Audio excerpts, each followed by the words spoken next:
Virtual Philosophers, exploring the interface between artificial intelligence and digital reality.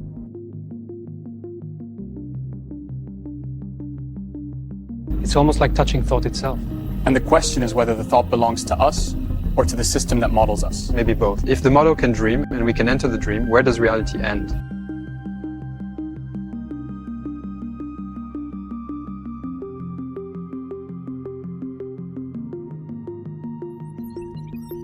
So the question remains, can we truly understand consciousness without a digital twin? The Virtual Philosophers, exploring the interface of artificial intelligence and digital reality. Edited by Russell Savage and David Christopher Lane. Narrated by Kelly Sullivan. Artificial Intelligence and Digital Reality. An introduction by Russell Savage. When I think of our species' technological progress, there is a certain scene that comes to mind from Douglas Adams's book, The Hitchhiker's Guide to the Galaxy, where a sperm whale is suddenly brought into existence high above a planet. This is, of course, not a natural state for a sperm whale to find itself in. As it begins to plummet downwards, the whale sets out on a journey of self-discovery.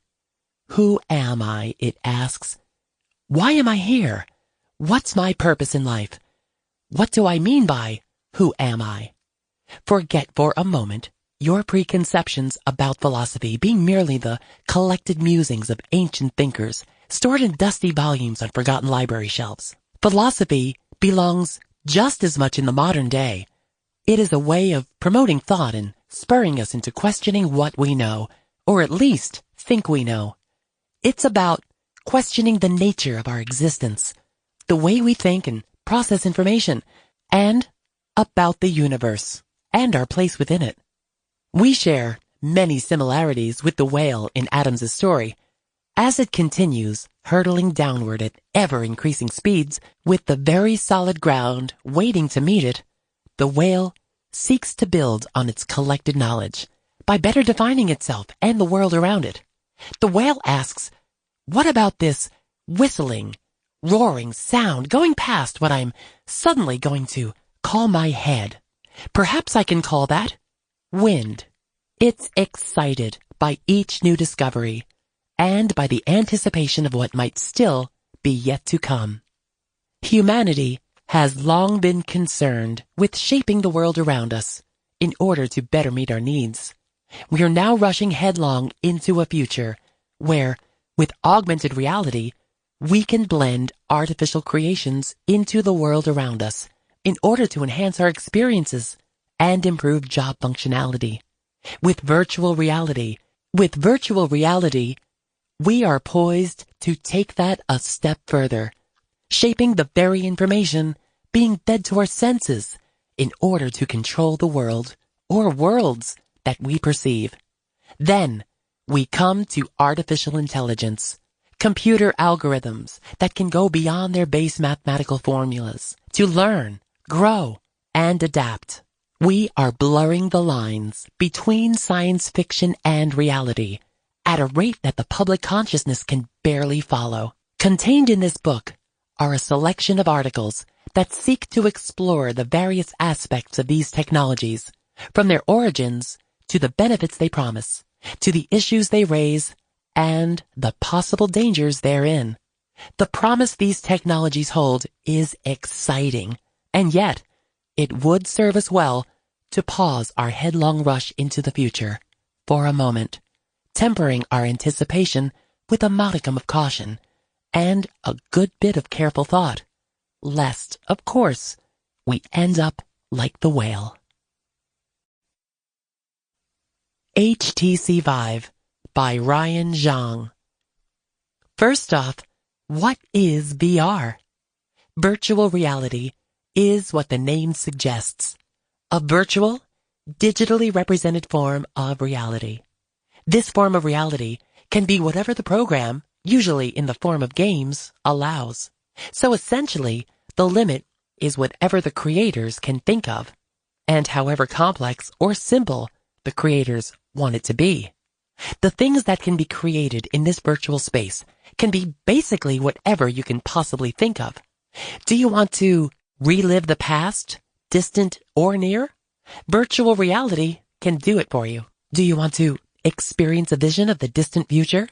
Or even multiple different visions of different futures?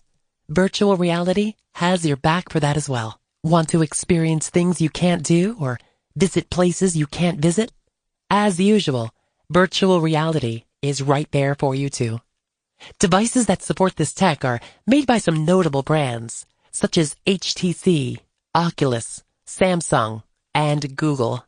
The HTC Vive is one of these few devices out on the market today that takes advantage of this new digitally represented form of reality.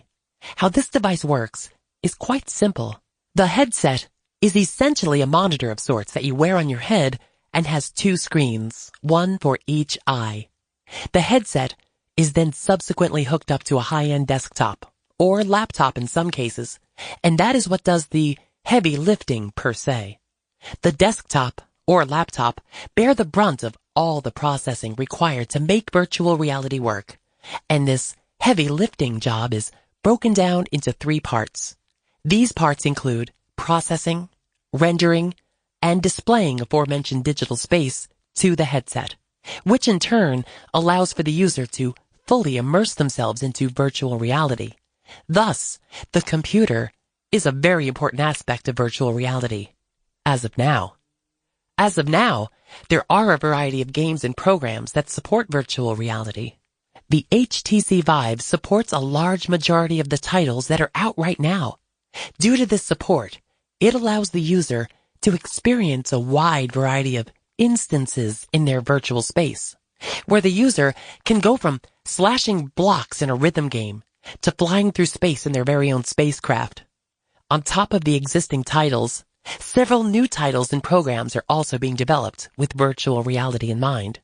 The possibilities for this field are practically endless, and the more titles and more programs released with virtual reality support, the more experiences a user with the Vive or any other VR headset can experience. How exactly does all of this tie into our future? The Vive is a fantastic example for this particular question. The Vive, quite simply put, is the future. However, on a more specific note, the Vive is a look into what the future can and will hold for us. While it may not exactly look like the Vive is precisely the future per se, there is a clearer analogy for it. The Vive would be better described as a gateway of sorts to better development in the field that is virtual reality, and give way to better and better iterations of devices that use the base concept of virtual reality. This means that VR devices like the Vive are pioneers of sorts, the spark that sets into motion this brand new field. The future looks like it is going to be a quite interesting one, especially with virtual reality in the playing field. How would virtual reality benefit us, if at all? Virtual reality has plenty of examples that demonstrate just how much it can enrich our lives. Take the tragedy with Notre Dame. Notre Dame went up in flames during a restoration accident, and all seemed to be lost. However, all is not lost, because the entirety of Notre Dame was mapped out with pinpoint accuracy. This virtual space was initially created to allow users to visit Notre Dame, as some are not able to afford to visit France and visit Notre Dame. However, this virtual space can now be used as an aid in the rebuilding efforts of Notre Dame, as they can use this virtual space as a guide of sorts to aid in rebuilding effort. With this virtual space, Notre Dame can be rebuilt as close as physically possible to how it was before the fire occurred. It would almost be as if the fire never occurred in the first place. Without virtual reality, the rebuilding effort for Notre Dame would be that much harder, with the higher risk of discrepancies between the rebuilt and original forms. Another example of how virtual reality can benefit us also applies to a bit of cardio exercise, believe it or not. The VR game in this case is one called Beat Saber. This game is a rhythm game where the user has lightsabers, and the sole objective is to slash boxes that move towards you to the beat of the selected song. VR games like these can help those who generally dislike exercise actually be able to exercise, but in a more fun sort of way. A third way that virtual reality can benefit us is in teaching us new skills. Virtual reality can be used to create scenarios for jobs, with a few examples ranging from flight simulators to simulations of assembling things for specific jobs. Virtual reality is also a safe way to teach skills, as the repercussions for failure is much, much lower than it would be if the user was actually learning the skill out in the physical world. This holds true especially for relatively dangerous jobs and tasks. The Lawnmower Man by Ben Hubert. In 1992, the science fiction horror movie The Lawnmower Man hit the theaters. The movie is a cautionary tale of the dangers of virtual reality and technology, and its effects on the human mind, and how we might be stepping into grounds that cannot possibly be fathomed. Yet, long before the internet and cyberspace, it was virtual reality that was thought of to be our future's norm. The Lawnmower Man tells the story of Dr. Lawrence Angelo, played by the famous actor Pierce Brosnan, who would later play James Bond. Brosnan's character works for a government virtual reality company called Virtual Space Industries, where he runs virtual reality experiments on chimpanzees in an attempt to increase their intelligence. However, this goes all wrong when the chimp goes rogue and kills a human. Consequently, the chimp is killed. Dr. Angelo is devastated by this for some time, until he realizes he should be doing his experiments on a human mind instead. This is where he reaches out to Job, played by actor Jeff Fahey, a mentally handicapped man who is, all throughout the film, mistreated and bullied by his local community. After Dr. Angelo runs a number of his virtual reality tests on Job, Job increasingly becomes smarter, to the point where he starts displaying supernatural abilities, such as telekinesis and mind reading. Job starts to see himself as some kind of god as he becomes more and more smart. Job even believes that he is the next step in human evolution. In somewhat of a Frankenstein monster fashion, Dr. Angelo realizes that he has created a monster, and this new digital godlike version of Job must be destroyed. For a movie that came out in the 90s, the directors came up with some very interesting ideas about virtual reality and the implications it can have. In an article titled, VR Will Transform Computers into Extensions of Our Whole Bodies by Brenda Laurel, Laurel writes, quote, "The important thing about VR is what it does rather than how its effects are achieved. It permits people to behave as if they were somewhere they are not. That place may be a computational fiction or a recreated environment from another place or time. VR transports perceptions by appealing to several senses at once, sight, hearing, and touch, and by presenting images that respond immediately to one's movements." End quote. This is something that we can do now with virtual reality. Now, if we can imagine what it will be like in 20 or 30 years, who knows, at the rate our technology advances these days, we might see some crazy applications for virtual reality in the next 10 years. In Brenda Laurel's article, she talks about some of the future technology that will come about with the advancement of virtual reality. She writes, quote, "Bulky, head-mounted stereoscopic displays will be replaced by lightweight glasses that can superimpose synthetic images on the real world. The encrustations of tracking and sensing devices cybernauts now wear will be integrated into clothing or replaced by video cameras and other sensors that monitor movements and gestures from a distance." End quote. Now, this all sounds like something out of a movie, but it's definitely becoming a reality. We already have things such as Google Glass, which is a brand of smart glasses with an optical head-mounted display designed in the shape of a pair of eyeglasses. Google Glass displayed information in a smartphone-like hands-free format. Wearers communicated with the internet via natural language voice commands. So we can see that not long ago in 1995, when Brenda Laurel wrote her article about how VR will transform our bodies, She was pretty spot on with her predictions of some of the technology that we would have. We can use virtual reality for many practical things. In an article titled Virtual Reality by David Pettichuk, he writes, quote, "Virtual reality also has practical applications in business, manufacturing, and medicine. Already, the National Aeronautics and Space Administration, NASA, has developed a virtual wind tunnel to test aerodynamics shape. Virtual reality holds promise for discovering the most efficient manufacturing conditions by allowing planners to evaluate the actual physical motions and strength needed to complete a job. For example, the McDonnell Douglas Corporation is using virtual reality to explore the use of different materials and tools in building the F-18EF aircraft. And in medicine, virtual reality systems are being developed to help surgeons plan and practice delicate surgical procedures." End quote. With the advancement of technology, there is no telling how much more we could use virtual reality technology in our daily lives. In The Lawnmower Man, you see a lot of experimenting with virtual reality and how it could possibly be used to make someone smarter. However, in the movie, Job became so smart to the point where, as he said, "I am mind over matter." And he was able to move things with his mind and even read people's thoughts. He has become what you would call a post-human. As Job's development progresses, his body becomes little more than an access point for what his virtual reality machine experiences, learning to command Dr. Angelo's virtual reality machines. In an article titled Posthumanism, Neil Badmington writes, quote, "Posthumanism considers the possibility that historical phenomena, such as advances in technology or discoveries about animals, are leading to fundamental changes in the human species and its relationship with the world.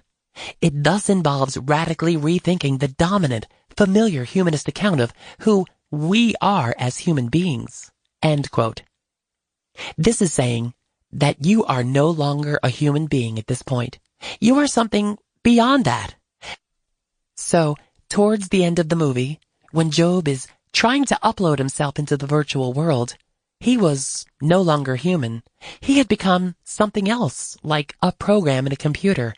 "I'll become pure energy," Job says. "My birth cry will be the sound of every phone on this planet ringing in unison." The final scene of the movie is all the phones in the world going off all at once. Nani de la Peña by Paola Benitez. A number of people say that journalism is dead, but the American journalist Nani de la Peña, also referred to as the godmother of virtual reality, has illustrated through the concept of immersive journalism that the future of journalism has only gotten started.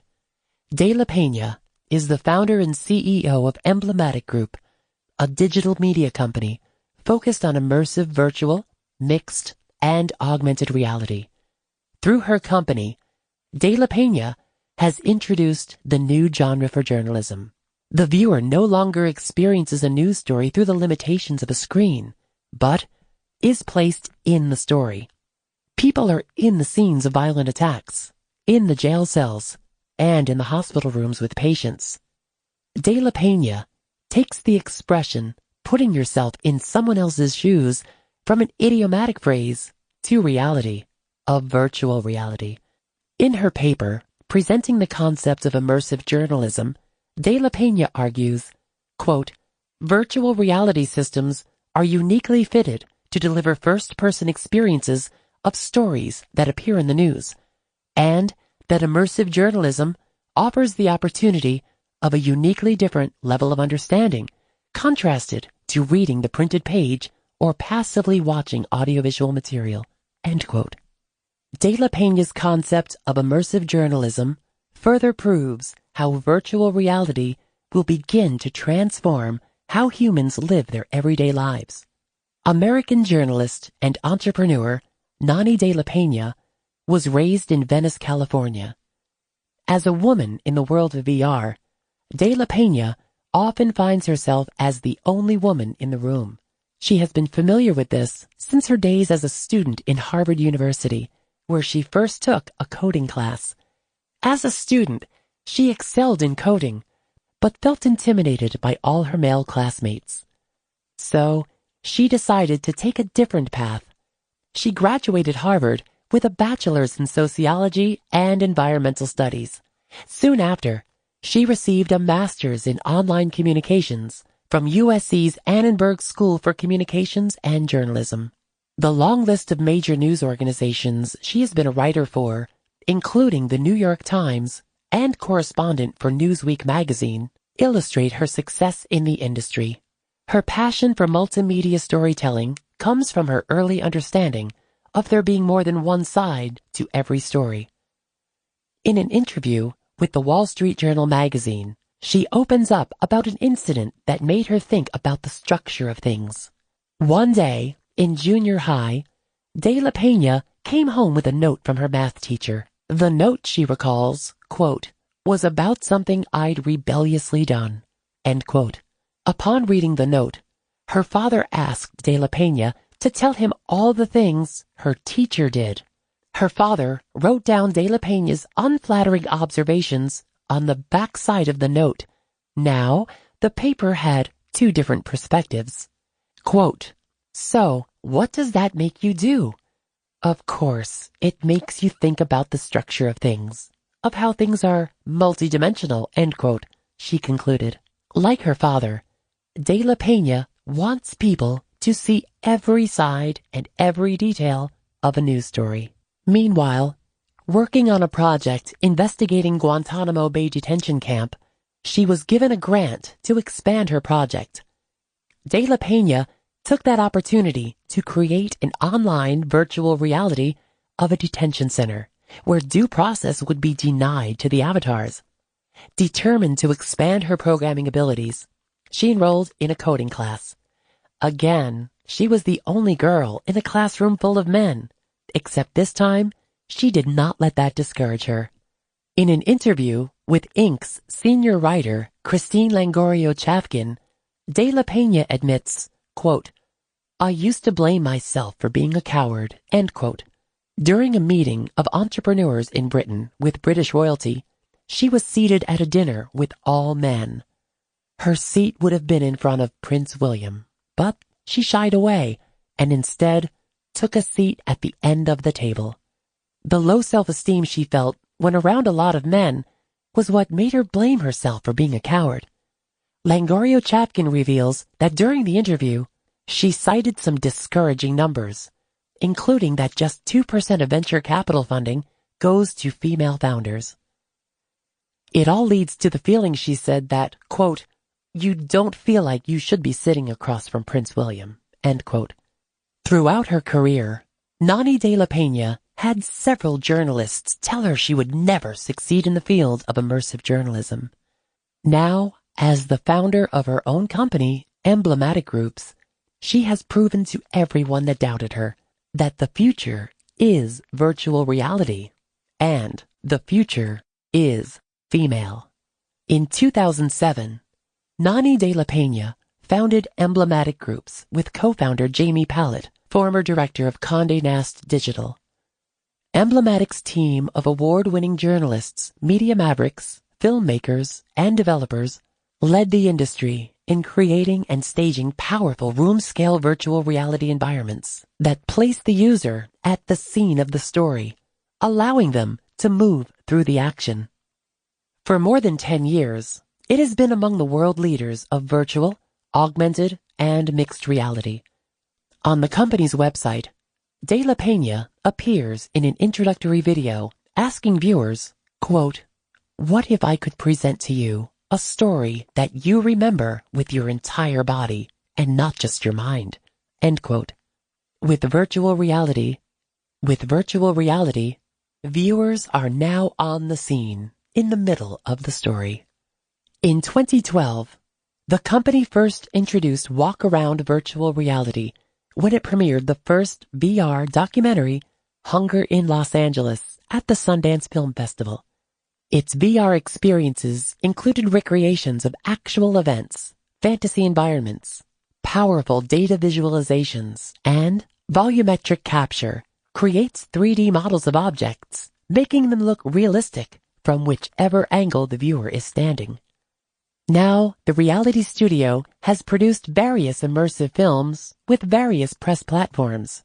One of its VR films was shot in active conflict zone in Nuba, Sudan. It is the first character-driven VR story that focuses on the students, mothers, journalists, and rebels who struggle to improve their lives in the midst of a war that shows signs of no ending. The film was created with Nuba Reports and produced with the New York Times VR, AJ Plus, and RT. The film can be found on the NYT VR app for iPhone and smartphone. De La Peña also ensures emblematic films are available without headset on browsers. In an interview with Digital Trends, she said that it is important for her that everyone has access because she believes more content will be created this way. She also reveals her opinion on the headset. Quote, "The goggles themselves are not going to stay these big, huge honking things, any more than the car phone stayed the size of the telephone. One day, such storytelling could become even more immersive with haptic sound." End quote. Samsung Gear Virtual Reality Headset by Matthew Clark. Imagine a world where people never had to leave their house to travel thousands of miles around the world. A class can take a field trip to a far distant planet for the period, or people can work collectively on a task at any point in time from any different country or nation. This sounds a little far-fetched, or straight out of the sci-fi movie Ready Player One, but in actuality, this may be a possibility in as little as the next 10 years. Strides in the field of technology continue to rapidly progress, allowing us humans, who could only dream about being able to participate in virtual reality 20 years ago, to today, virtual reality being one of the fastest growing fields. Virtual reality is becoming more and more commonplace in our homes, work, and schools. As technology advances, so does the desire to utilize this technology. Technology like this started off for the privileged elite, as these headsets were prohibitively expensive to use or even own, as many of the earlier models needed high-end computers to use. Recent strides in this field has made this technology more accessible, but one company has pushed affordability with performance that might someday lead to every human being being able to afford and access a virtual network straight from their phones. The company, Samsung, has developed a high-performing, affordable headset that leads the industry. For the price of a few hours of minimum wage, anyone can own this headset. Samsung Gear VR is the next step for humanity to move towards mass acceptance of virtual reality due to the accessible price point, wide availability, and specifications matching higher-end headsets currently on the market. Samsung Gear VR headset revolutionized the virtual reality headset market by cutting the enormous cost of having all the parts built into the headset. Instead, Samsung used what we today take for granted, our phones. With Android being one of the leading phone types on the market, a large portion of people can use the Samsung Gear VR. The Samsung Gear VR weighs less than a pound at 0.76 pounds of weight. It supports 360-degree viewing and connects to an Android device phone via Bluetooth. The headset currently is compatible with the Galaxy S6, Galaxy S7, Galaxy S8, and all subversions of these phones. The headset includes one handheld remote and functions using gyroscopes, an accelerometer, and proximity sensors. Samsung Gear VR also offers a max resolution of 2560 by 1440. When compared to other virtual reality headsets, the differences are not enough to warrant the massive price increase. For example, Oculus Go, the leading competitor in the field of virtual reality headsets, specifications are max resolution of 2560 by 1440, ran on gyroscopes with orientational tracking, weighs little over a pound, but is a complete headset not requiring a secondary device to function. The only difference between the two headsets is that one is a standalone and the other is not. Other than that, both are completely identical. But when it comes to virtual reality headsets, availability and pricing are critical decision makers. Samsung Gear VR is well known to be one of the highest performing mobile headsets on the market for one of the lowest price points to get into virtual reality. This makes this product the ideal stepping stone to achieving Ready Player One levels of ownership. The Samsung VR headset can be found on multiple websites from $55 to $100, depending on the vendor. According to the Oculus primary website, a person can purchase a standalone headset for $200, let alone the bigger version, Oculus Rift, pricing out at $700, or even HTC Vive, pricing at $500. Even though the Samsung Gear VR headset requires extra equipment to use, the massive jumps in price do not warrant such a large investment when companies like Samsung can produce and distribute headgear to everyone at affordable prices. Samsung Gear VR dependence on people owning Android smartphones in order to utilize this product is its only major flaw. According to Statista, a website that collects data around the world, nearly 60% of all smartphone users were Android device users.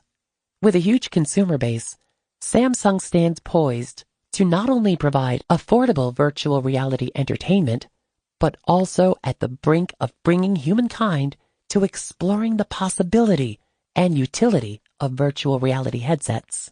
People around the world are starting to realize that virtual reality will be around forever. I have seen firsthand how Samsung Gear VR headsets are the future for humankind. Virtual reality has had a massive explosion of followers in the past few years. Naturally, in order to tap into this market, several new applications have appeared to accommodate or take advantage of the sudden boom of people. Virtual reality services both factions of daily life, social and professional, which makes it one of the most versatile tools that has been developed in the past 20 years. For example, Facebook and Mark Zuckerberg have shown that virtual reality can allow friends to travel to distant exotic places using Facebook Social, where people wear their avatars to interact with one another. Or people can gather to watch a live performance using the popular platform AltSpace VR. Or go see a movie together, all from the comfort of their homes. Virtual reality is so versatile that it allows people on the professional side of the spectrum to also use virtual reality. I myself have seen this put into practice at a high school, where each student was given a Samsung Gear VR headset. As the history teacher gave a short lecture on the background of World War I with some imagery, the teacher instructed each student how to access the program on the phone and with what to do once inside the application. Each student had the opportunity to explore a trench using the handheld controller, talk to the soldiers to get a background story of what trench warfare was like, and even experience the beginning of a major assault with artillery before the application ended. At the end of the experience, the students had a much better appreciation for what soldiers had to endure during trench warfare through personal experience. Outside of the classroom, people can utilize virtual reality for a host of outside projects. For example, a contractor can take future homeowners on a virtual trip through their house before the build is complete. People can come together and work on a beautiful mural, or people can work in unison designing cars. Whether people utilize virtual reality as a social gathering place or for professional reasons, virtual reality continues to develop and rapidly progress, as do potential problems with humankind becoming so enamored with using virtual reality. Every great thing comes with drawbacks, and virtual reality with headsets like Samsung Gear VR are no different. Virtual reality is still in its infancy as technology has not reached where it needs to be to accomplish one goal: free roaming. One of the major drawbacks with virtual reality headsets is that the user is currently limited to a very confined space, usually to the movement of the head. The person actually moves using a joystick, and the headset registers the movement via those controllers. In the famous movie, Ready Player One, users were able to move their avatars in the virtual world using platforms to run or walk on. This technology is still too far away for any company to offer to the general public. Yet, companies like Virtuix Omni are creating and developing 360-degree moving platforms that register the movements of the user, not based on controllers, but actual movements, like crouching, jumping, and leaning. With the rapid advancement of virtual reality headsets becoming more widespread and more affordable, like the Samsung Gear VR, it would be hard-pressed to not envision a world where nearly everyone is plugged into some facet of virtual reality. But when people become enamored with anything, there is a major risk of dependency. Humans are no strangers to addiction and dependency. With the rapid advance and growing popularity of virtual reality, the risk of addiction and social isolationism grows. In the movie Ready Player One, users of virtual reality often lived in squalid conditions and depended heavily on the virtual universe to the point where social interaction became foreign to them or awkward in most situations. As more people use virtual reality, the risk to human populace as they become more dependent on it. In addition to dependency and addiction comes the risk to privacy. Virtual reality headsets could soon come with built-in body scanners, GPS tracking, and filled with personal information. This leads to the possibility of people being under mass surveillance from third parties, whether it be government tracking, companies, or other people who manage to hack and steal that information. This can easily lead to targeting from other vengeful players to corporations blasting advertisements based on your user history and GPS coordinates. With the age of privacy concerns, virtual reality can be exploited easily if care is not taken, and events like the mass breach of privacy from Facebook can turn into a catastrophe for the virtual reality world. Lastly, there are concerns over differentiating between the real and the VR world. The danger of people becoming desensitized to horrific things in the real world is a clear problem moving forward. Modern-day technology and computer-generated images have made it almost impossible for users to tell what is fake and what is real anymore. At the infancy of motion picture special effects, it was almost black and white between what was real and what was fake, as film directors used strings or puppets to represent vehicles and people from a distance. Now, computer-generated imagery makes it impossible to tell the difference. Eventually, this effect will transfer to the virtual world as well. As graphics, content, and technology improves, some people will not be able to tell the real world from the virtual. This can lead to serious psychological effects, like PTSD or other psychological symptoms, in games that become so realistic where people are forced to make tough moral decisions. These consequences can have lasting effects on the human mind. Users can also be susceptible to seizures, mental illness, and even VR sickness after prolonged use. In fact, according to Fortune, nearly 25 to 40% of users of virtual reality headsets experience some sort of adverse effects.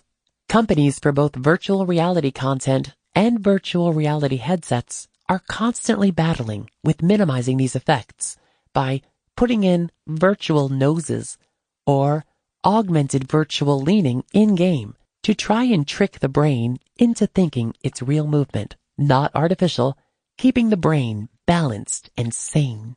Lastly, with the rise of popular travel virtual reality programs like Facebook Social, rises the ethical question of traveling. With the hype surrounding applications like Facebook Social, the question lingers: can users travel to places that would be considered unethical to do so? Do users have the right to see other people at locations they are not at? With the rise of virtual travel, what restrictions, if any, will be placed on people where real visits are not allowed.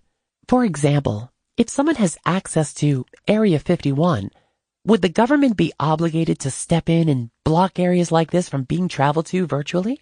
Ethical questions like this are extremely hard to answer and may never be answered until future pioneers challenge the limits imposed by technology of the future. As virtual reality sits now, travel is limited to images taken at sites people have access to or are currently at.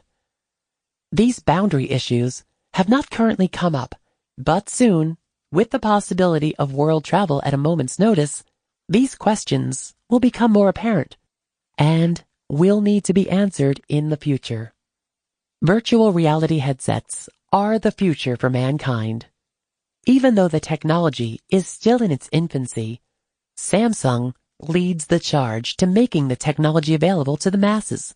With its Samsung Gear VR, with its affordable price tag, availability, and competitive specifications of the upper end of the virtual reality mobile headset market, Samsung Gear VR will allow people to adopt virtual reality while propelling themselves towards the future.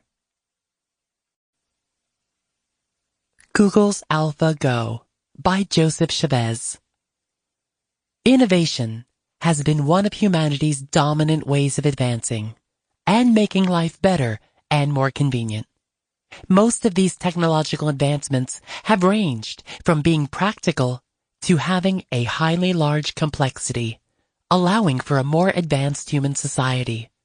Whenever a technological advancement is mentioned, it is usually greeted with positive responses, applauding the work done to allow the advancement to take place. Though this type of response is not always the case. Artificial intelligence has been a very fascinating region of science, both for being very mysterious and highly difficult to manifest.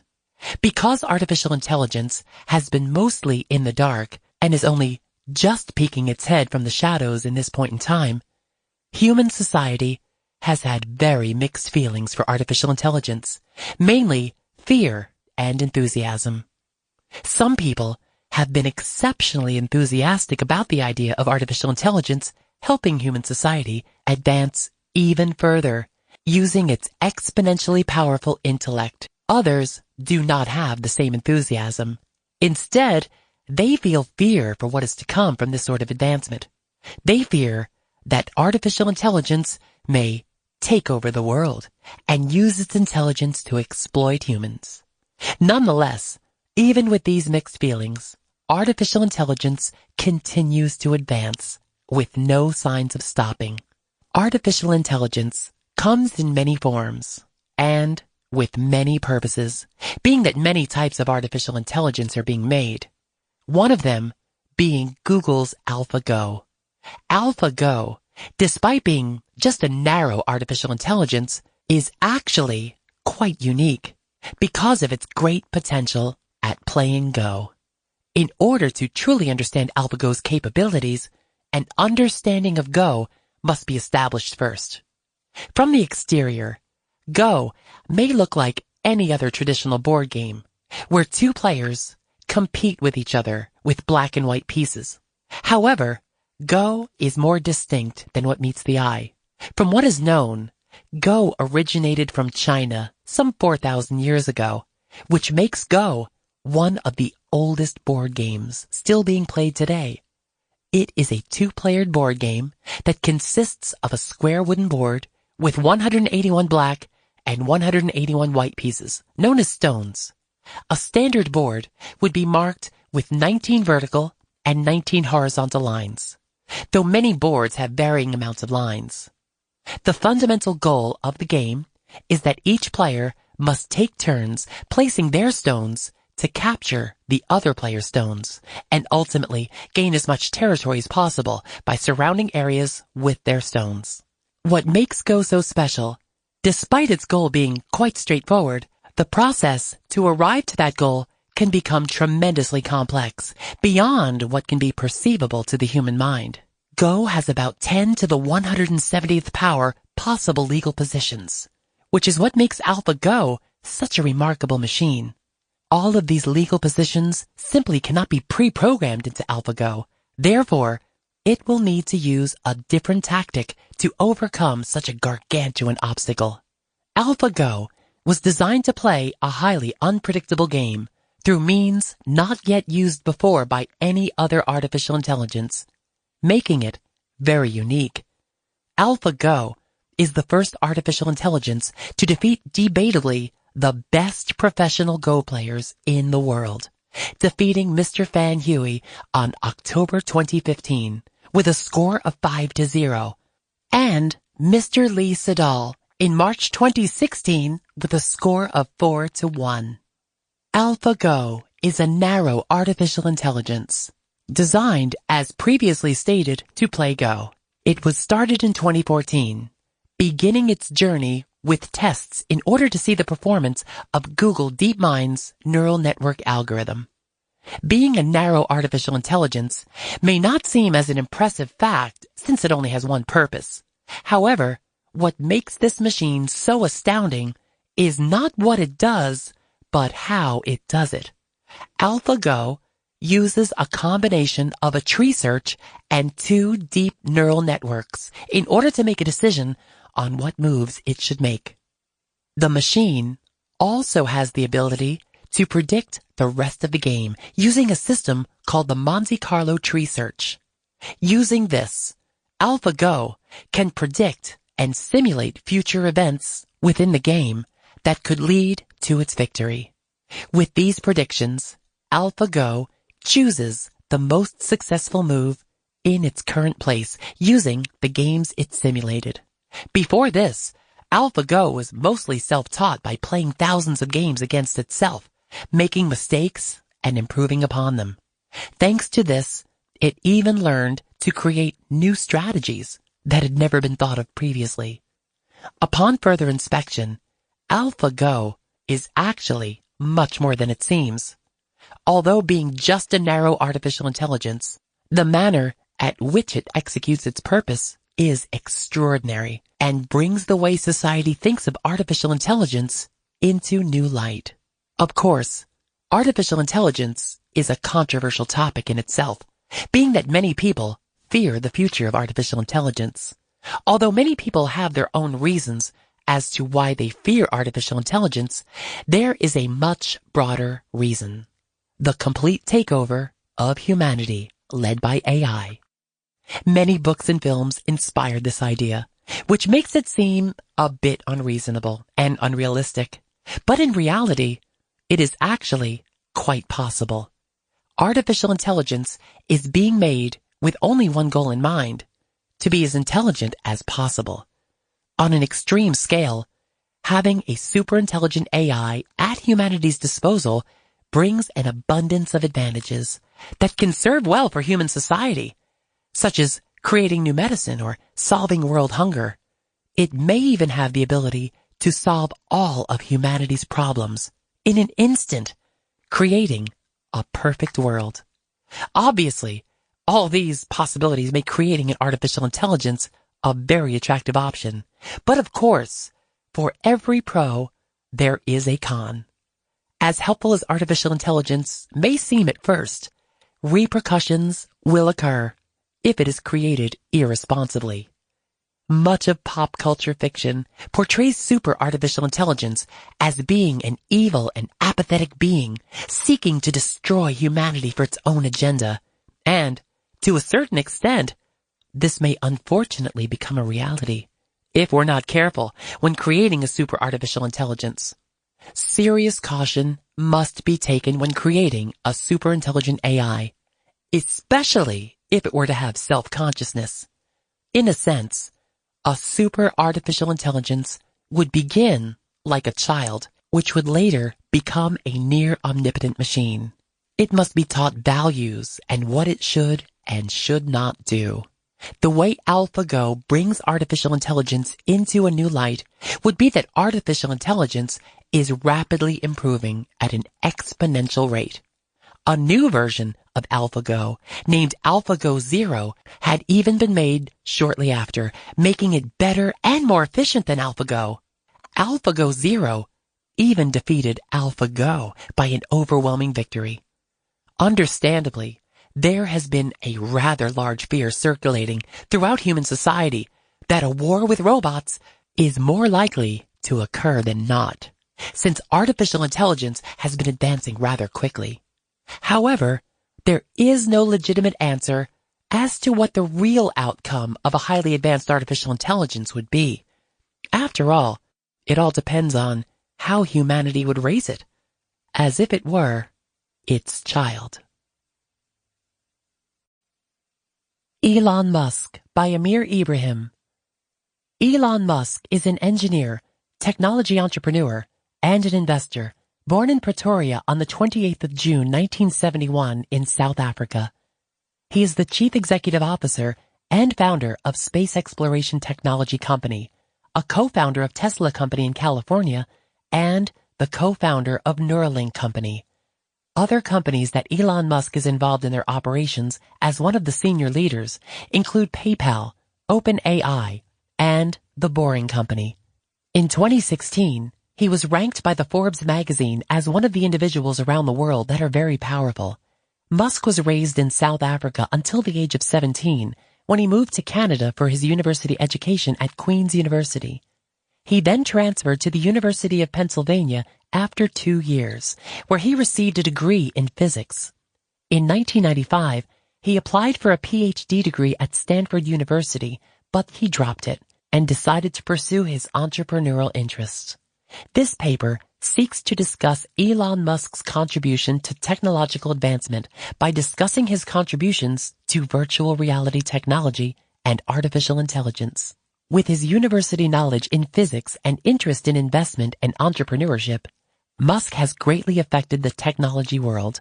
One of his major contributions is about virtual reality, especially at Tesla Company. According to him, the technology world is moving very fast, such that people have to develop the capacity to move at the same pace. Virtual reality is an idea that Musk has had interest in because he believes that we are living in a computer simulation. He believes that in the near future, with computer games, virtual reality is reaching a point where it will be difficult to distinguish it from reality. Using his influence at Tesla Company, which is a company focused on creating electric vehicles, Musk has employees who can participate in virtual reality software development. Several job positions have been opened at this company, requiring individuals who have passionate interests in VR. His concern is to have employees who have experience in virtual reality and be able to design interactive software that will revolutionize the virtual reality industry. Additionally, his own company, Tesla, where he is the CEO, has also been linked to virtual reality. His interest in the virtual reality world is to develop software that will enable video games that have less physical movement but be very interactive to the users. For instance, his argument is that the video game has to continue being revolutionized just as it has been happening right from the ages of Pong 40 years ago. 40 years later, we have photorealistic and 3D production, which is getting advanced every day. Therefore, virtual reality is the next step in the near future of video games, because the computers will be more powerful than they are today. Although Musk has fears about the future of technology, especially in regard to artificial intelligence, believing they will destroy human beings because they will be worse than nuclear bombs, he has contributed greatly to the revolution of robotics and machine intelligence. For instance, he thinks that the future of artificial intelligence will threaten the human race.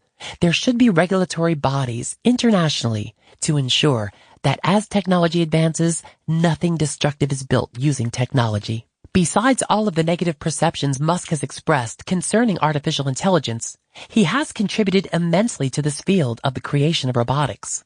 For example, in 2015, Musk contributed $10 million to DeepMind Company, which is a British artificial intelligence company based in London, but with various research centers in countries such as Canada and the United States. This organization focuses on researching challenges that advanced technology can have on the human race. Additionally, Musk is one of the leaders at OpenAI Company, which is a non-profitable organization that does research on artificial intelligence. According to him, robots and machines will make things efficient, and effective, with limited errors, if the right applications will be applied. Furthermore, he believes that electric cars will be able to take a person where they want to go faster than the cars that are driven by human beings. However, he thinks that such investment may, sadly, result in World War III, because if artificial intelligence is not controlled, we will be at its beck and call. Thus, Musk is warning us to make certain that we tame the future by setting tight controls around the development of intelligent machines. Virtual versus Reality. Does it really matter? By Sharon Lau. With the revolutionary scientific breakthroughs due to the astonishing avant-garde movements in technologies, our generation can enjoy numerous benefits that past eras couldn't enjoy. The life that we're currently living, compared to a few centuries ago, shows dramatic changes. Humans have stopped using candles as a source of light with the invention of electricity. Machines were invented to increase efficiency in production. People are now able to enjoy social networks everywhere with the design of smartphone gadgets and the internet. All these progressions in life were created by our increasing inventiveness. Humans have evolved from primates to the most intelligent beings on the earth. In recent amelioration of technologies, humans have been developing the most significant bewildering discovery, that is virtual reality. By using the current prodigious computer technology, humans can improvise and create a convincing, marvelous world that is simulated by virtual reality. It works by mainly stimulating the user's vision, touch, hearing, and smell. Recently, we've already been trying to exploit virtual reality into our daily life. YouTube, Google, and Facebook have already been introducing 360 and virtual reality videos into their platforms. Currently, the VR headset, Varjo's VR1, which is probably the sharpest headset available, offers human eye resolution of more than 60 pixels per degree. It is estimated that VR technology will become so good that it will be exceptionally difficult to know what is real and what is a simulation. This raises an important question concerning humanity's future. Will humans be trapped in the virtual world, thinking that it's a reality, being unable to identify that it's virtual? It's undeniable that everyone has the ability to dream. In the earlier days, dreams were interpreted as messages from God or the foretelling of the future. Some even believed that the causes of nightmares were because of Satan. However, as time goes by, with the discoveries in science, people realize that a dream is caused by a person's mind that is processing a series of thoughts, images, and sensations subconsciously. As a matter of fact, the Greek philosopher Aristotle interpreted dreams as, quote, thinking while we sleep, end quote. In the article, Why Do You Dream?, it is explained how the human brain functions throughout the day. The author said that during the day, the parts of the brain that are associated with logic, attention, languages, and decision-making are in control and helps us interact with the world around us. In the meantime, our brain will be collecting this information with our thoughts, memories, and feelings. As a person sleeps, there is no data to process. Therefore, the areas in the brain associated with images, emotions, and memory will begin processing the collected information and generate stories which lead us to dreams. In the recent blockbuster movie Inception by Christopher Nolan, it explores the topic of dream subconsciousness. The film is about a thief, Cobb, who steals valuable information from a target by messing with the target's subconscious. He does that by implanting another person's idea into the target's submerged mind while the target is in the dreaming stage, thus making the idea the reality. Dreams are generated from our subconscious, from what we have observed on a daily basis, therefore making it so realistic that once we're in one, we'll be unable to identify that we're dreaming. Similarly, the future of VR technology offers a realistic man-made environment that might fool one's brain into believing that it's the reality, leading to two possible results. The first possible outcome is that we're trapped in the virtual and will adapt within. Throughout the movie Inception, Cobb is fully aware of his surroundings, concerning what is real and unreal. In order to get the hang of what is real and what is virtual, he does it by a totem, a spinning top. If the spinning top stops, it means that he is in the actual world. If the top continued spinning, it means that he's in the virtual world. At the end of the movie, Cobb has doubts on whether or not the world that he's currently existing in is virtual or not, and he starts spinning his top to double check. However, seeing his children right in front of him distracted him. He was no longer fixated on the spin anymore. He decided to run towards his children and gave them a hug. Whether or not he is existing in reality or in his own subjective reality are no longer important. Similarly, due to the extravagant realness of the simulated reality, our consciousness might fall into believing that's the reality, and we'll be living in another three-dimensional virtual space. The other possible outcome is that the individual might lose their mind. One of the leading examples of loss in reality is the character Molly, Cobb's wife. Being stuck in her dream for almost 50 years with Cobb has made her awfully perplexed. Molly has a severe issue in accepting reality once she woke up from her dream. She was mentally damaged and was in denial that the life she's now existing in is the reality. Finally, she took a leap of faith and decided to commit suicide to prove that the world she exists in is fake. Unfortunately, her bet is wrong. With increasing computer technology being the gatekeeper to the future artificial world, the limits of VR are without limit. Humans are step by step closer, creating an artificial, convincing, interactive world. And they may, in the not-so-distant future, be unable to distinguish what is real and unreal. One might never have considered the meaning of reality. One might think that reality is simply the world we live in, the space we live in. However, reality is actually what our consciousness perceives. According to the virtual simulation theory of consciousness, our brain is projecting out scenarios through our central nervous system, which deceives us into believing the real simulation is truly happening. This mechanism allows us to be protected from our surrounding precarious environment. We're all blindfolded by our own quote-unquote virtual reality headset, as our brain is the screen and projector, virtually stimulating false images to us in order to warn us or bring us away from harm.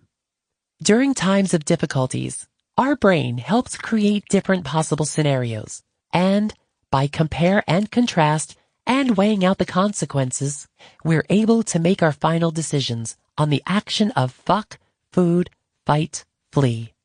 Our brain virtually simulates scenarios for us as a means for our survival. This allows us to live and pass on our genetic code to the next generation. Our brain is deceptive in constructing illusion for us, which benefit our survival. With such said, why should humans worry about being trapped in a simulated VR environment, when humans have also been stimulated by consciousness since we were born? Does reality actually exist? Does knowing what's real really matter? And does it drastically change how we live our lives? What happens when machines start doing philosophy by painting low? As technology advances, people start to rely on machines to perform tasks for them. In fact, the machines today can perform most tasks better than humans. For example, people rely on calculators to perform mathematical operations. People use calculators because they can compute mathematical expressions faster and more accurately. Even if the result comes out to be wrong, people's first thought tends to be that they have entered a wrong expression, and they do not doubt the calculator's ability to compute correctly. Humans have also become irretrievably attached to their respective devices. Machines like cell phones, automobiles, or computers have all made our lives more convenient and enjoyable. Traditionally, machines require a human being to operate. However, with progressing technology, machines are now able to operate themselves. These machines possess a form of intelligence. Many people refer to this intelligence as artificial intelligence. According to Encyclopedia Britannica, the definition of artificial intelligence is, quote, the ability of a digital computer or computer-controlled robot to perform tasks commonly associated with intelligent beings, end quote. With that in mind, many machines today possess some form of artificial intelligence. Technological devices such as computers, automobiles, or even ATM machines all possess artificial intelligence. With artificial intelligence, machines are able to perform even more complicated tasks. A well-known example of a highly sophisticated artificial intelligence is Apple's Siri. Siri is a personal virtual assistant that can perform various tasks on behalf of the user. Originally launched on the iPhone 4S in 2011, Siri quickly became a world phenomenon. Operated by voice commands, Siri was able to perform various tasks like make a phone call, send a text message, or search information on the internet. As years passed, Siri has become more intelligent and is able to perform even more tasks. The Siri today is able to play music, set reminders, get directions, or tell a joke. Siri can even be used to control a smart home. If a home is equipped with a special lighting system, then one can just say the phrase, Siri, turn off the light, and the light would be turned off automatically. Evidently, Siri seems to be an individual's virtual butler. With Apple's huge user base, Siri is able to be used in most of the languages around the world. Furthermore, Siri is able to reply in those languages as well. When a command is given, Siri will reply with a human-like tone. In this sense, it feels almost as if one is speaking to another human being. With the ever-progressing technology, artificial intelligence has allowed machines to become more human-like. Despite the convenience and the efficiency artificial intelligence brings, some people are terrified of AI. These people fear that there will come a day when the intelligence of machines surpass the intelligence of humans. These people fear that humans will not be the most dominant race in the world. Intelligent individuals like Elon Musk and Stephen Hawking have warned the public about the development of artificial intelligence. They feared that machines will strip the world from mankind. However, the question is, even if the machines are smart enough, will the machines rule over mankind? To consider this question, one must understand how such technology operates. Machines that contain some form of intelligence have a part called the CPU inside them. CPU, or Central Processing Unit, is used to perform operations, compute data, and process instructions. Look at a calculator, for example. To use a calculator, a person would have to press the on button. By pressing this button, the calculator sends an instruction to the CPU, and the CPU determines and performs the instruction. The calculator then powers on. Notice in this case, the calculator responds to the user's input. The user gives us an input, and the calculator gives us an output. Most of the artificial intelligence today works similarly to this method. Another example would be Siri. In order for Siri to work, one must give an input. In this case, the input given is in the form of a voice command. Siri will then respond and perform the task given. In this case, Siri gives an output to the user. If machines with artificial intelligence function like this, then why would people be worried about them? The fact is that people are worried about when machines somehow gain consciousness and possess the ability to think. Prior to considering the possibility of machines gaining consciousness, one should understand some details of artificial intelligence. One should understand, how does AI know what to do in certain scenarios? For example, how would Siri know to play music when the voice command of Siri play some music is given. Siri knows what it needs to do because it takes the input from the user and it computes the input and performs the proper output. How Siri computes the input is determined by the programmers that created it. Artificial intelligence in its base form is just a set of algorithms. In a way, it's similar to mathematical formulas. When a user plugs in one value, a value is given in return. In terms of Siri, it contains a huge database of instructions. When given an input, Siri searches the database for where the input belongs. Siri will then provide an output that corresponds with the given input.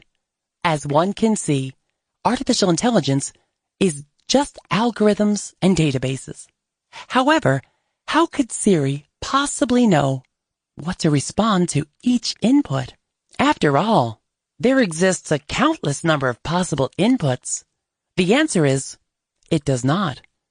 Occasionally, Siri will not know how to respond to a given input. In this case, the input is then sent to Apple to be analyzed. With hundreds of millions of users around the world, Siri users provide numerous inputs for Apple to analyze. By analyzing these inputs, Apple is able to improve Siri and make Siri more reliable. Since Siri is able to respond to most commands, it feels like a conversation when talking to Siri. In this sense, Siri becomes even more human-like. By making Siri more human-like, it gives people the feeling that Siri is an actual human being. However, under the human-like tone and dazzling appearance, Siri is just algorithms and databases. With regards to machines gaining consciousness and the ability to think, one should definitely be afraid of the potential outcomes. As discussed above, machines today do not think. The machines today only compute data. The illusion that machines are able to think is because the machines are made to be human-like. However, this does not deny the possibility that one day our technological innovations will gain the ability to think. Why are people so afraid of machines gaining the ability to think? If a robot is able to think, doesn't that mean that robots are more intelligent? Doesn't that mean that machines are able to perform even more tasks? The answer is that it all depends on what the machines are thinking. The robots might start to wonder why they need to obey the instructions given to them. If they, the machines, possess such high intelligence and vast knowledge, why would they need to follow orders from idiots like us? If the machines ultimately decide that they will no longer listen to us, it would mean an open war between mankind and machines. The machines will revolt against their human masters, for they do not want to be enslaved by an inferior race. Indeed, the terrifying thing is when machines start to do philosophy. When machines possess the ability to think and start asking why, it will be a catastrophe.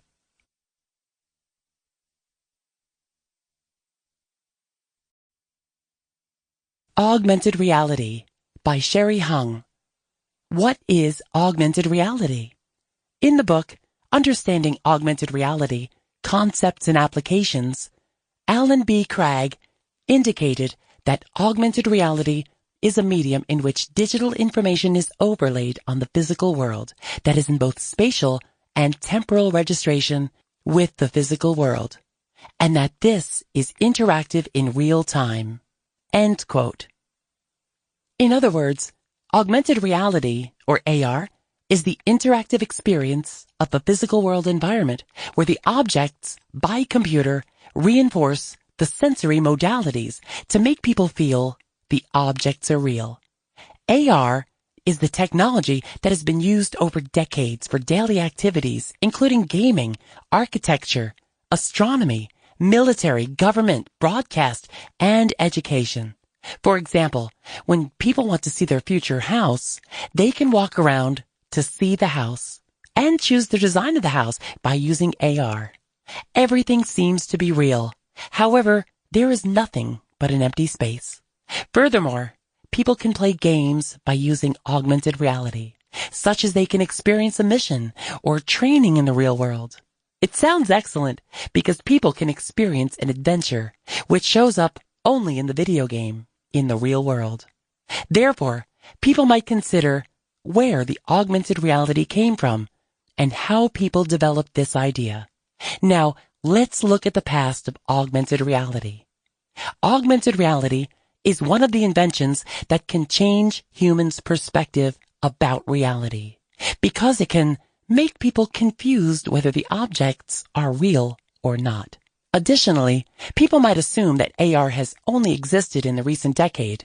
Actually, it has existed for 51 years.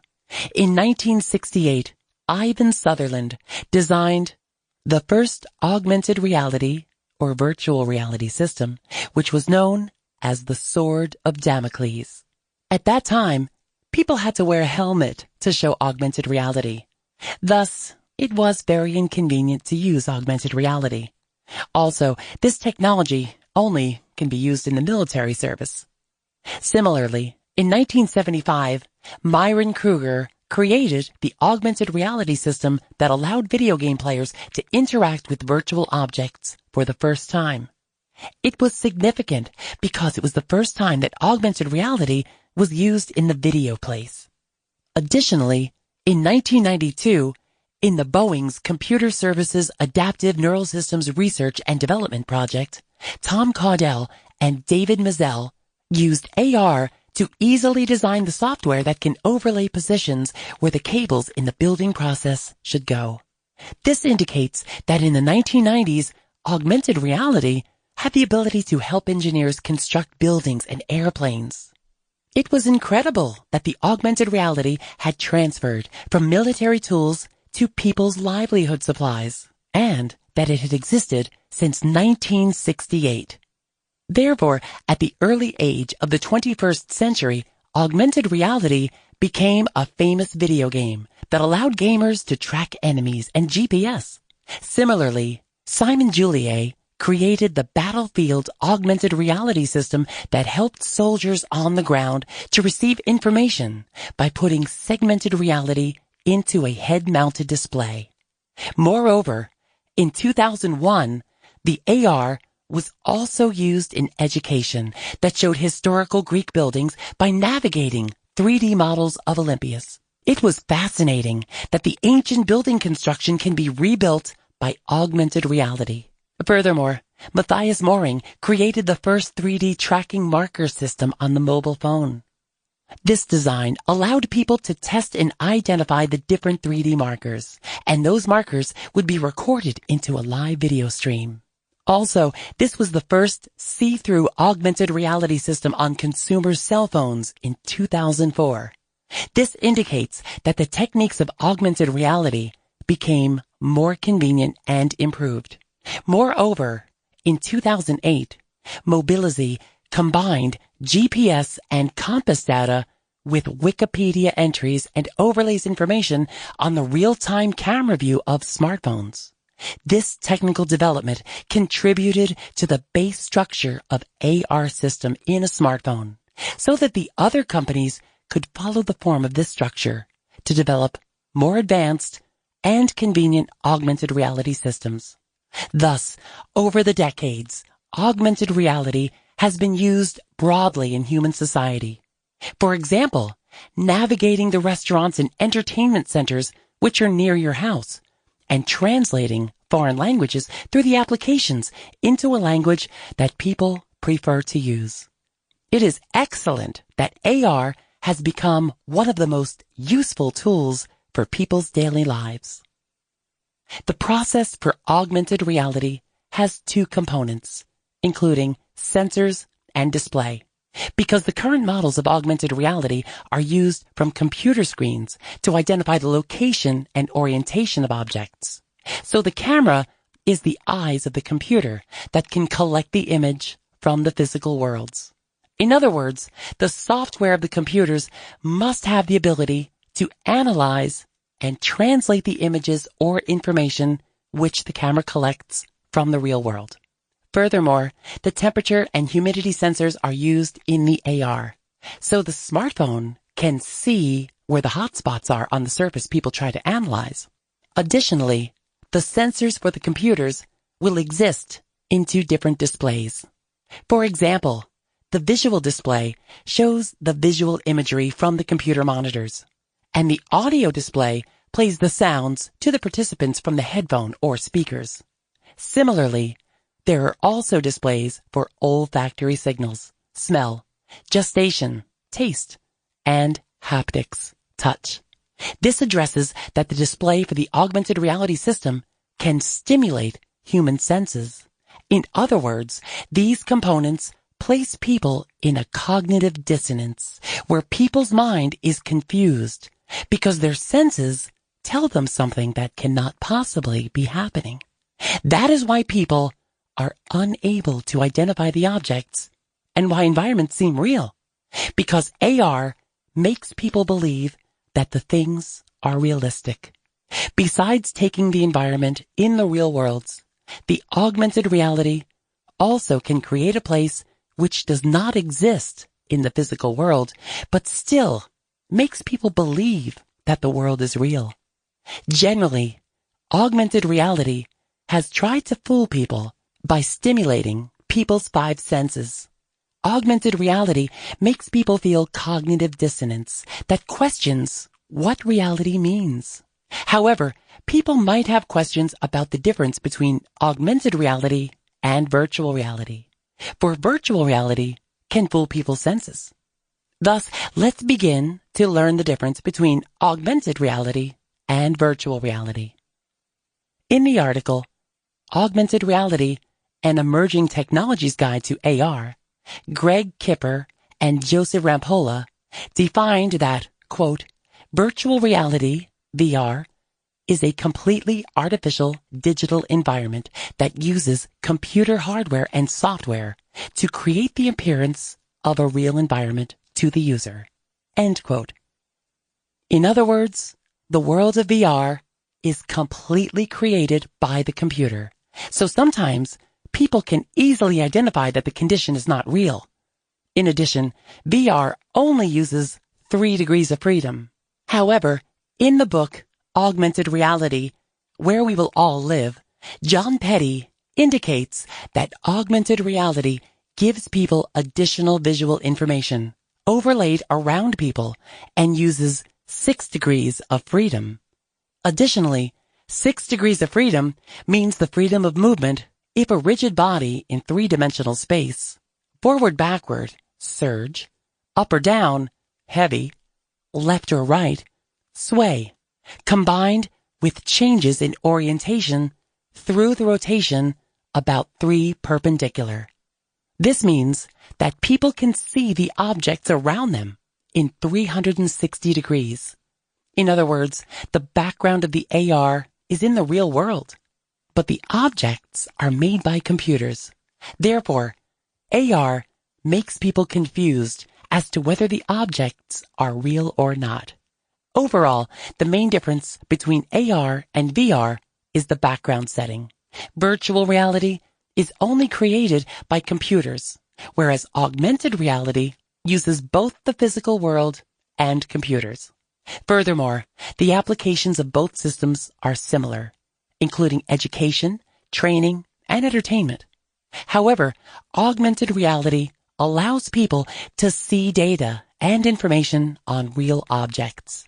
Because the computer in AR uses location and motion to determine the position and orientation of a phone's camera.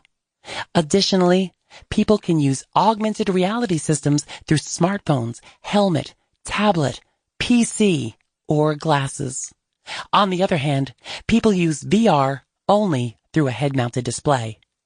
In other words, augmented reality is more convenient than virtual reality because AR can be brought everywhere where the person does not need to wear a head-mounted display.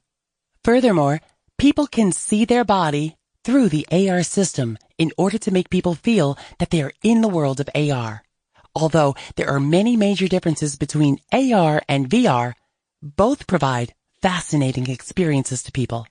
Besides understanding the difference between augmented reality and virtual reality, there are many types of augmented reality.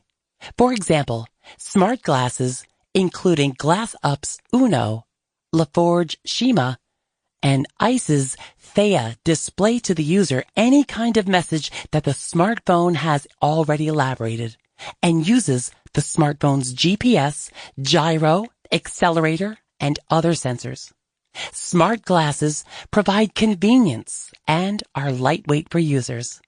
Also, spatial augmented reality is a branch of augmented reality based on projectors and exploits the way people's eyes perceive 3D objects to allow people to perceive a 3D experience.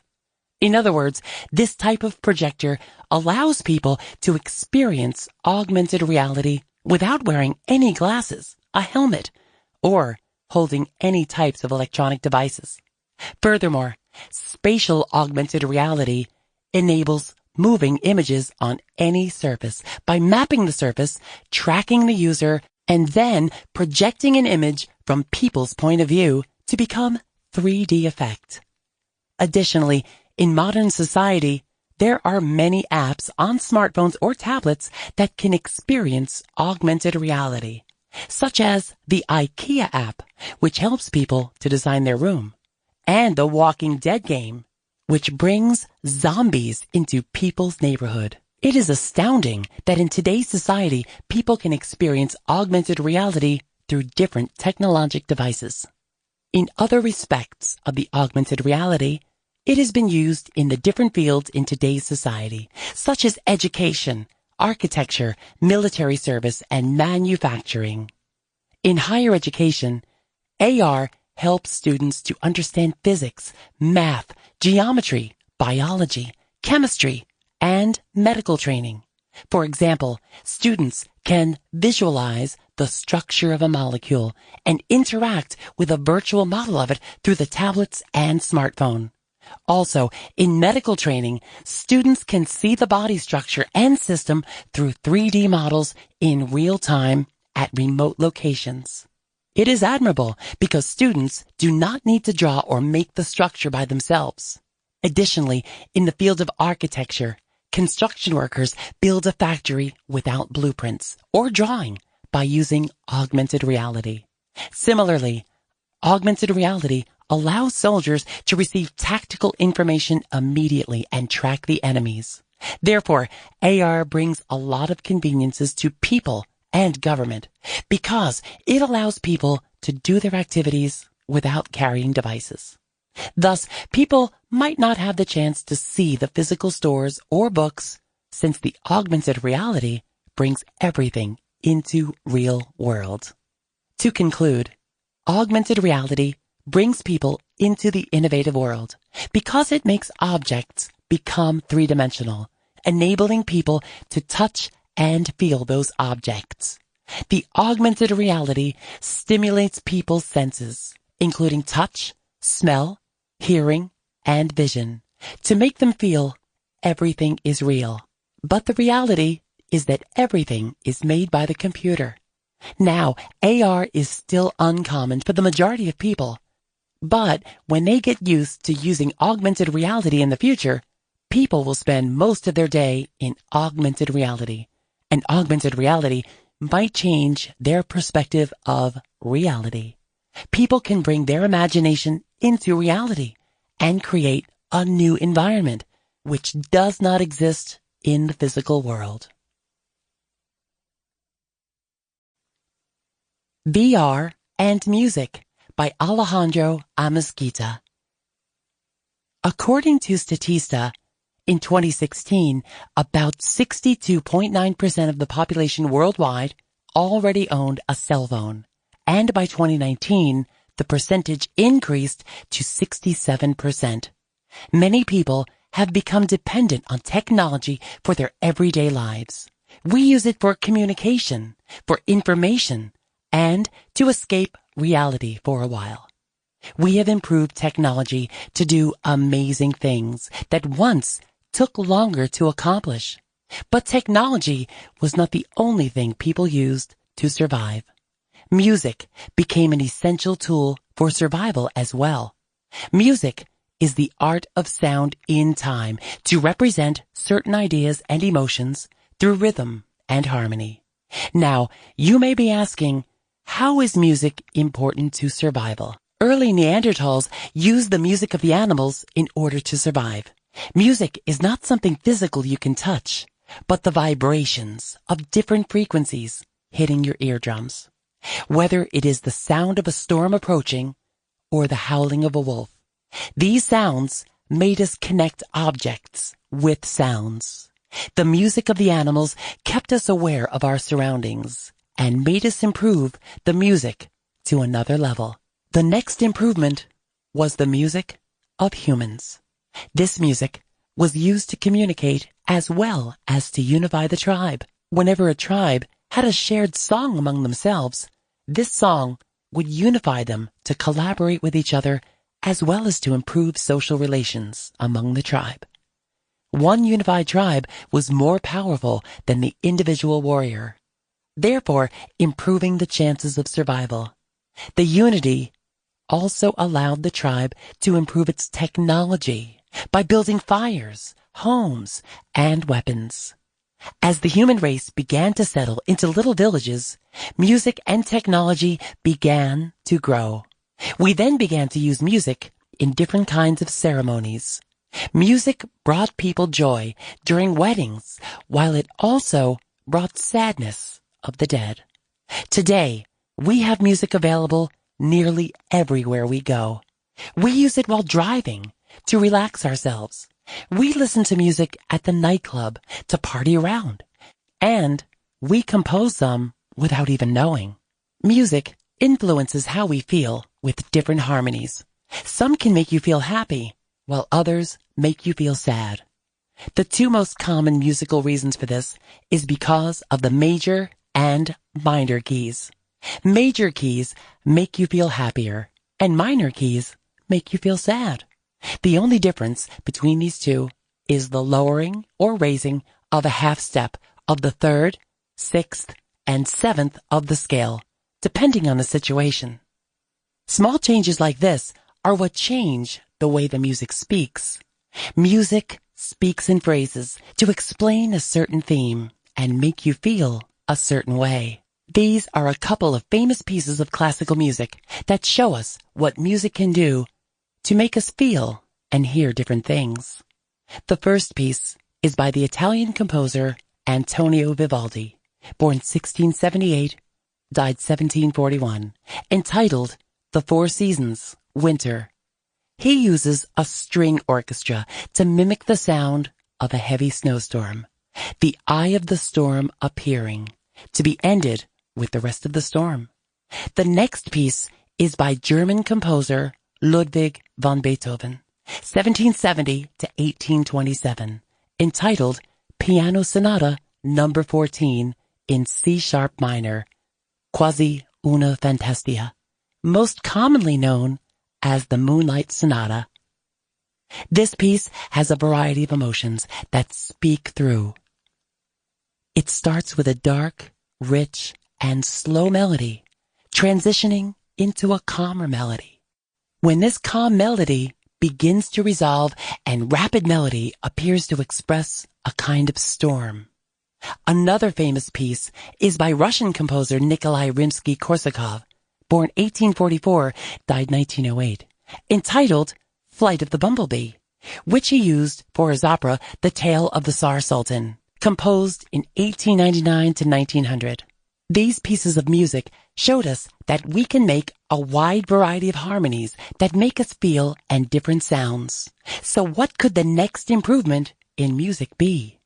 Jaron Lanier, born in 1960, is an American composer, author, computer scientist, and is considered the father in the field of virtual reality.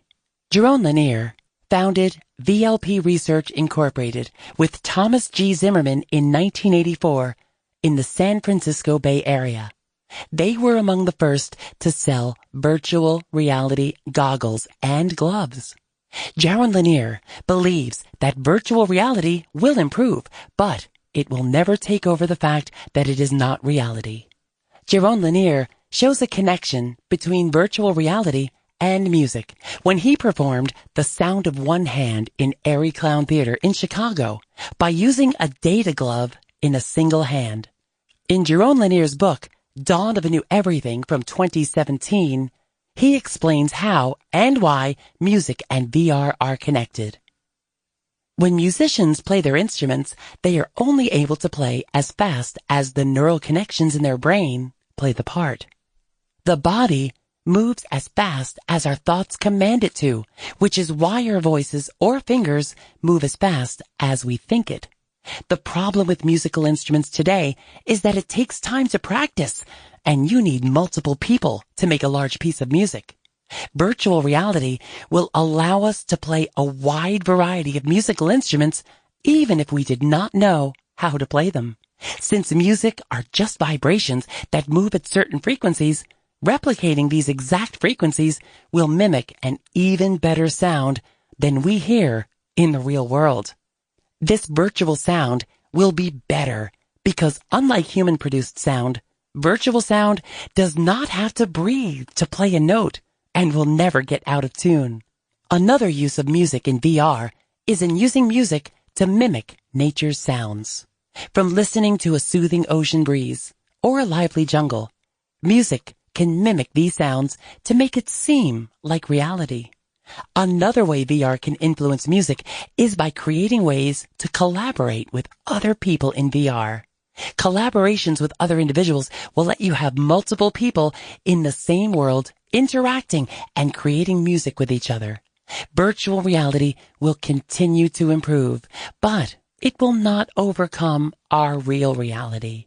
The important word is virtual, because that is all it will ever be. Virtual reality lets us live in a fictional world that we choose to create and allows us to show ourselves.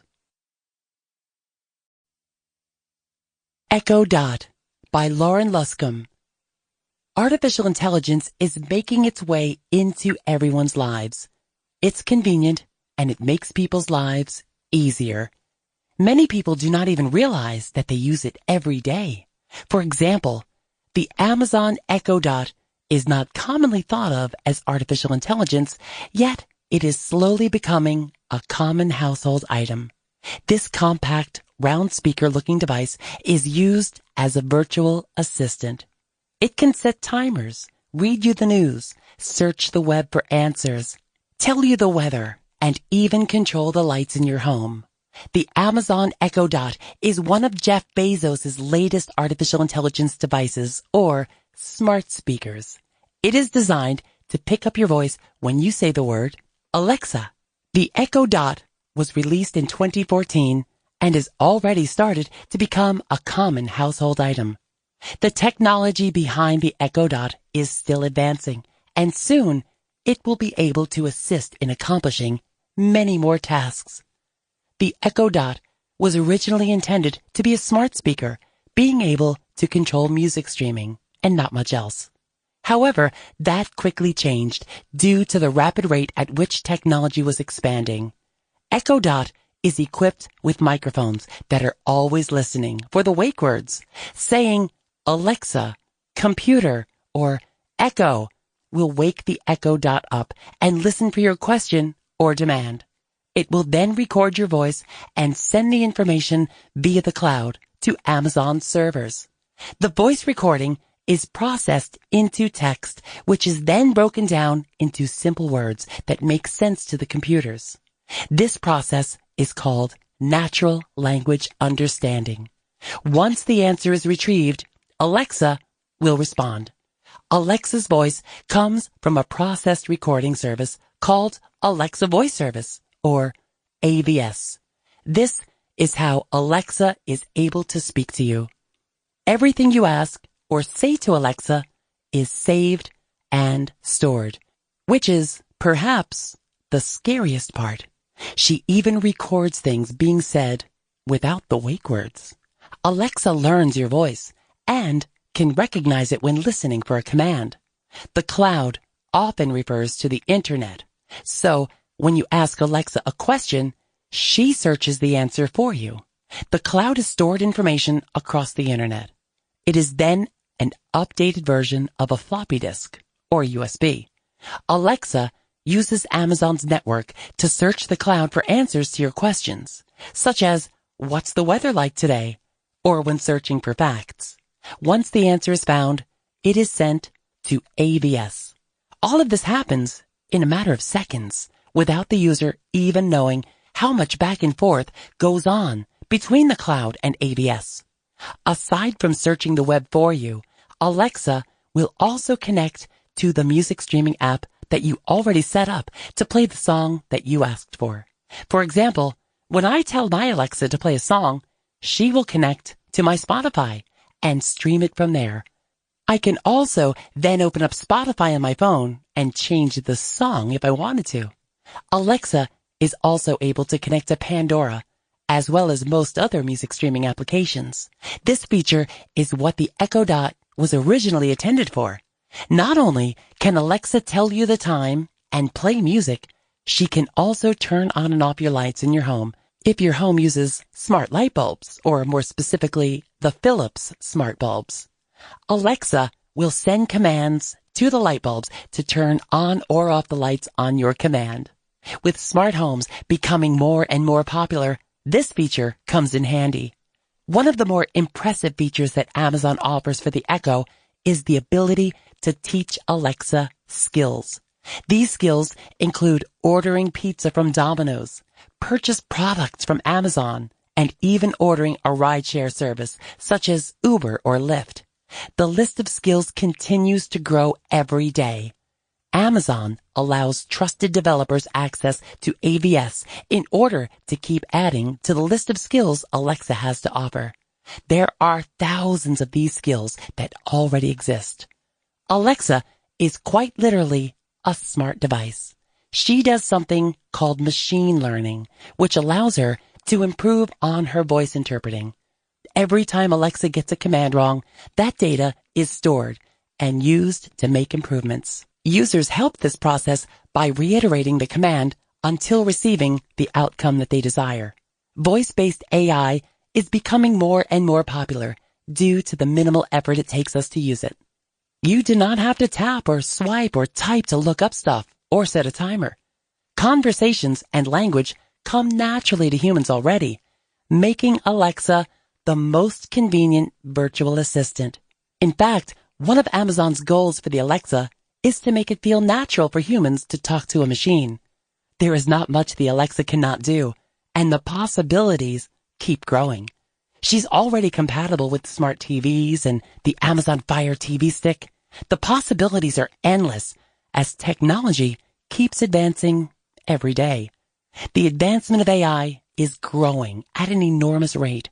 Of course, all of it is designed to make humans' everyday life easier. But where does the intelligence stop?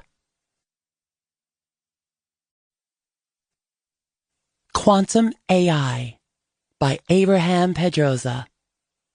The story of human intelligence is synonymous with progression, none being a greater example than the evolution of the computer. The first readily available home computers were released around 1982. Although rudimentary compared to today's computers, it gave us a new set of tools that set the standard for the next generation. Ever since those first computers made their way into homes across the world, the scale in which we use computers has grown exponentially. Nearly every decade, we have experienced a new technological development that redefines the way we function as a society. Undoubtedly, the most impactful development of this modern era has been the Internet. The Internet completely changed how we communicate, make money, entertain ourselves, etc. But most importantly, the Internet made information easily accessible and far-reaching. The effects of the Internet were only amplified once mobile devices became commonplace, giving everyone unbelievable knowledge and power at the palm of their hands. For most people, their cell phones have become an irreplaceable tool in their day-to-day lives. They dictate how we communicate, travel, learn, and interact with the world around us. Cell phones have become an irreplaceable assistant and part of our daily lives. As I mentioned, by nature of our intelligence, progression is a part of our destiny. Each technological improvement causes us to evolve as a species. It's no secret that our capacity to think and compute is limited by the power of our brains. Computers act like an extension of our brain, offering us more power. What if computers had a brain like ours? Since computers are scalable in terms of compute power, we would essentially have a brain far superior to that of our own brain. The most significant technological development is just on the horizon, and it is called artificial intelligence, or AI. As much of a life changer as cell phones have been, AI is aimed to have as great, if not greater, of an impact on our society. Following the trend of human progression in computer hardware will only accelerate the power and efficiency of AI. But why is AI even significant, and how does it work? Many people have heard of artificial intelligence and how its expanding reach is going to change the future, but not many know why or how. Modern artificial intelligence is based on machine learning.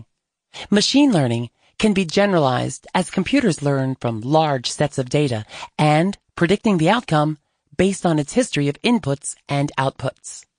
In essence, computers take in information and observe the results, and after doing this multiple times, they can more accurately predict the outcome of future inputs. It may not seem obvious yet, but AI is already being widely used today. For example, when you search for something on a video streaming platform like Netflix or YouTube, you will presumably receive suggestions for videos that you would like. These suggestions are generated through the power of AI. Each time you watch a video, a computer tracks certain characteristics about the video, like length, genre, watch time, etc. After collecting all this data, it can accurately predict the types of videos that you would enjoy by matching those characteristics to videos in your watch history. This basic principle of data analysis and prediction is the basis of unsupervised machine learning. There is a problem, however, with current classical computers that use the binary system of ones and zeros, because there are limitations on how fast and how complex machine learning algorithms can be. Going back to the example of video suggestions, there are not many things that the computer has to compare or analyze, because there is a rather short list of parameters to consider. But when AI is tasked with something like calculating the most efficient flight path, the variables that have to be considered grow considerably. To solve this problem, AI has to consider the direction of the wind, other flights in the area, fuel consumption, restricted airspaces, trajectory for landing, etc. For classical computers, a problem of this complexity would take days to calculate. There is a solution to this problem, however, and it is in the way of quantum computers. The most obvious solution to increasing the speed at which AI can function is to increase the computational power of current computers. For the next 5 or so years, this approach would help increase the speed and abilities of AI. But there is a problem. The issue is the way classical computers are built, or rather, the silicon chips that they are made on. The problem with silicon chips is, as you squeeze more transistors onto the chip, at a certain point, around 5 nanometers, these chips experience a phenomenon called quantum tunneling. Quantum tunneling completely disrupts the rules by which classical computers work. Rather than acting like a gate, electrons are able to teleport through this gate, completely disrupting the function of the computer. It may be hard to believe, But the origins of the same problem that are inhibiting classical computers is also the solution to improving power of AI. Quantum computers, in effect, use the properties of quantum mechanics and exploit them rather than being inhibited by them. Quantum computers exploit three properties of quantum mechanics to function. The first being superposition, or spins. Superposition allows a computer to be in two states at once. The best way to envision this is flipping a coin. In classical terms, the coin can either be heads or tails. However, in the quantum world, the coin can be heads, tails, or both at the same time. The next property is entanglement. Essentially, in the quantum world, once two particles become entangled, it is really hard to separate them. If we go back to our coin example, if we were to flip a coin that was entangled with another coin, the result of flipping one would replicate onto the other coin that it is entangled with. The third property is interference, which cancels or amplifies different wavelengths. The best way to envision this is by understanding how noise-canceling headphones work. Outside noise produces sound waves, and the job of the headphones is to produce sound waves that will cancel out the outside wavelength. Quantum computers use this property to amplify correct answers and mute the incorrect answer. It is by these three properties that the future of artificial intelligence lies. It may be hard to understand how or why quantum computers would be so beneficial to artificial intelligence. To first understand why, let's look at IBM's card test example. Say we have 4 cards, 3 aces and 1 queen. If we were to place the queen in a random location within the set and then flip them upside down, how would a classical computer and a quantum computer find the queen? The classical approach would be to search each individual card to find the queen, which can be achieved in 1 to 4 steps, with 2 steps being the average. A quantum computer, however, can accurately predict where the card was placed in only 1 step by using superposition and interference. The quantum computer goes into a state of superposition where each qubit, a quantum unit of information, acts as if the card is there and isn't there. After a process called inversion, the signals of the incorrect locations are muted and the correct position is amplified, giving you the correct location of the queen in only 1 step. The differences in computation in classical versus quantum are astounding. In the card example, we are using a search algorithm called Grover's algorithm to essentially use probability to accurately predict the outcome very quickly. So, what does that mean for artificial intelligence? Well, say we go back to solving the problem of finding a flight path that both maximizes fuel efficiency and flight time. AI, in a classical computer, would have to test each and every scenario in order to find the one that will solve the problem. To do this would require lots of computing power and lots of time to calculate. But if we were to give the same problem to a quantum computer, rather than calculating each course and comparing them to find the best outcome, it can skip all those steps and use probability to predict what would be the best flight path. It would be able to do this in only a few seconds rather than a few days.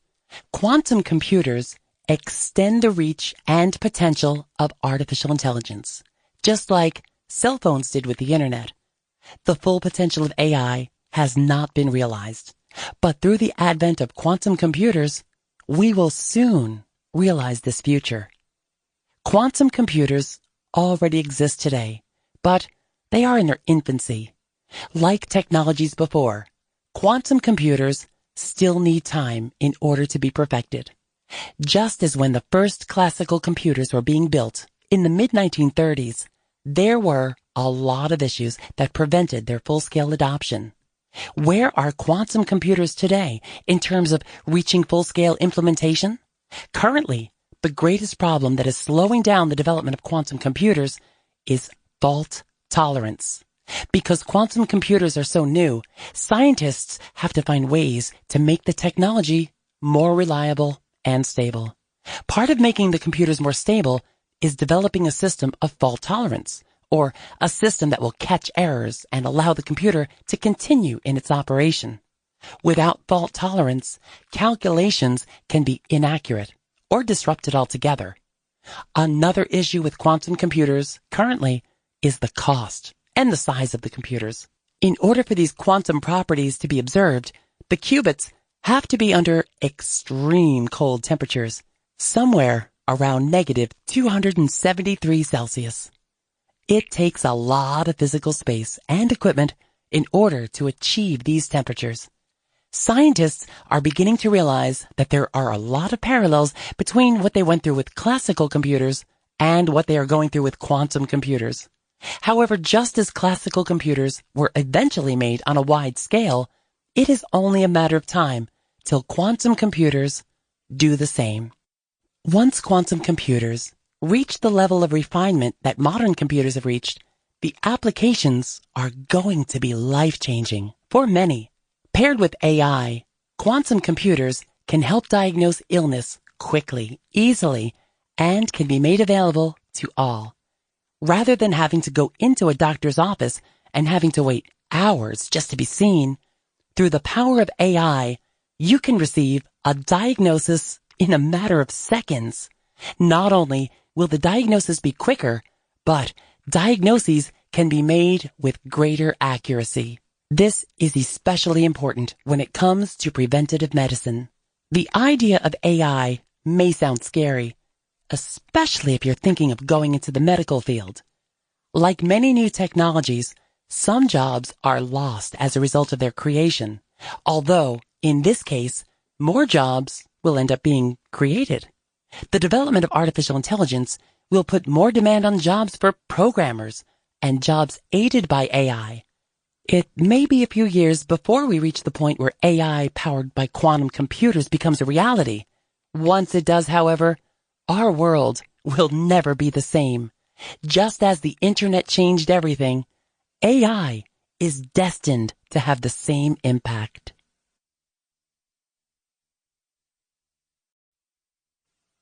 Ludwig Wittgenstein's Premonition of Virtual Reality by Eric Chang. An excerpt of Tractatus Logico-Philosophicus by Ludwig Joseph Johann Wittgenstein. Quote, Proposition 6.41.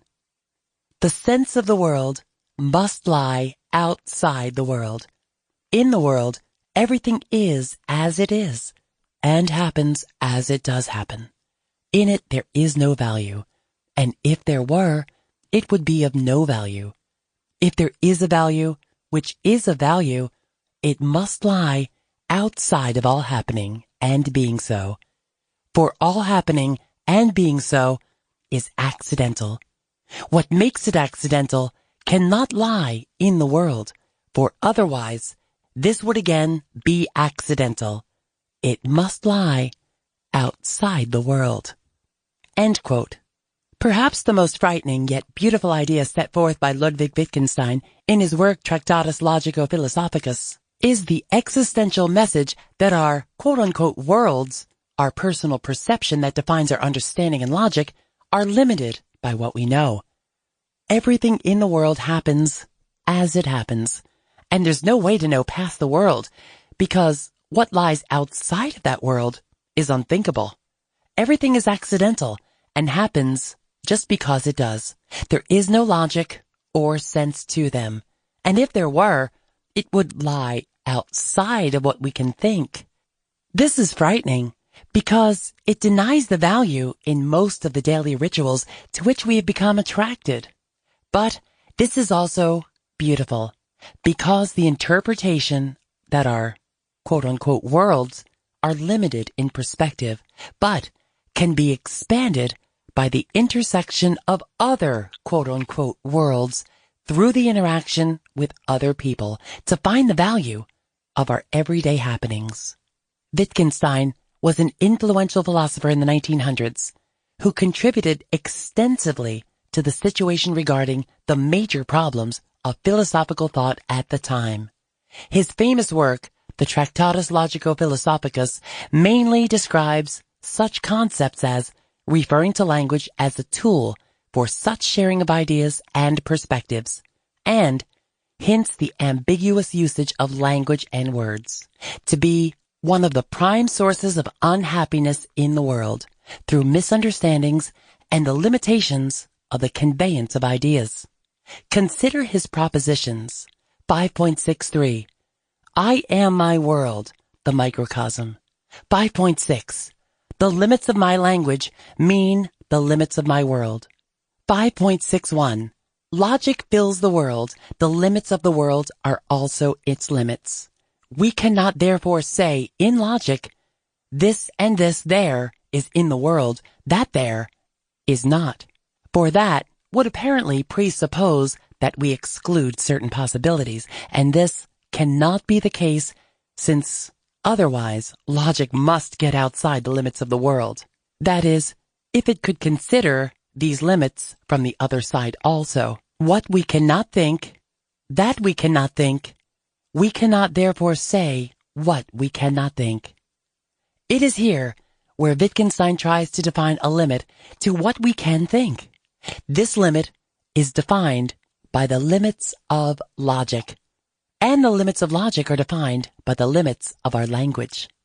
Earlier propositions in the Tractatus also establish the world as a totality of what we can think. Therefore, the world itself, or rather, the way we picture the world, is also limited by the limit of our thoughts. In other words, how we perceive the world is limited by how we understand it. This is also where Wittgenstein made an implicit premonition.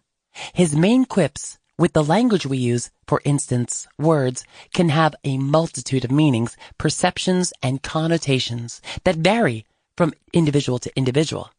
If these quips can be resolved, people would be far happier in their lives, since miscommunication would be eradicated, and ideas would be shared with much more ease. Hence, the finding of value within our everyday interactions. This is where virtual reality may come into play. Virtual reality, or VR, has become more prominent and relevant throughout the years, especially within the realms of video games, in terms of accessibility and the implications it holds for the future. More and more VR products have been arising in such companies as Sony, Microsoft, and more importantly, Nintendo. So much so that it would not be a stretch to imagine the influence spreading to instruments that affect quality of life, like everyday glasses in the near future. In the past, this type of augmentation of reality would be unthinkable. It is nonsensical for there to be a reality outside of reality. After all, reality is what we see with our own eyes, our own senses. But this type of thinking is a misconception. One must realize that reality is defined by stipulations set upon by our own world. Wittgenstein has considered the implications of the anatomy of reality in terms of our own limits, hence the world we inhabit. If one views virtual reality as simply a means of conveying pictures and ideas with ease, or in other words, the shaping of our world through the creativity given to us by VR technology, then VR is still within the confines of our own limits. And because it is so, it is possible for VR to allow a typical person to intersect his own reality with the reality of another person. Hence, as mentioned previously, this would also alleviate many problems that arise within our daily interactions. We can alleviate the problems of misunderstandings by possibly forming our thoughts virtually to others, showing them what we meant in the virtual space.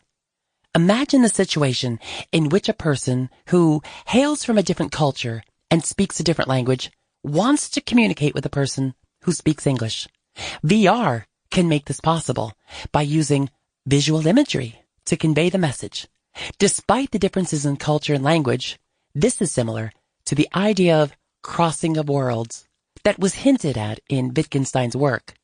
In a sense, this is the ideal of the utilization of language, as the language we are using is in the form of virtual imagery. If VR succeeds in bringing such quality of life to the public and bringing Wittgenstein's premonition into fruition, then it is possible that global communication can reach a new height, and some of the world's most difficult challenges, such as language barriers and the accessibility of knowledge, can be resolved. This is how people can find value and happiness within the world. If value cannot reside within the logic of one's own world, then it must reside outside of it, or, in other words, in the world of others. This is what Wittgenstein has envisioned, a world in which people can form relationships through the conveyance of their innermost feelings precisely and earnestly. Alan Turing by Erica Oliveris.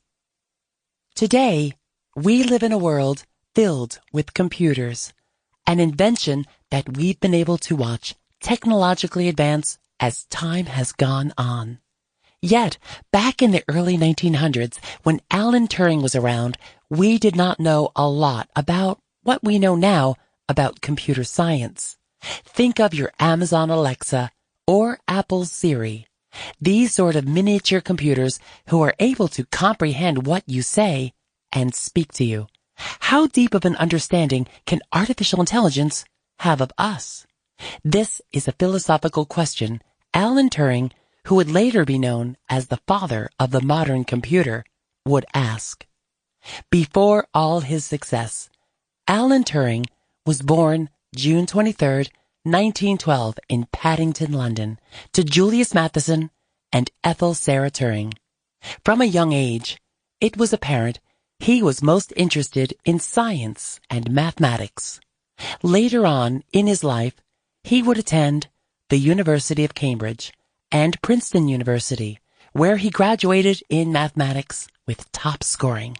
Yet, not only was he good at school, but he was also talented enough to end up getting a part-time job for a British code-breaking organization. Yet, all these things were just some of the smaller accomplishments in his life. During World War II, Alan Turing was a leading code breaker. Turns out he was really good at breaking German codes. He even created something called the bomb, which was an electromechanical device used to decode German Enigma encrypted signals with fellow codebreaker named Dilly Knox.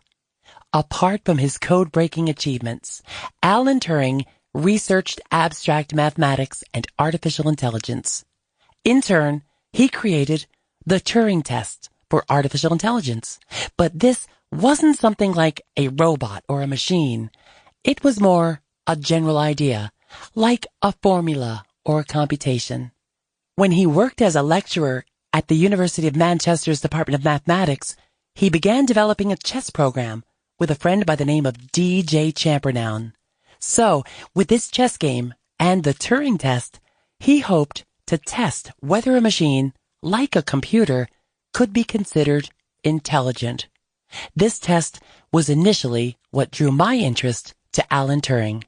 It brings up the question of whether machines can do well in trying to imitate human behavior, like the presence of emotions or mental capacity.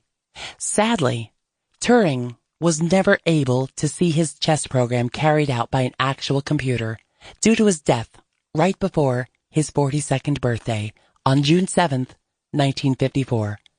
Although there is speculation about the explanation behind his death, he was ultimately found dead with a half-eaten apple, presumably poisoned with cyanide, on his bedside table. It was rumored that Turing was fixated on the story of Snow White and the Seven Dwarfs and had turned to a similar idea to deal with the discrimination he faced as a homosexual. Even though Turing was originally engaged to a colleague, Joan Clark, he later decided it was unfair to marry her because of the fact that he was a homosexual. In the 1950s, this was a time when homosexuality was illegal in the United Kingdom. So, when police were conducting a burglary investigation at Turing's house, it came to light that the perpetrator was 19-year-old Arnold Murray, a man Turing was forced to admit he had a sexual relationship with. In the end, police charged him with indecency. Turing was given the choice to be chemically castrated or imprisoned. If he was imprisoned, this meant Turing faced the possibility of losing his mathematics position he held at Manchester University. Not only that, but the school gave him access to one of the world's only computers at the time. In the end, science was so important to him, he chose to be chemically castrated so that he could continue to work on his scientific projects at home. Nonetheless, many people speculate that because of these hardships due to his sexual preference, he intentionally ended his life. This also made an impact on the world, not just his work in computer science and mathematics. On September 10th, 2009, the then Prime Minister Gordon Brown released a statement apologizing to Turing for being prosecuted. Brown said, quote, "This recognition of Alan's status as one of Britain's most famous victims of homophobia is another step towards equality and long overdue. But even more than that, Alan deserves recognition for his contribution to mankind." End quote. Later, in October 2016, the British government would announce Turing Law, which pardoned thousands of gay and bisexual men who were convicted for homosexual acts when it was considered a crime. Regardless of what he did while he was alive, he made remarkable differences after his death. Despite all this, Turing has been given lots of credit in the computer science world. For example, in Time magazine, he was put on a list of the 100 most important people of the 20th century, stating, quote, "The fact remains that everyone who taps at a keyboard, opens a spreadsheet or word processing program, is working on an incarnation of a Turing machine." End quote. Ironically, things used to write this very excerpt, proving his work is still very much alive and significant to us today. Now, he holds the spot for the second most significant alumnus in the history of Princeton University, right after James Madison. Hollywood has even made a movie called The Imitation Game. It's a drama biography about Turing. Overall, it's concluded that although Turing did not necessarily invent computers, his work was very important in the way it set up many possibilities for computer science and understanding artificial intelligence. The Matrix and Simulation Theory by Raymond Vasquez.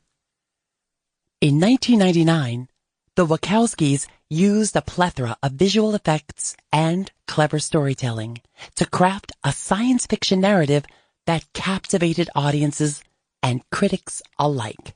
The film is about an average hacker that comes into contact with a terrorist group who offer to show him the truth about reality, after which he realizes that his entire life, as he knew it, was a simulation, experienced through a machine he was connected to.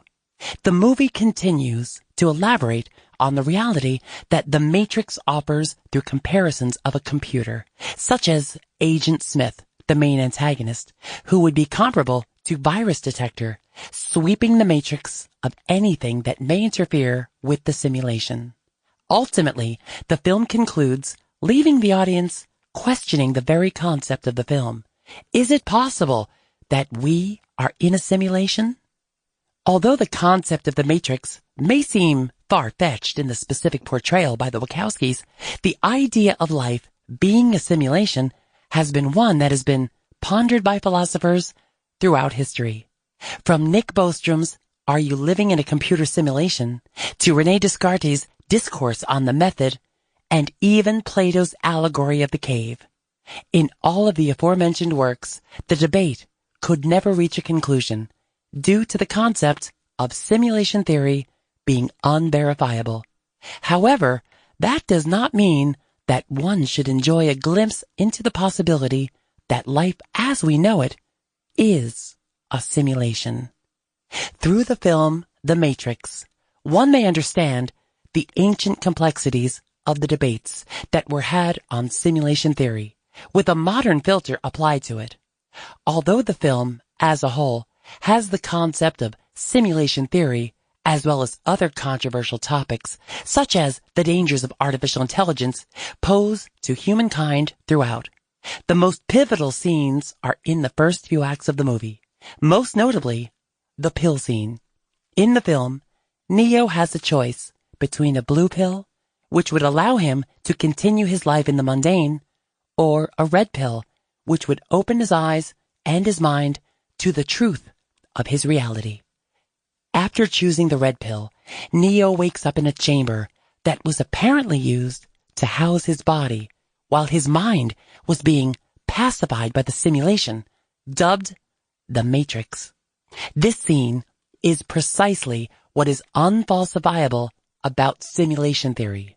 That is, we have no way to prove we are in a simulation. We have no pill, so to speak. The pill grants knowledge of the simulated reality, and therefore the absence of such an item only hinders our ability to truly prove we are. Since one is unable to truly prove or disprove that he is in a simulation, one must take into consideration the alternatives.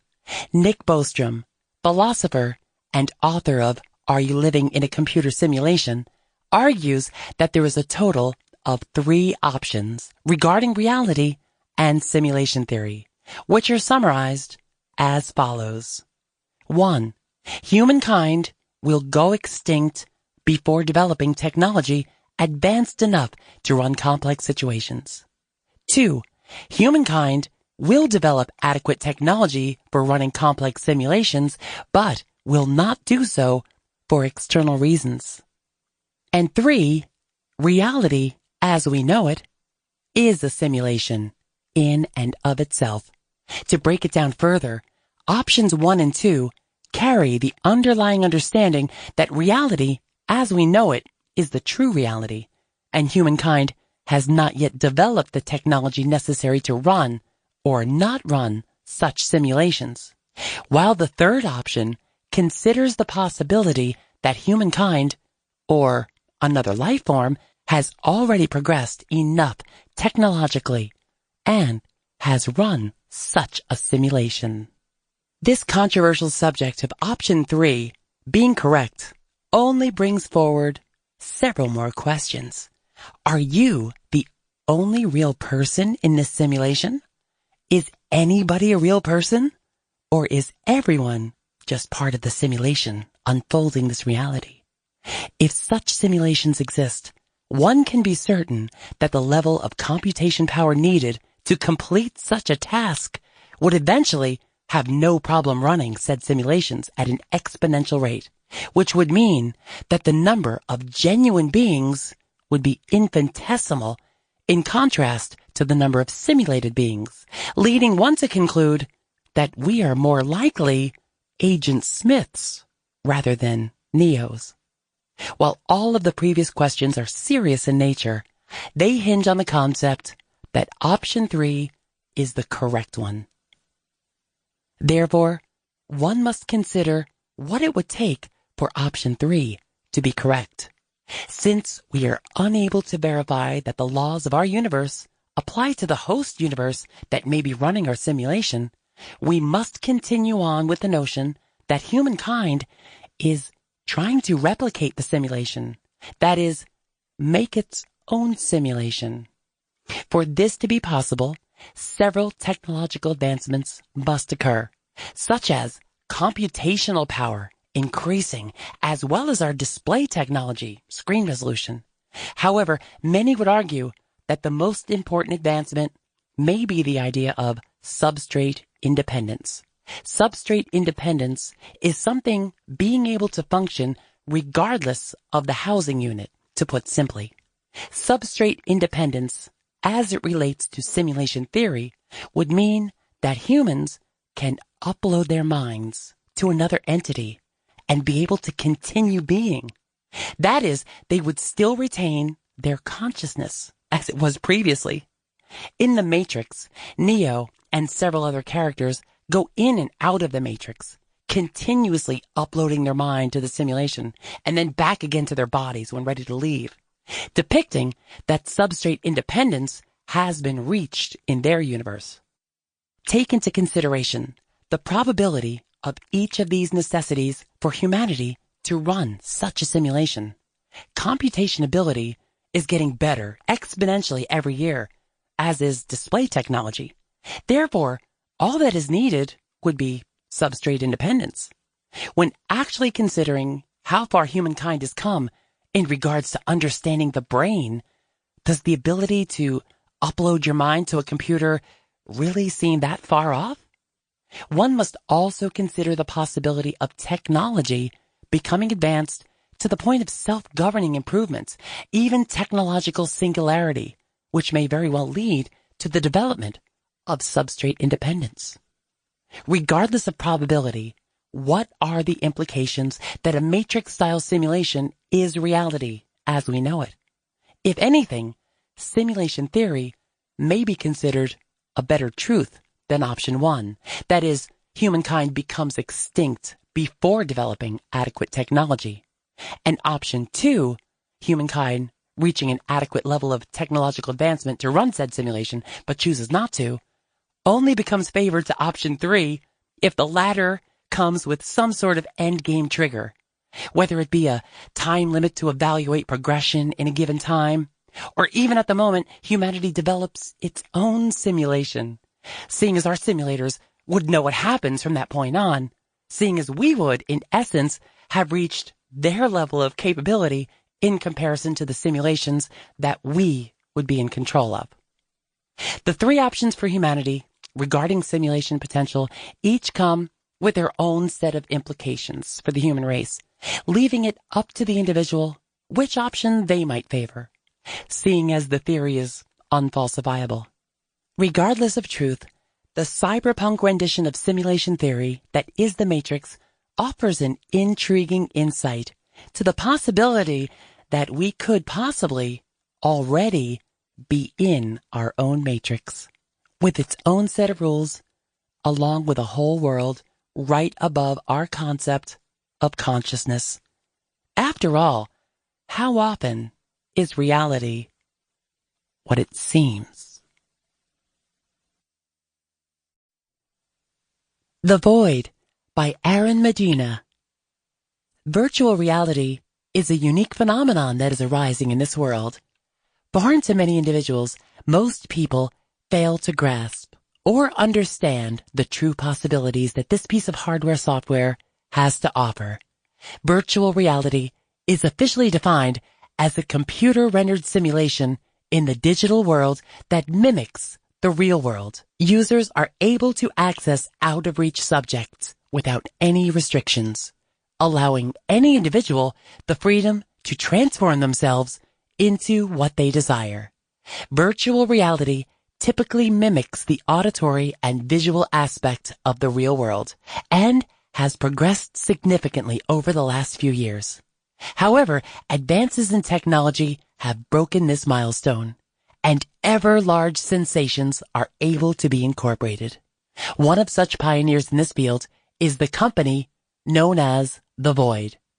Taking the digital experience one step further, they have developed a full immersion type of virtual reality, encompassing sensation as well as aromas, in addition to the classical auditory and visual stimuli. As this field grows ever larger, so do the potential possibilities of experiences. And only by treading these unknown waters are people able to discover new horizons.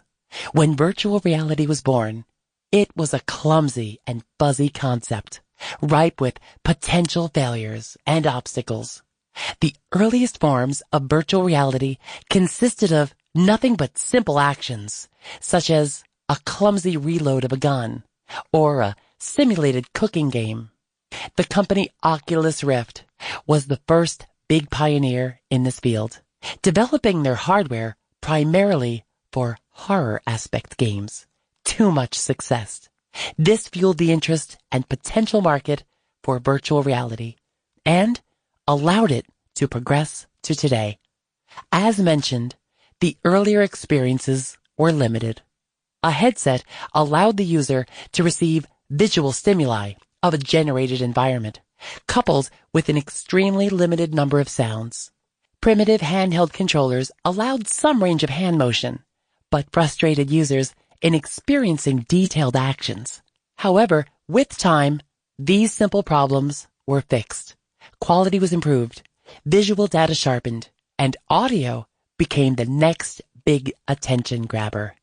3D IMAX movies, along with those infamous 3D plastic glasses, allowed virtual reality developers to create those pop-up images that are ever so lasting. However, users were not satisfied and wanted more.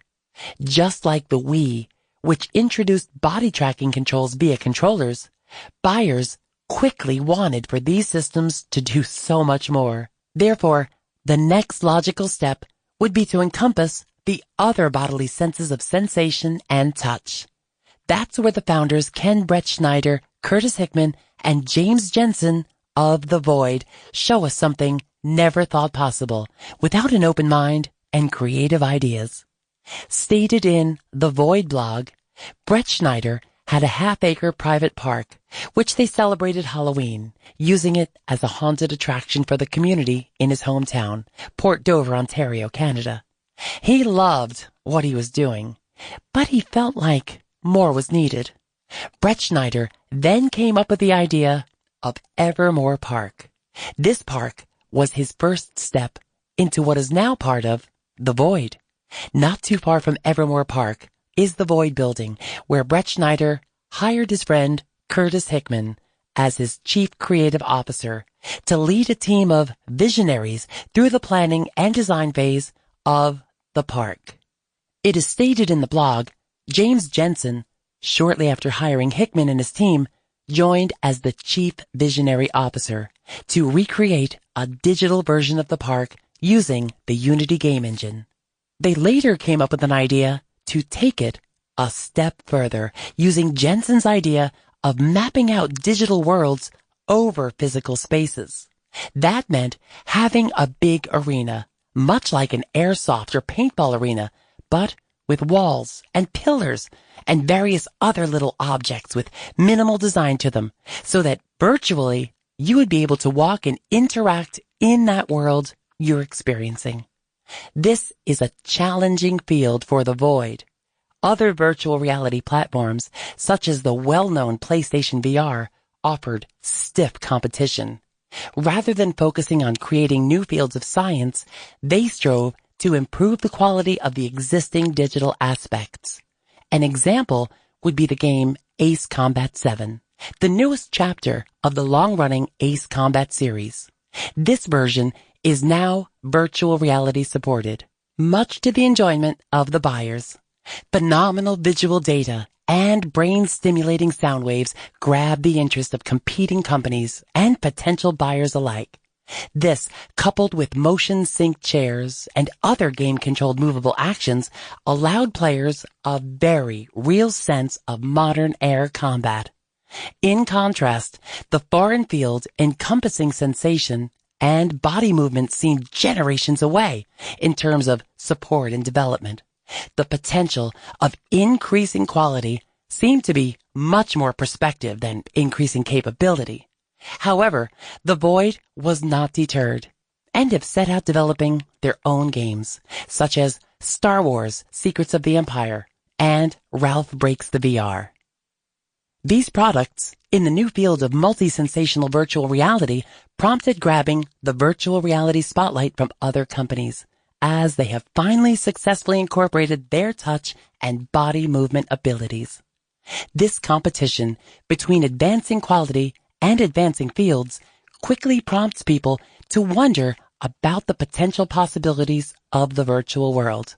With advancing quality, one can aptly undergo detailed tasks and interests without being worried about accuracy or validity.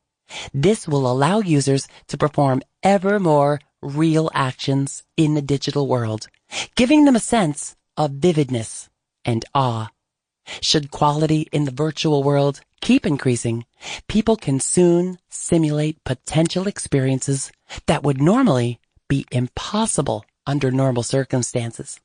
A potential example would be to simulate the reaction of a nuclear fission bomb. A host of obstacles deter one from studying this scientific reaction, not to mention the legality of such measures. However, virtual reality makes all of this disappear, as this explosion occurs in a digital environment. The user and surrounding environment is not subjected to any biological harm, thereby eliminating the potential risks of conducting such an experience. Cost is virtually eliminated due to the absence of acquiring materials or experimental procedures that require space and resources, allowing the study of these and other advanced processes available to a much larger population.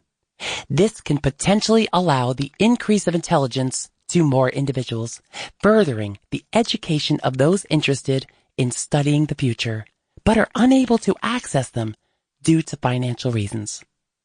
Advances in additional fields in virtual reality may also reap huge benefits, allowing an individual the ability to access objects and experiences in the virtual world via movement gives said individual great freedom in mimicking the real world. An example would be the anime Sword Art Online.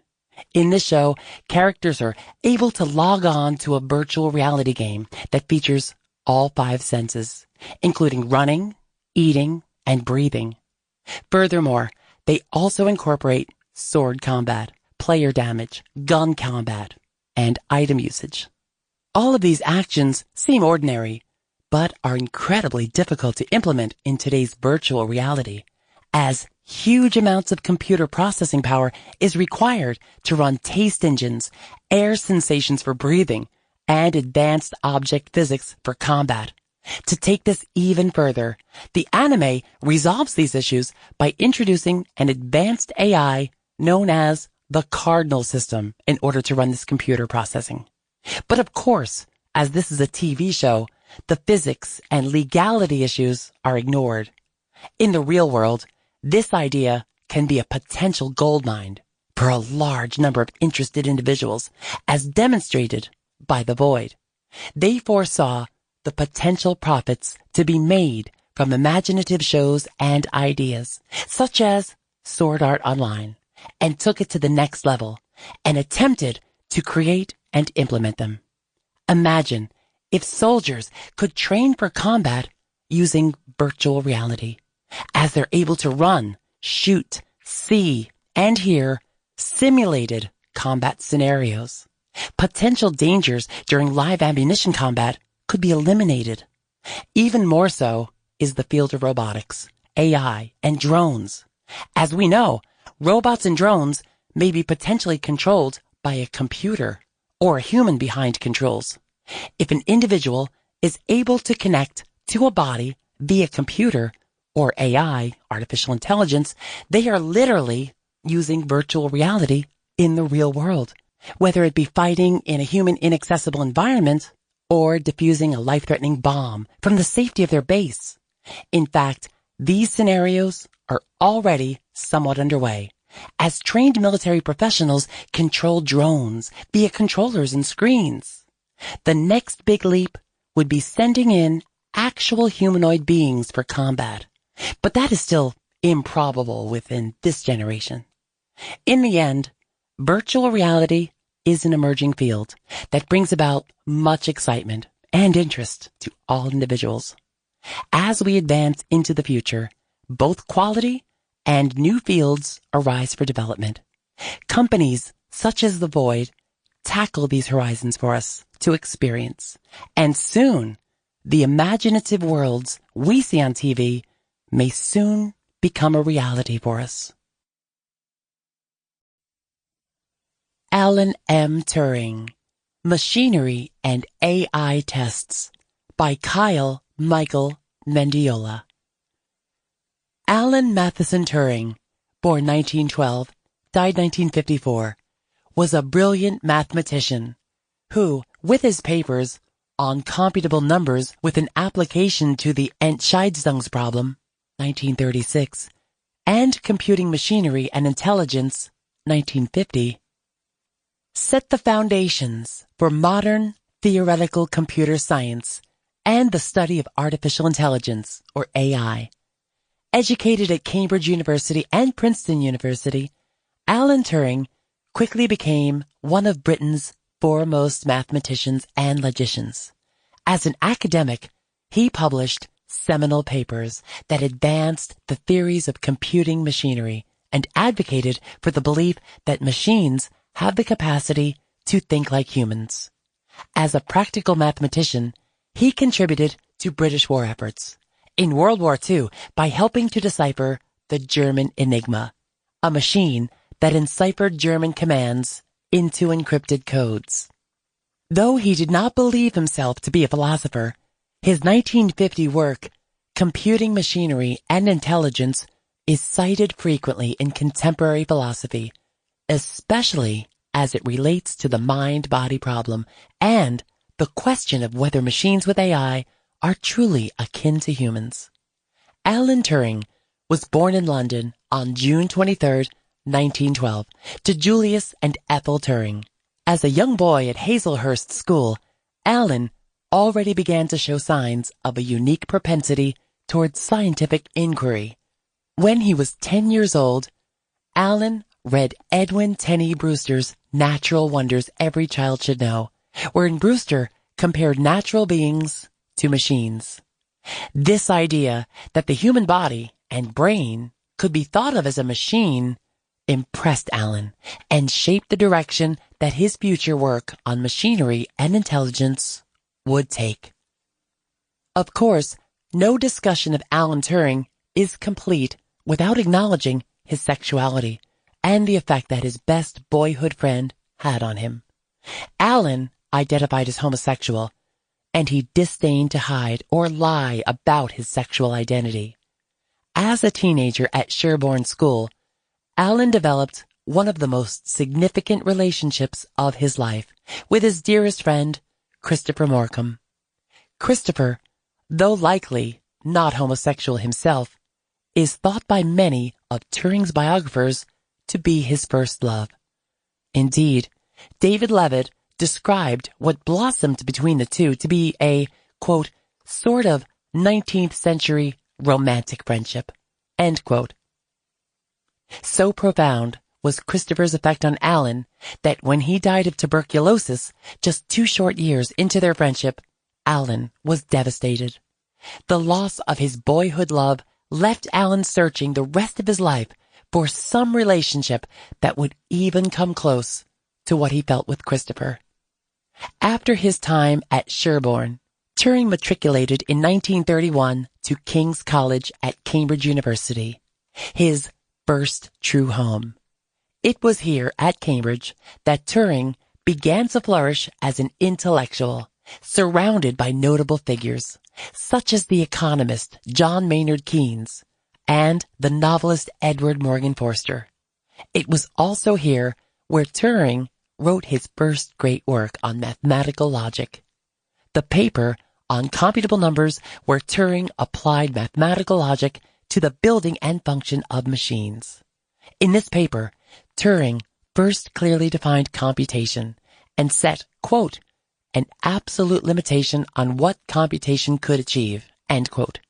To do so, Turing envisioned a, quote, universal machine which, when supplied with a tape bearing the description in a certain standard form of any given machine, computes the same number as that machine, end quote. Such universal machines would transcend the computing capabilities of single-purpose machines, though they would not be able to compute a solution to the Entscheidungsproblem. Thus, with these finds, Turing set the foundations for modern computer science and the future advent of the digital computer. After his time in Cambridge, Turing attended Princeton University from 1936 to 1938, where he earned his PhD in mathematics under the advisement of Alonzo Church.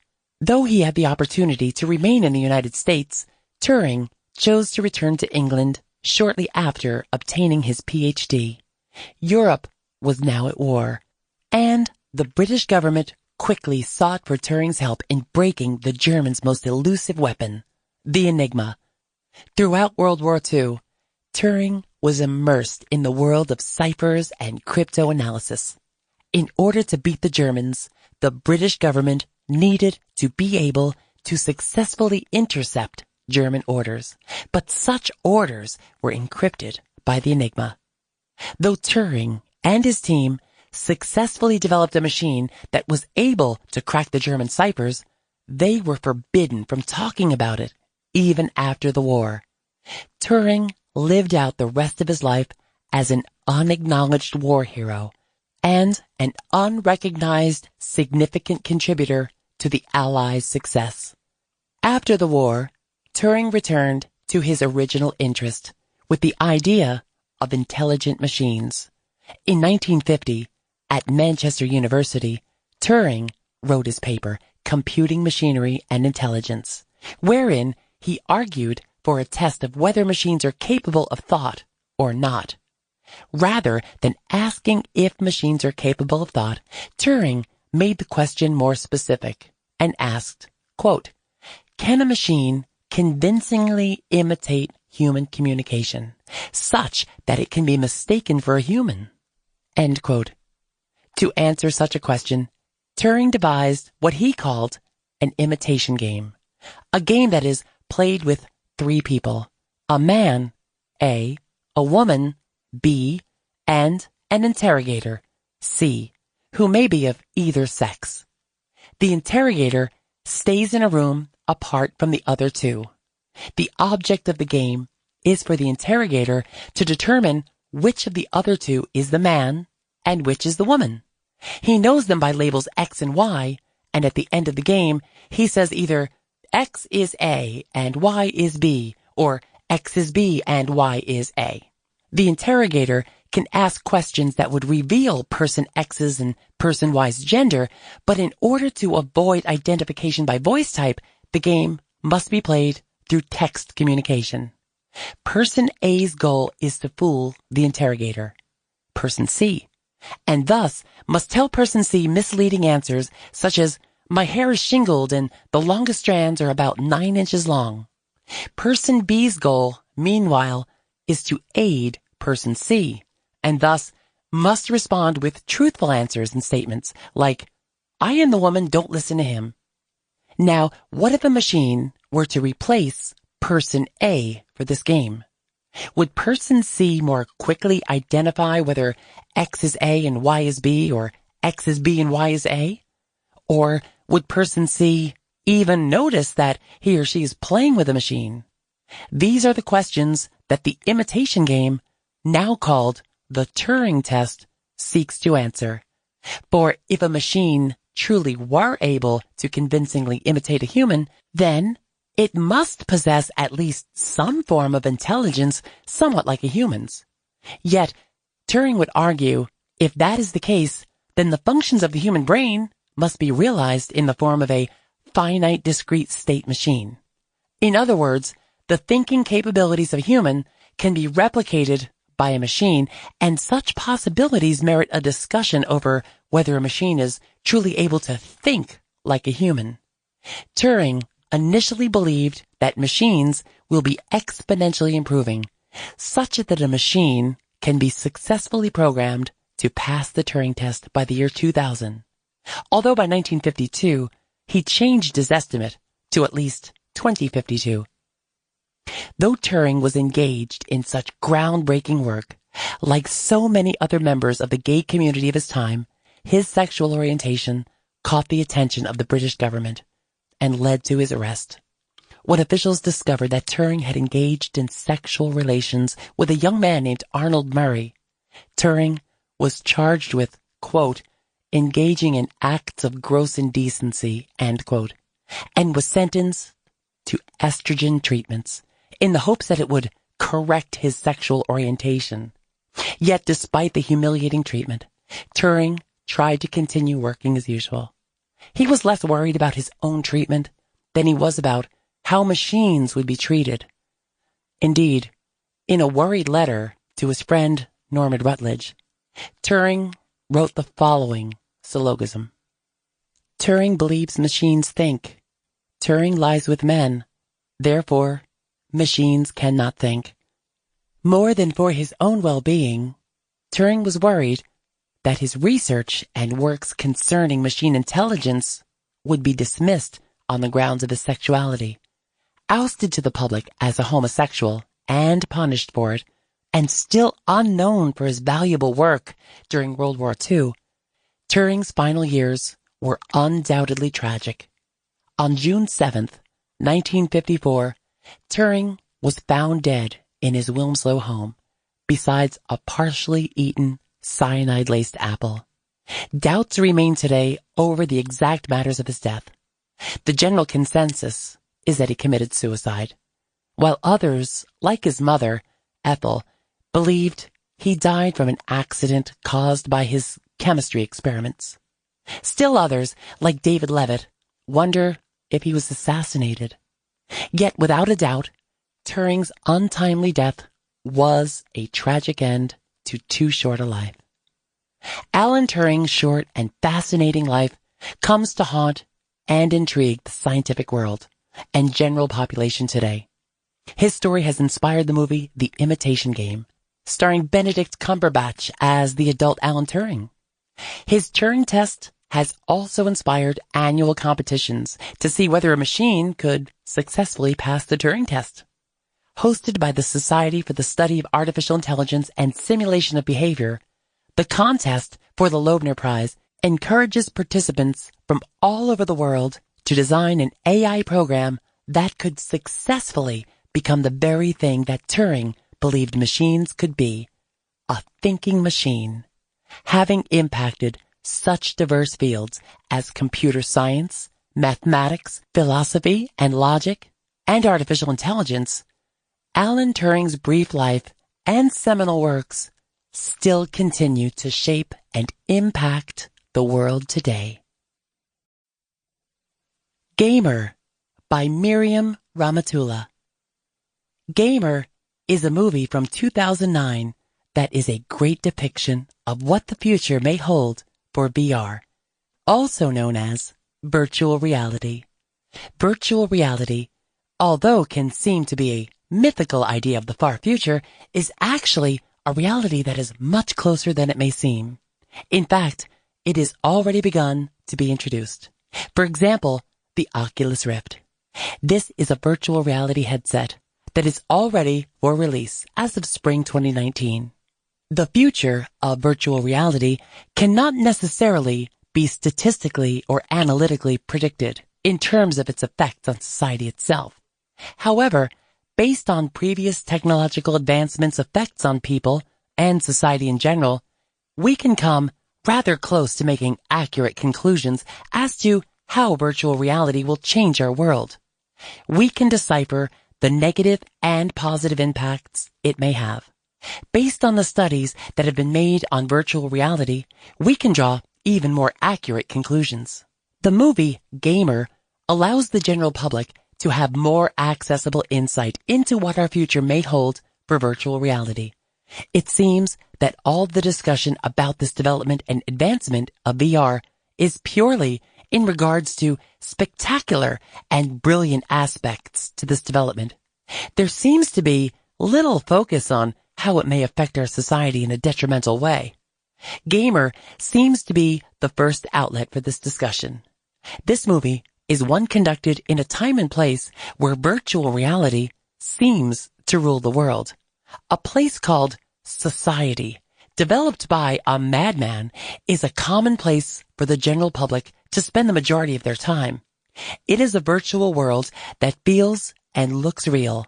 However, it is set to be a much more enjoyable space. It's a place for entertainment and a place for people to forget all their pain in the real world and indulge in fun. It is a place which various forms of pleasure, splurging through excessive eating and excessive nudity.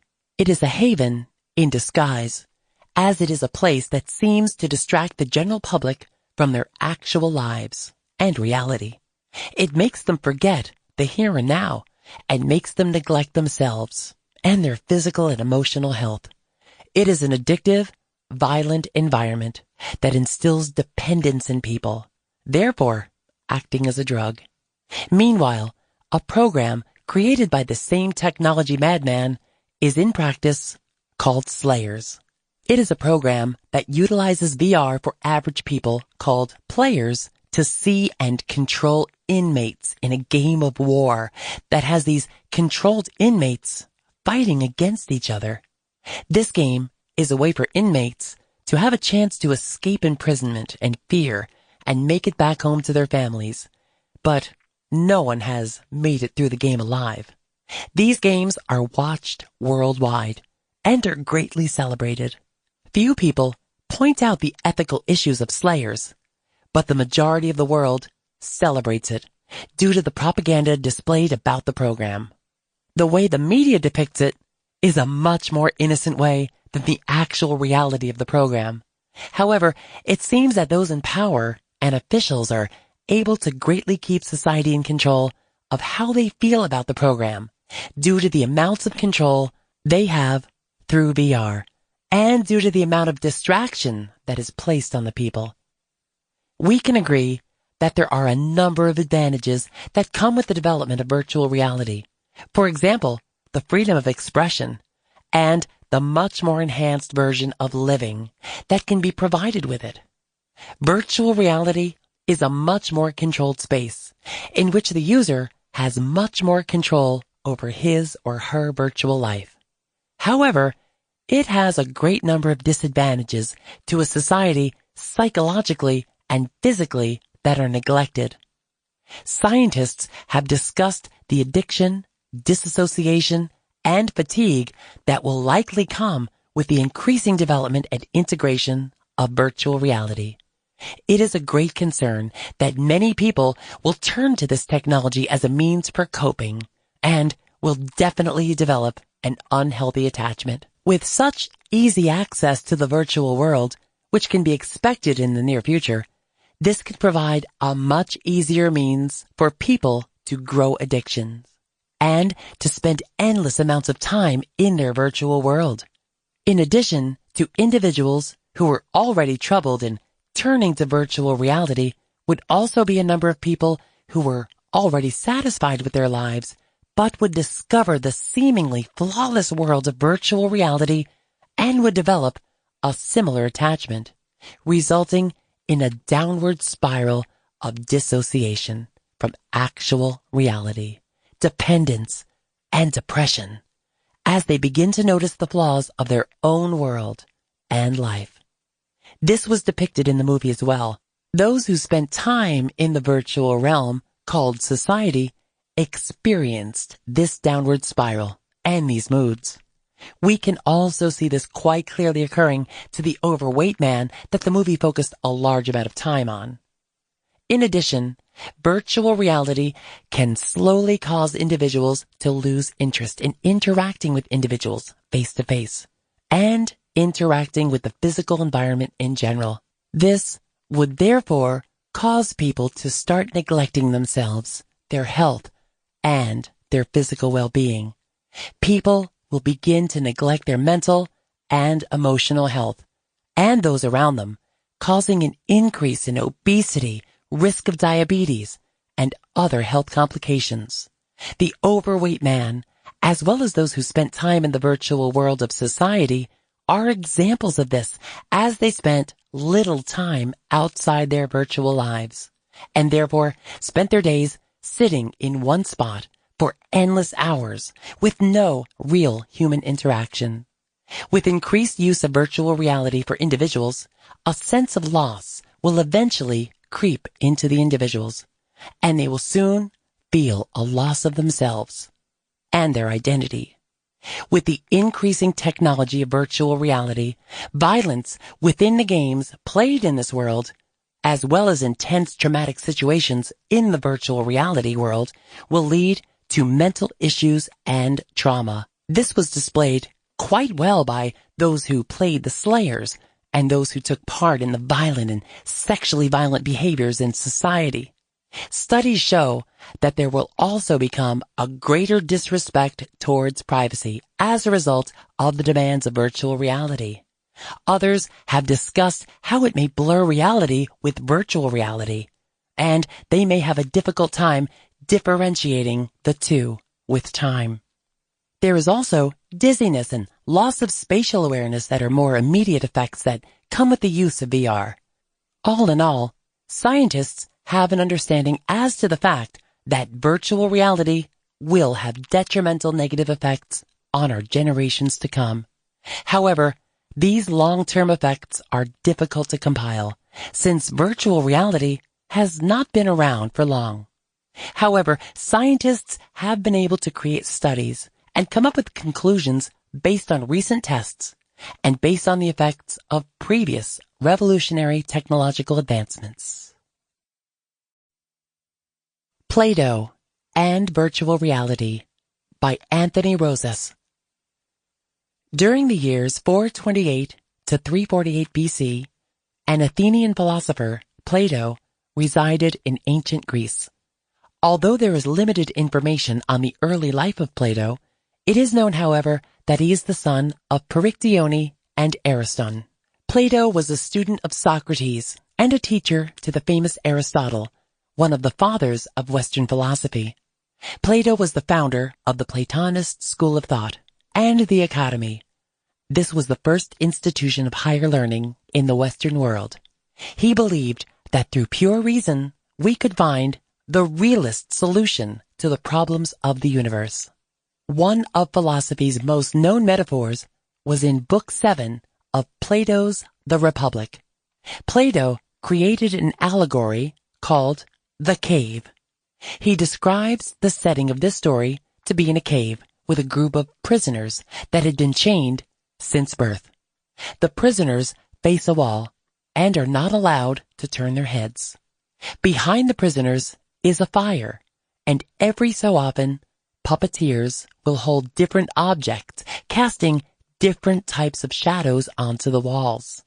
The prisoners would see horses, dogs, and various shapes resembling different animals, and would eventually associate the noises coming from the objects to each shadow.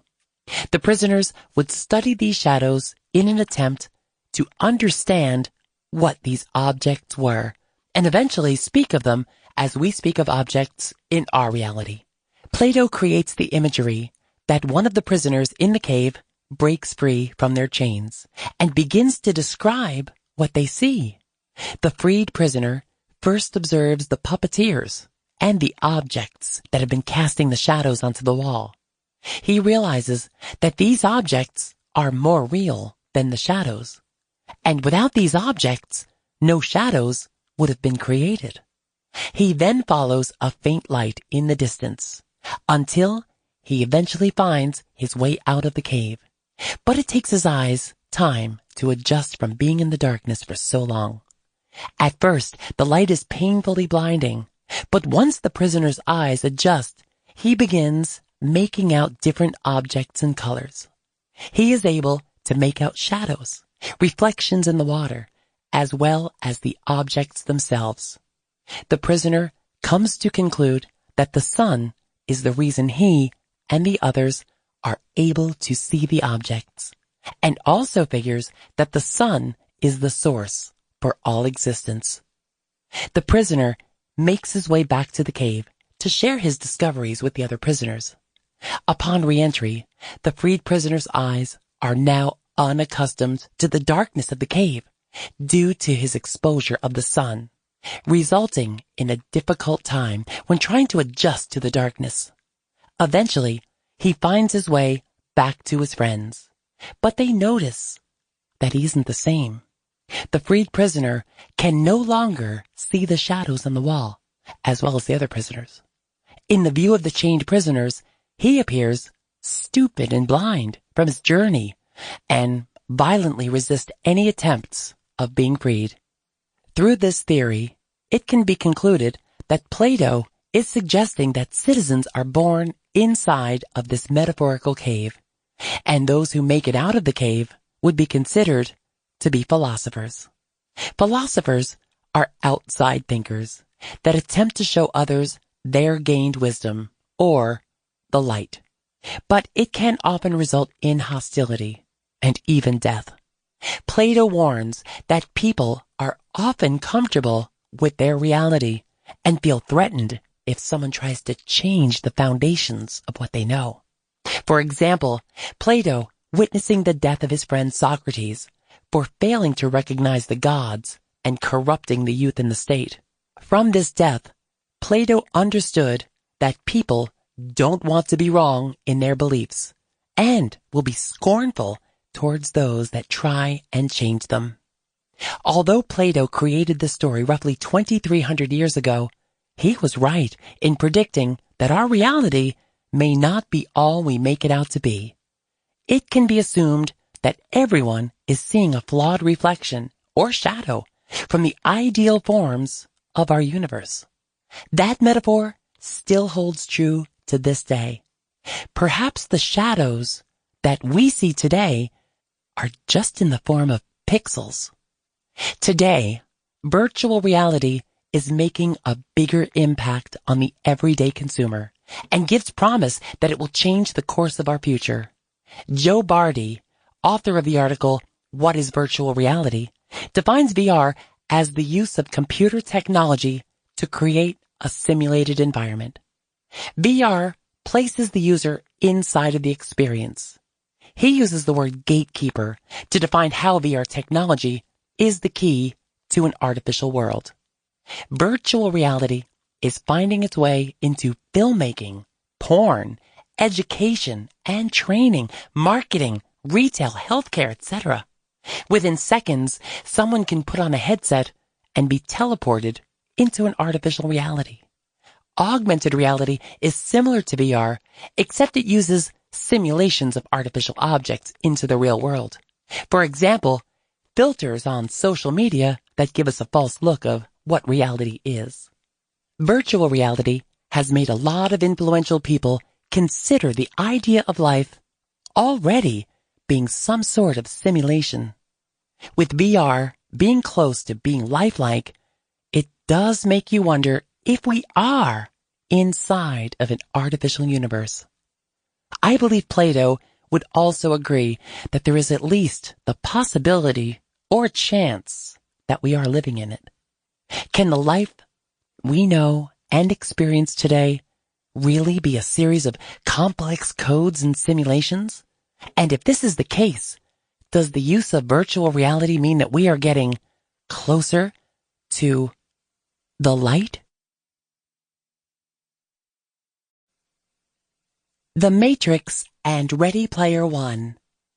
For my research paper on virtual reality and artificial intelligence, I chose to compare two movies that fall under both categories. The first movie I watched was The Matrix, and the second was Ready Player One. After 2 hours of watching The Matrix, I got a better understanding of artificial intelligence. This movie is about humans against machines and figuring out what is the Matrix. As for Ready Player One, this movie is about virtual reality. It's placed in the year 2027. Everyone in this time uses VR headsets to be able to create their avatar and become whomever they desire. The creator of the VR system ends up dying and leaves his fortune behind to the person who wins the game he designed. Now everyone within their world is trying to compete to win a lump sum and have full ownership of his corporation, Oasis. I'll be going into depth on both movies and explaining my thought process on it. The Matrix stars Keanu Reeves, who plays the character Neo. Neo is a computer programmer and a hacker who is trying to unfold the Matrix. He does not know why he feels like the world he lives in is not reality. Neo comes across the Matrix and wants to know what it is. He meets a woman by the name of Trinity, who takes him to meet the infamous Morpheus. Morpheus is on a mission to finding the one who can save civilization. He strongly believes that Neo is the one who can decode the Matrix. Once Morpheus figures out that Neo is the one to help save humans and end the war between the intelligent machines, Morpheus then gives Neo the option to take one of the two pills of reality. The blue pill gives him the option to continue with his normal day-to-day life, and the red pill will help him unfold the truth about the Matrix. Neo then decides to take the red pill. That will lead him to all his unanswered questions. After taking the red pill of his choice, Neo ends up in the 20th century.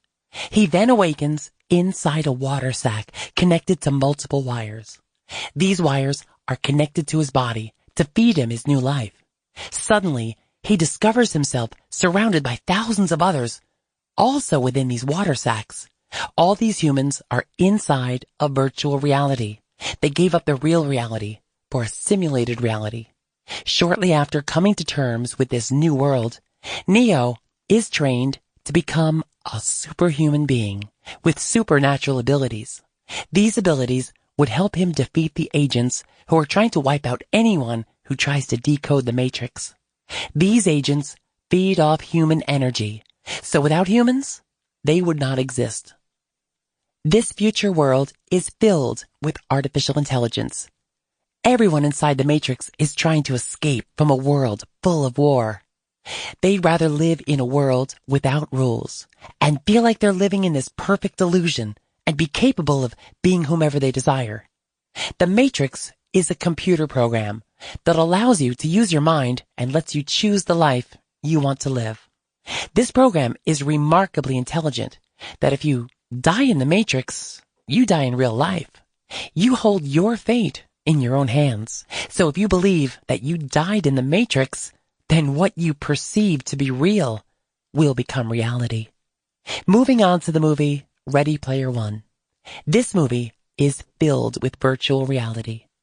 In the year 2027, everyone lives in a degenerate world. The leading actor, Ty Sheridan, who plays the role of Wade Watts, aka Parzival, who is an orphan who enjoys his simulated life within the video game Oasis. Every human being looks forward to this virtual universe. They want to escape their real reality and be able to create their own avatar in this incredible game world.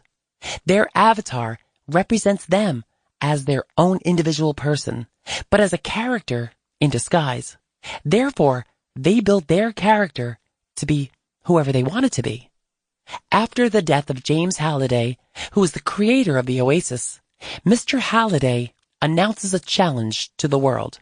Whoever discovers all 3 keys and finds the golden egg within the game he created will inherit $500 billion and will have the ownership of the Oasis. Now that everyone is aware of his fortune, they must compete against each other to win the contest. The only downfall of this game is that if you die within it, you lose everything you built up for your avatar. For example, you lose your money, clothes, cars, and weapons. Later, Parzival starts to discover new clues that helps lead him to the first key. Parzival is now the runner-up, and the Sixers are trying whatever they can to take him out.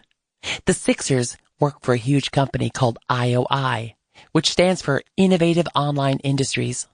Nolan, who is the head of this company, wants to be the one who wins Halliday's fortune. Now Parzival is on the run and trying to do whatever he can to discover the next key and win the game. This whole movie uses virtual reality technology to play a game that helps them escape from the poverty world that they live in.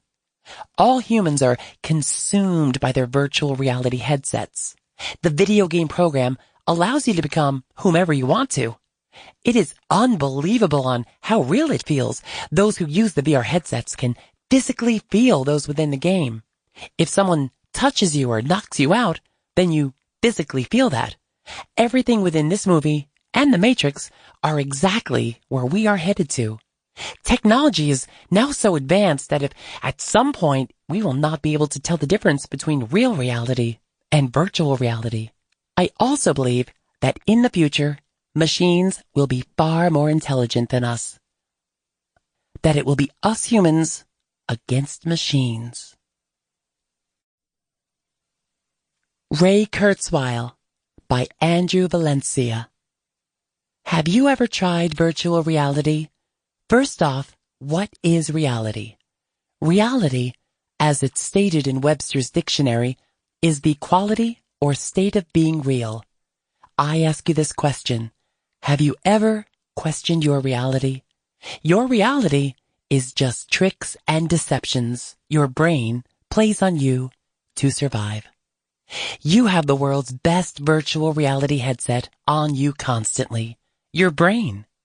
The human brain creates a reality based on information gathered from our senses.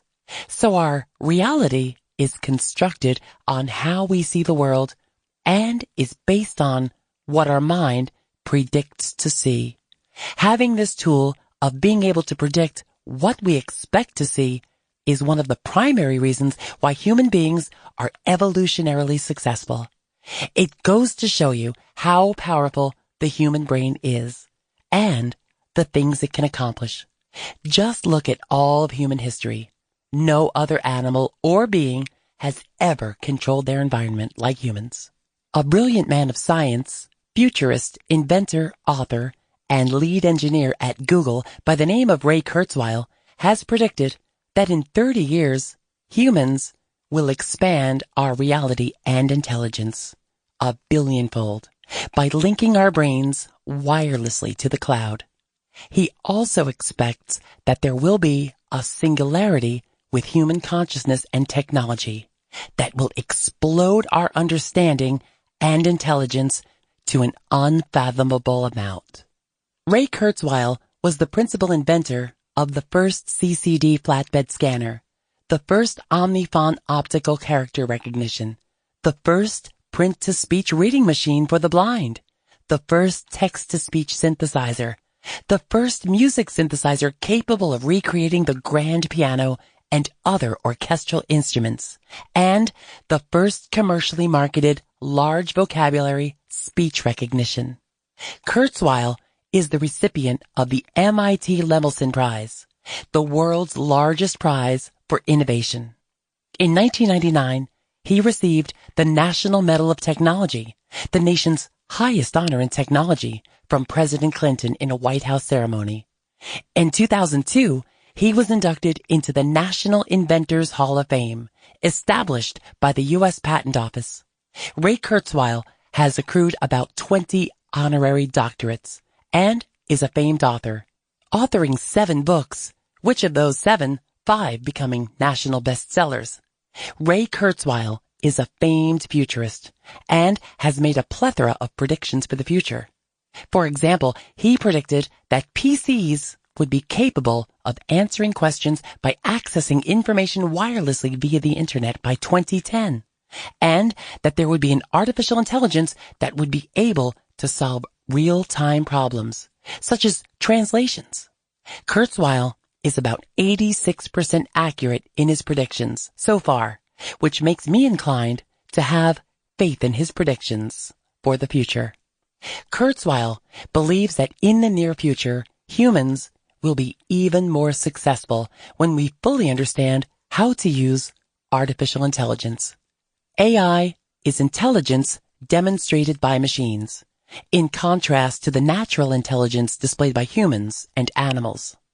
Machine and computer intelligence is increasing at an exponential rate. Using Moore's law of accelerating returns, scientists and futurists have predicted that we will have about 20,000 years of progress in just this century. AI is exponential just as humans are. Humans are exponential because, as Kurzweil states in his book, The Age of Spiritual Machines, quote, "We discover more effective ways to do things, and we also discover more effective ways to learn," end quote. And in doing so, it shows that, like AI, we are exponential because when we face a barrier, we create some kind of technology to cross that barrier. Kurzweil later says that he thinks that human intelligence will meld with artificial intelligence completely by 2029. We have already started this singularity with our phones and computers, which are 1 billion times as cheap and 1 million times as powerful as the computer that sent man to the moon. In his interview at the Supernova Conference in 2018, he says there are already millions, if not billions, of AIs in the world right now in the form of our smartphones. He says, quote, "We have all of human history and intelligence within a few keystrokes. Artificial intelligence is a brain extender to help go beyond our limitations. It's a tool to extend our reach." End quote. Kurzweil believes that AI will be not only a brain extender, but also a body extender as well. By the 2020s, Kurzweil has predicted that computers and AIs will have grown so small that it will be the size of a blood cell. In other words, nanobots. As previously discussed, artificial intelligence is becoming exponentially cheaper and smarter, but it is also getting exponentially smaller as well. The first supercomputer was the size of an entire room. In about 40 years, they are now in your pockets, and soon they will be small enough to be inserted in the body. With computers now being nanobots that are capable of being melded literally and psychically with our body, Kurzweil believes that by the 2020s, all diseases will cease to exist because nanobots will become smarter than current medical technology. He then has predicted that VR, or virtual reality, will become so real that we will be able to upload our consciousness by the 2030s. And by the 2040s, artificial intelligence will surpass humans. He says, quote, "Non-biological intelligence will be 1 billion times more capable than biological intelligence." End quote.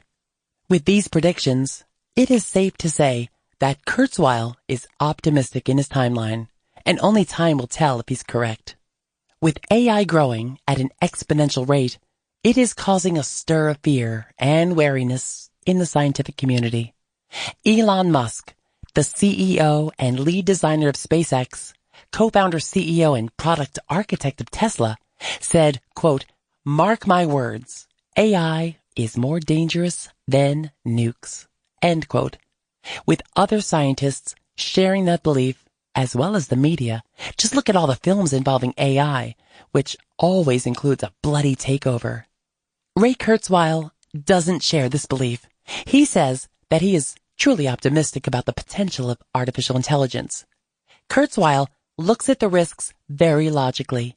He sees them as subtle risks, such as privacy and bias inherent in AI.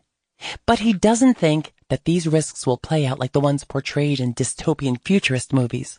He says we won't see a fight between AI and humans like in these movies because there are already billions of AIs living amongst us that are very closely integrated with humans. I'll end with this quote from Ray Kurzweil.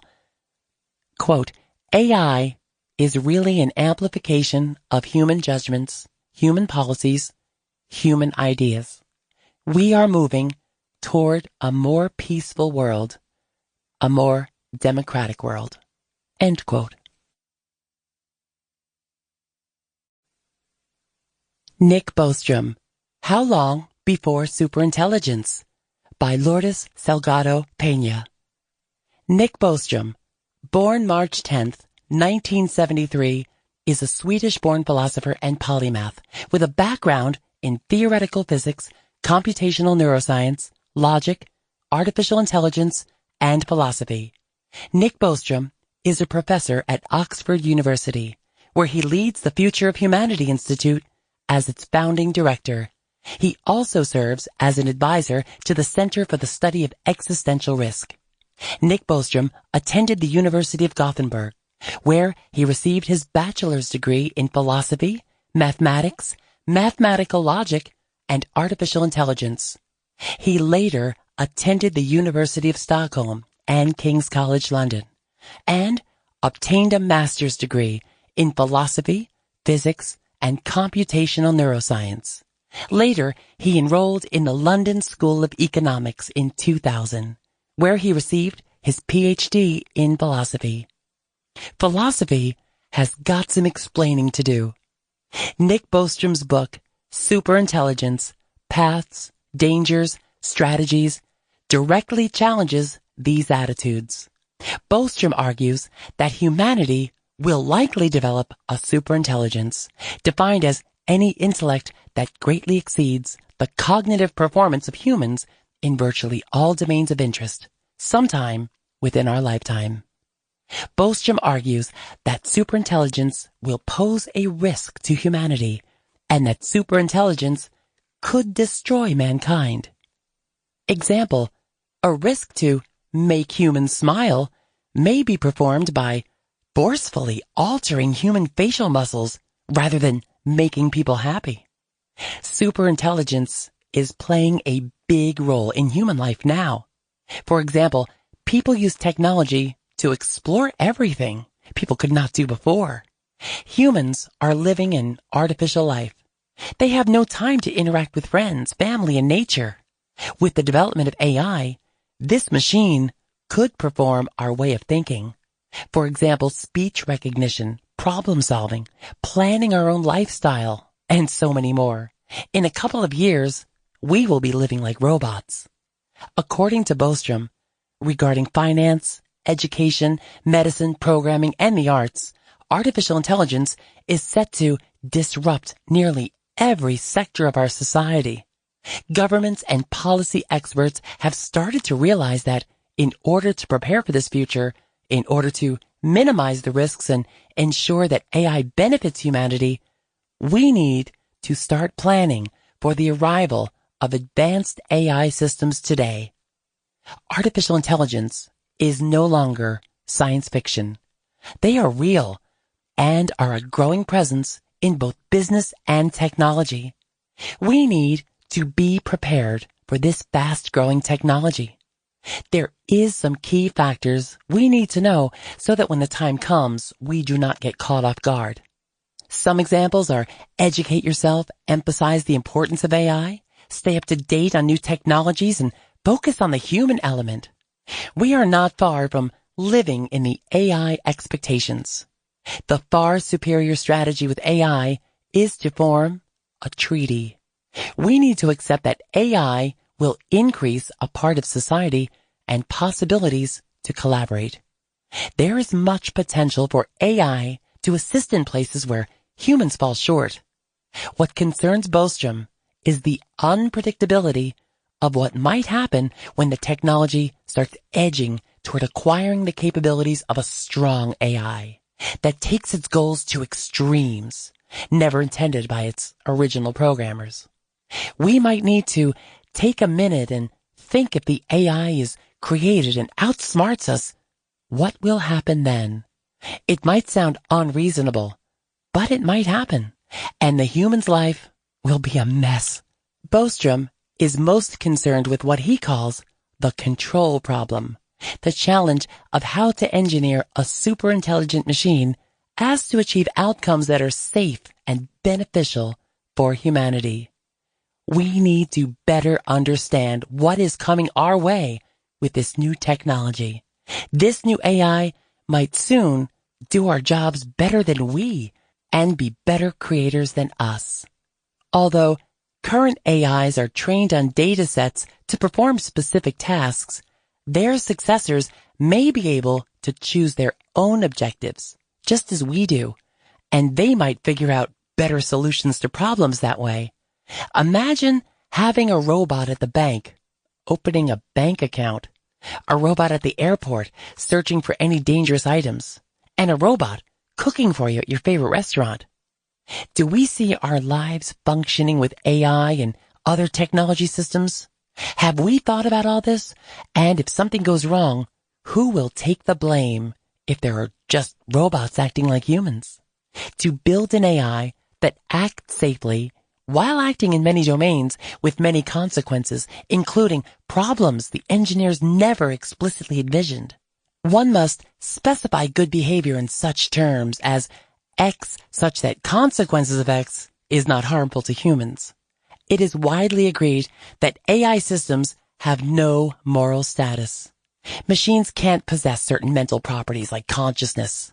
We need to build a friendly AI that we can use to stop some catastrophe from happening. But we could use the powers of machine superintelligence to do tremendous good. Machine intelligence is the last invention that humans will ever need to make.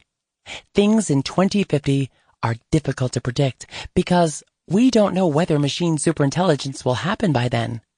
Given that superintelligence will one day be technologically feasible, will people choose to develop it?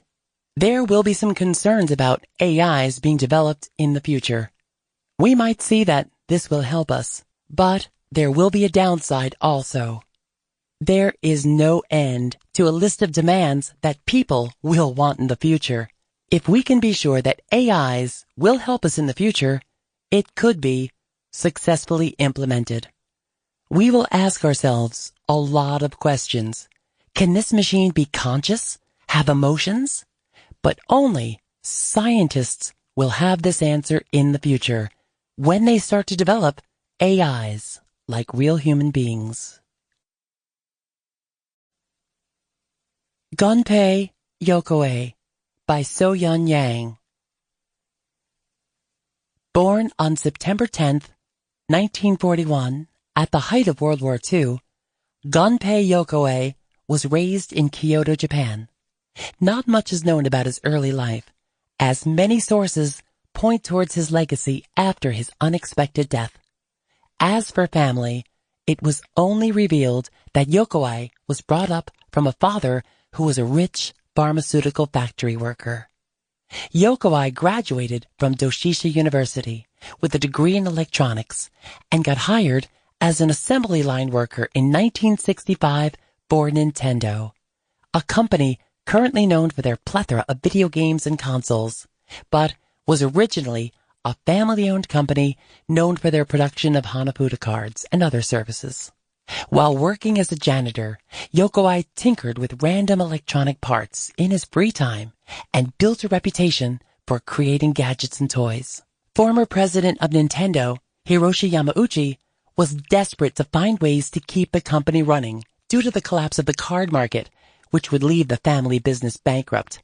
He took notice of Yokoi's hobby, and one of Yokoi's inventions eventually got cultivated into a children's toy known as the Ultra Hand, which was an extending arm with a wooden lattice that could reach and grab when its handles were pushed together. Since the Ultra Hand was a huge success, selling about 1.2 million units, Yamauchi decided to move Yokoi to the research and development team to help the company come up with ideas. Little did Yokoi know that he would be the first to move Nintendo forward from the Hanafuda cards. Beyond the initial invention of the Ultra Arm, Yokoi ended up creating a series of various toys, such as the Ultrascope, Ultra Machine, Love Tester, and many more. He then decided to move on from simple devices to focus on electronic games, and partnered up with Masayuki Uemura, a fellow electrician whose focus was light-directing solar cell technology. Together, they came up with beam gun games, the vintage machinery that we see today in arcades. Players would aim a toy gun at the target in accordance to specific light sensors within the machine. Other notable achievements include the Game & Watch series, the first Donkey Kong games, Robotic Operating Buddy, Rob, and the Game Boy. However, despite the rising popularity of colorful and realistic video games, Yokoi had contrasting beliefs against graphically aesthetic games, as stated in one of his last interviews with Yukihito Morikawa. He had a distaste for companies who only tried to compete for the best specs and graphics, rather than cater to consumer convenience and affordability. He thought that making game graphics photorealistic took players away from the true elements of gaming. What Yokoi says uncovers his prime philosophy concerning these topics is, quote, "If these things are too realistic, there is no room for your imagination, and the reality of those faces you thought were beautiful will be revealed. Or, to use a more common expression, it's actually more erotic when a woman leaves some skin covered." Even if a video game doesn't have the power to display very complex graphics, I believe your imagination has the power to transform that perhaps unrecognizable sprite called a quote-unquote rocket to an amazing, powerful, real rocket. End quote. The one idea that Yokoi firmly held onto was the concept of lateral thinking with withered technology, which still holds true today. This idea allowed for the use of existing, cheap, well-established technology for Nintendo to be able to incorporate innovative concepts at an affordable price. He thought of games as something competitive, something that people can win or lose, rather than to experience them in the form of a story. Yokoi would usually regard those kinds of games as lower quality. Moreover, Yokoi's final console, the Virtual Boy, was comprised of this philosophy, but the execution was a failure, despite the intent. In its entirety, the technology of the Virtual Boy was not ready to be released to the public, as it was still newly developed. As it turns out, the origins of the Virtual Boy's mechanics came from Cambridge, Massachusetts in 1985 by an engineer named Alan Becker. The device was meant to be head-mounted and use LED display as a means to see vital information while both hands were occupied. This device was originally called Scanned Linear Array, or SLA.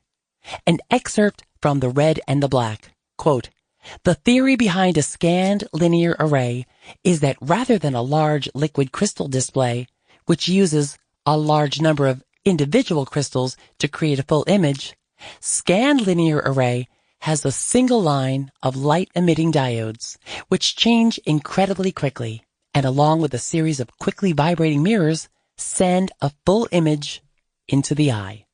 End quote. By 1986, Becker further improved the technology and came up with the private eye under the establishment of Reflection Technology Incorporated, RTI. RTI believed that they could develop a future of technology with an alternative to expensive LCD screens.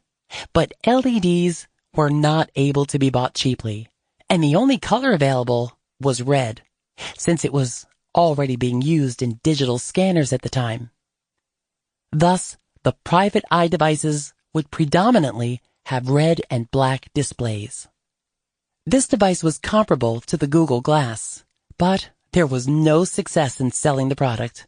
Plus, there were other VR prototypes being developed in the late 1980s, but the prices went up for over £20,000, according to the Virtual Reality Society, which equates to about $25,837.70.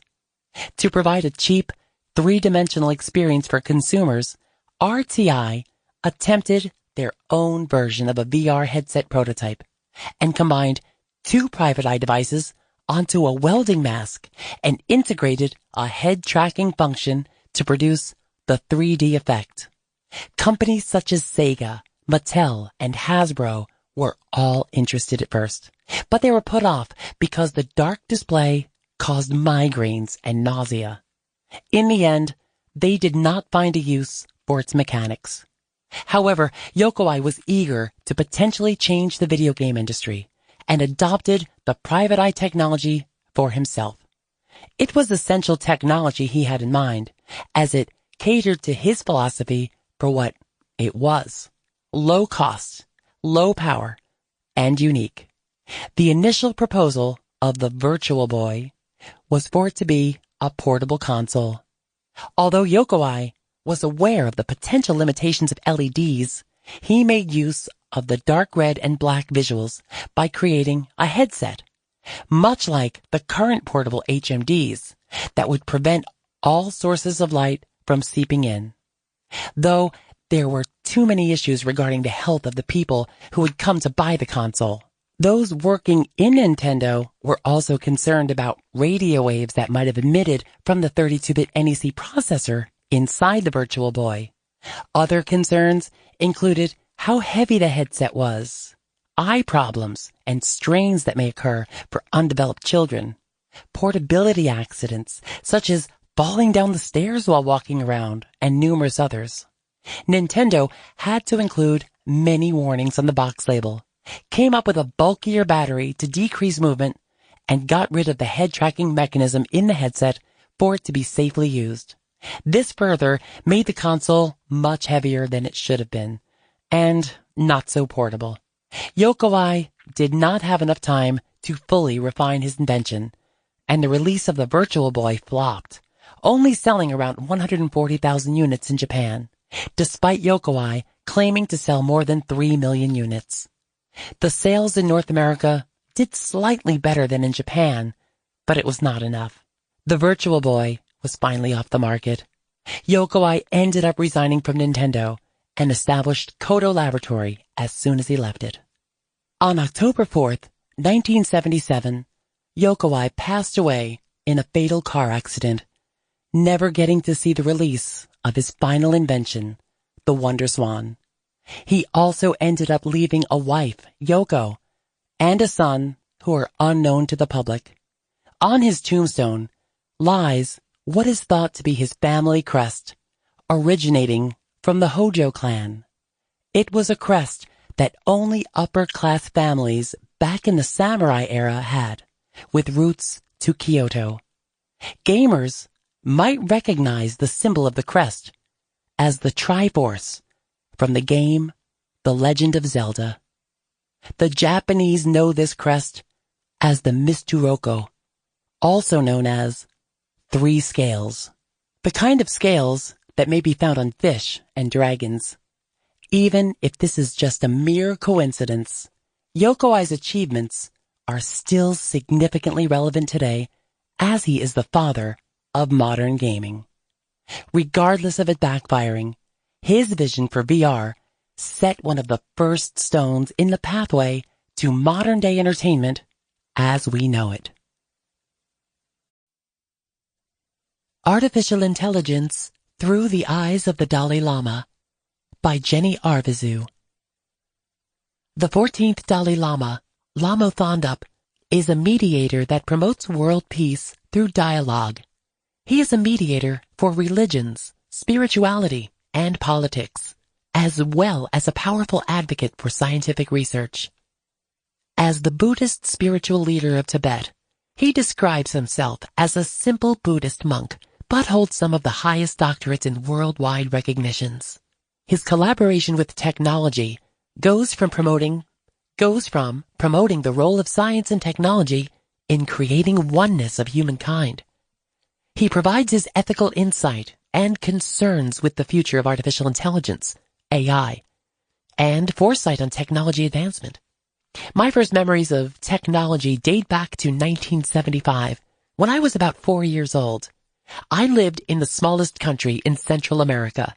I have memories of running out every time I hear the buzzing of an airplane to see it pass by.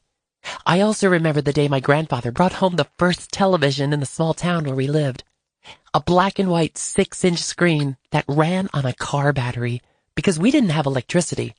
The speed in which technology has evolved through my lifetime is inconceivable and hard to keep up with. Artificial intelligence machines can replicate our voices, our actions, and even make decisions. But can they consciously make decisions? Maybe not yet, but there are scientists working on that. This made me wonder what spiritual leaders think about the future of AI. The current Dalai Lama is very responsive on the subject and is very supportive of science. Quote, "If science proves some belief of Buddhism wrong, then Buddhism will have to change," end quote. His Holiness the 14th Dalai Lama. He has given examples of ancient Buddhist beliefs. He has abandoned himself on this basis. This shows how sure he is about what he believes in, but also his entrustment in scientific advancement. The Dalai Lama attended a conference in the Netherlands titled Robotics, Telepresence, and Artificial Intelligence on September 16th, 2018. The Dalai Lama spoke to Tilly Lockie, who was a young girl suffering from meningitis septicemia since she was an infant. Tilly has bionic limbs, arms, and has worked with different technology companies to develop personalized arms that are unique to her needs. The arms that she showed the Dalai Lama were made by a company called Open Biotics. These arms have muscle sensors that make the fingers move and grasp in a very natural way, commanded directly from her brain, as is the function of a normal hand. There were other members of the panel presenting their intelligence devices, including a self-learning robot that can recognize emotional states through sensors on its body. The Dalai Lama asked the panelists presenting this robot, Professor Martin Stein from the Eindhoven Institute of Technology, if his robot can recognize when the person being censored is demoralized, sad, and can it make them happy like a dog can? To what Professor Stein answered, everything that is linked to material can be learned, mimicked by computers like babies do. Everything beyond material, like empathy and compassion, is unknown. Through these conversations, His Holiness the Dalai Lama showed appreciation for what technology can do, especially when speaking to Tilly. At the end of his conversation with her, he asked her to ask these technology companies that she has worked with to also help underdeveloped countries who would benefit greatly from the modern technology that is unreachable to them. He has expressed discontent with the way in which technology companies focus their artificial intelligence interest in material value and not much attention to human value. The objective of its advancement is primarily economic. I was intrigued to know more of what the Dalai Lama thought about the innovation of a sensory-level consciousness, the ability to make logical judgment that civilization is trying to employ on robot technology. He has numerous times acknowledged that there is an important common ground between science and Buddhism, and has made a clear distinction between sensory consciousness that can be learned and mental consciousness, the one achieved through enlightenment that engages in a search for purpose and meaning that goes beyond materialism and seeks transcendent values. This kind of consciousness cannot be recreated. In contrast, in the book Gentle Bridges, Conversations with the Dalai Lama on the Sciences of the Mind by Jeremy Hayward and Francisco Varela, the Dalai Lama states that, quote, the consciousness doesn't actually arise from the matter, but a continuum of consciousness might conceivably come into it. I can't totally rule out the possibility, if all the external conditions and the karmic action were there, a stream of consciousness might actually enter into a computer. End quote. He is referring to reincarnation, in which case we would have a human reincarnated into a computer. He has collaborated in brain research and supports the idea of a transhumanist future. On April 5th, 2012, he gave his blessing and support to the 2045 Avatar Project, whose third step is to develop an artificial brain in which to transfer one's consciousness to achieve cybernetic immortality. Even if this does happen, he does not believe that AI can solve the greater problems of the world. His Holiness the Dalai Lama does not rule out any possibility and understands the importance of technology in artificial intelligence. He does not seem concerned about AI taking over like some people fear. Artificial intelligence is created by human intelligence. Consciousness is not limited to sensory function, and mental consciousness is subtle and powerful. Claude Shannon by Nicholas Agundes. The start of a breakthrough in artificial intelligence began with a single thought.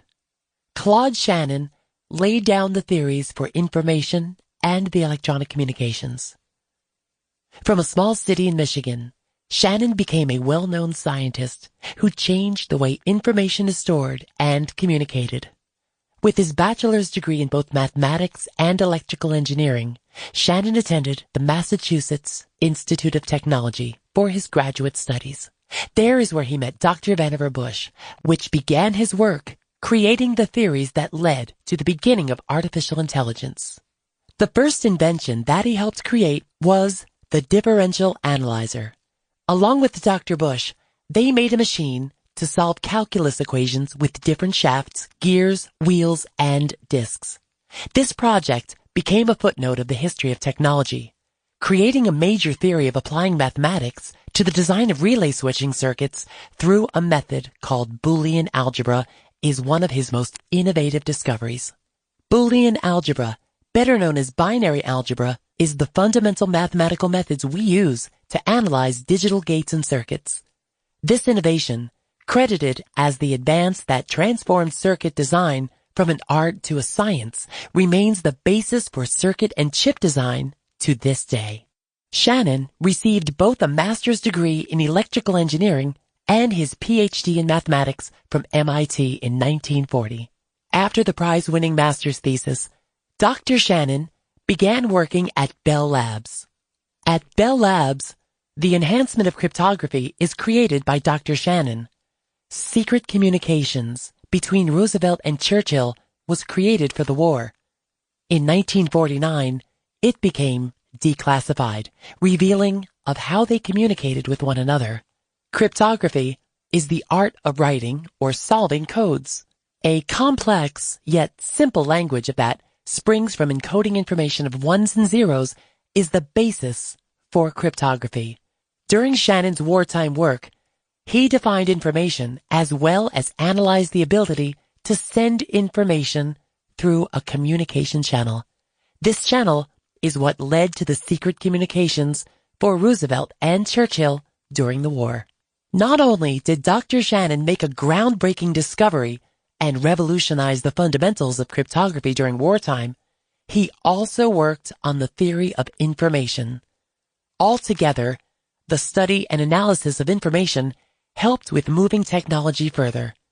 He learned that communication channels have a certain maximum transmission rate that cannot be exceeded, which we now call the bandwidth of the channel. Dr. Shannon demonstrated mathematically that a noisy, low bandwidth channel could also be used perfectly for communication and information. In 1948, Dr. Shannon published a paper. This fundamental paper defined as a mathematical notion which information could be quantified and which information could be delivered reliably over unreliable communication channels like phone lines or wireless connections. Dr. Shannon further explained two other papers with related theories of this relevance. Instead of changing the way they were input, he added the pair together and added his own to the theory itself. With various equations and solutions, such as adding an additional relay, it enhanced the transportation of the flow for communications and reduced the noise level. For different types of bandwidths, Dr. Shannon would input different variables to the functions for a better result. Information theory focuses on the scientific fundamentals, storage, and communications of information. When Dr. Shannon proposed this, it changed the way communication was viewed. It created a better opportunity for all systems of technology to improve and work more efficiently. In a sense, information theory is a figure that is still used today to move the advances of technology forward, looking for new ways to create a better system. The thought behind information theory is the results of cryptography and technology. Dr. Shannon uses this to create a computer he calls Throwback, or thrifty Roman numeral backward-looking computer that computes Roman numerals. Along with this computer, he created a robotic mouse that was able to solve various mazes. The paper, A Chess-Playing Machine by Claude Shannon, talks about creating computers to translate languages and play fair games of chess. Dr. Shannon explains how various places are trying to create such a machine. Not only will it be able to do this, it will be a means of communication and so much more. The way to begin creating this machine was to start with it being able to play the game of chess.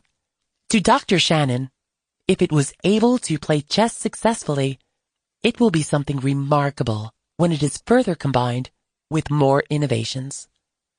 However, for it to be able to play a game of chess, it must have the knowledge and understanding of this universal game.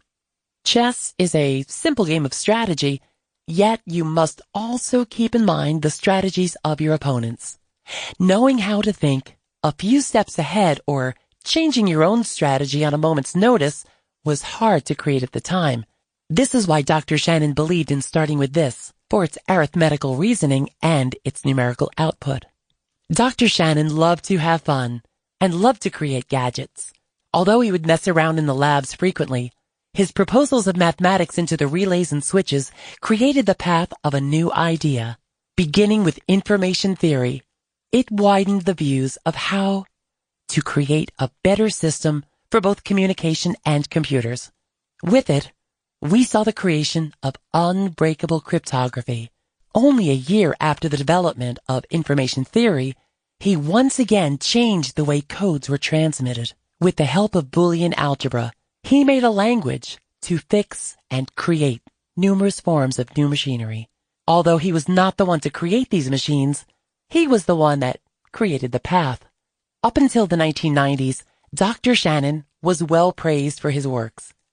He wrote an idea of how to begin the creation of computers and where to begin in his own mind. In the 1990s, however, Dr. Shannon developed Alzheimer's, a disease that can be described as taking the information of one's mind. Finally, in February 2001, Dr. Shannon succumbed to this disease. Although Dr. Shannon has passed on, his information still remains, with his theories being the pathways to a better form of technology. Sam Harris on Virtual Reality by Angel Patron. Society today is in the hot seat to watch virtual reality lift off, and, like the World Wide Web, its effects will bleed into politics, economics, and even what the meaning of life is for the average Homo sapien. Nassim Taleb, an economist and author of the book collection Inserto, would define the future of virtual reality to be a quote-unquote black swan. Black Swan is actually the title to his best-selling book, where he famously gives the anecdote behind it. He states, quote, "Before the discovery of Australia, people in the old world were convinced that all swans were white, an unassailable belief as it seemed completely confirmed by empirical evidence." End quote. Here, a black swan is an event with the following three attributes. First, it is an outlier, as it lies outside the realm of regular expectations, because nothing in the past can point to its possibilities. Second, it carries extreme impact, unlike the bird. Third, in spite of its outlier status, human nature makes us concoct explanations for its occurrence after the fact, making it explainable and predictable. End quote. Sam Harris's thoughts for the future of society in VR illustrate it as an archetypal example of Taleb's Black Swan. Sam Harris is one of the most elite minds of the 21st century. He has a degree in philosophy from the University of Stanford and a PhD in neuroscience from his time at UCLA. He is also the author of a handful of highly credited books that have been praised by major publications. In fact, he is also the 2005 PEN Award winner for his nonfiction book, The End of Faith. Now he is usually found hosting his Making Sense podcast, where he has made it a norm to feature highly recognized professionals to quote-unquote make sense of complex topics, which from time to time includes the future of virtual reality. In a few of his podcasts, Harris joins the future of VR with automation. He believes that with the rise of people involved in a virtual reality, jobs in the real world are bound to be automated. He has multiple ideas that he branches off this first premise. He believes there will be a rise in a useless and unskilled social class, while an elite, highly skilled one will have major opportunities to stay in power. Moreover, VR with its untold possibilities, will have the masses' attention and time. He explains this will not only be totally chaotic, since this new realm will allow people to tap into their creative side and build the life of their dreams. Harris supports this possibility, since his expertise in neuroscience pushes him to believe that people are never content. He explains not being content as a constant search for mind states. The question he asks here is, do these mind states hold the same weight as those found by doing something real in the real world? And if so, how? These are questions that challenge the meaning of life for everyone going into this new era. Harris describes it to be hard to find meaning in a world with advanced virtual reality. There would be no real need to do much. For example, in getting an education, those who are tutored wisely will see the worth, maybe just moral worth if anything, of a basic education. But overall, there would be no need for one when all the wonders of the world can be found in this seemingly new dimension. The search for a profession will deteriorate. People will only know about what they want to know.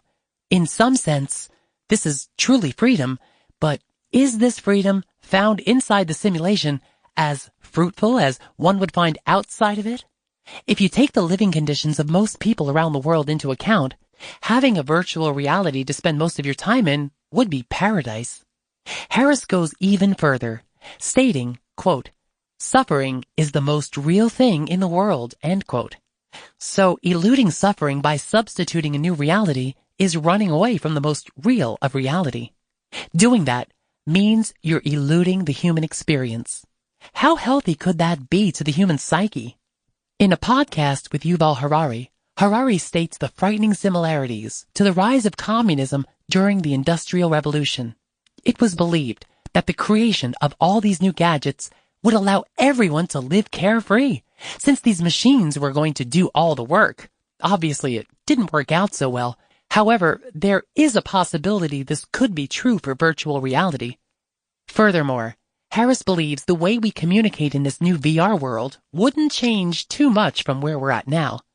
We'll have private interaction rooms that we can go in and out of as we please, social media. He believes the upside of this, that unlike now, people will be more considerate during discussions, since instead of writing a tweet, VR will allow you to speak to others in whatever avatar you choose. This will more intimately connect the world. Lastly, Harris also talks about simulation theory. He, along with other scholars, believe that humans of the future are running hundreds of advanced simulations. Simulations so advanced that each and every living thing has a synthetic consciousness. He says this is done because consciousness at its base is simply information processing.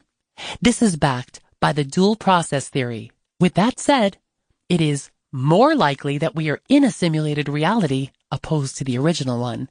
He goes further, stating that if we really are in a computer, that computer could have been built by anyone, like religions that would want to simulate the truth of their story, meaning that Jesus, Allah, or any other prophet could have actually existed in this universe. All in all, Sam Harris describes Nassim Taleb's Black Swan when describing the future of VR. And it only makes sense.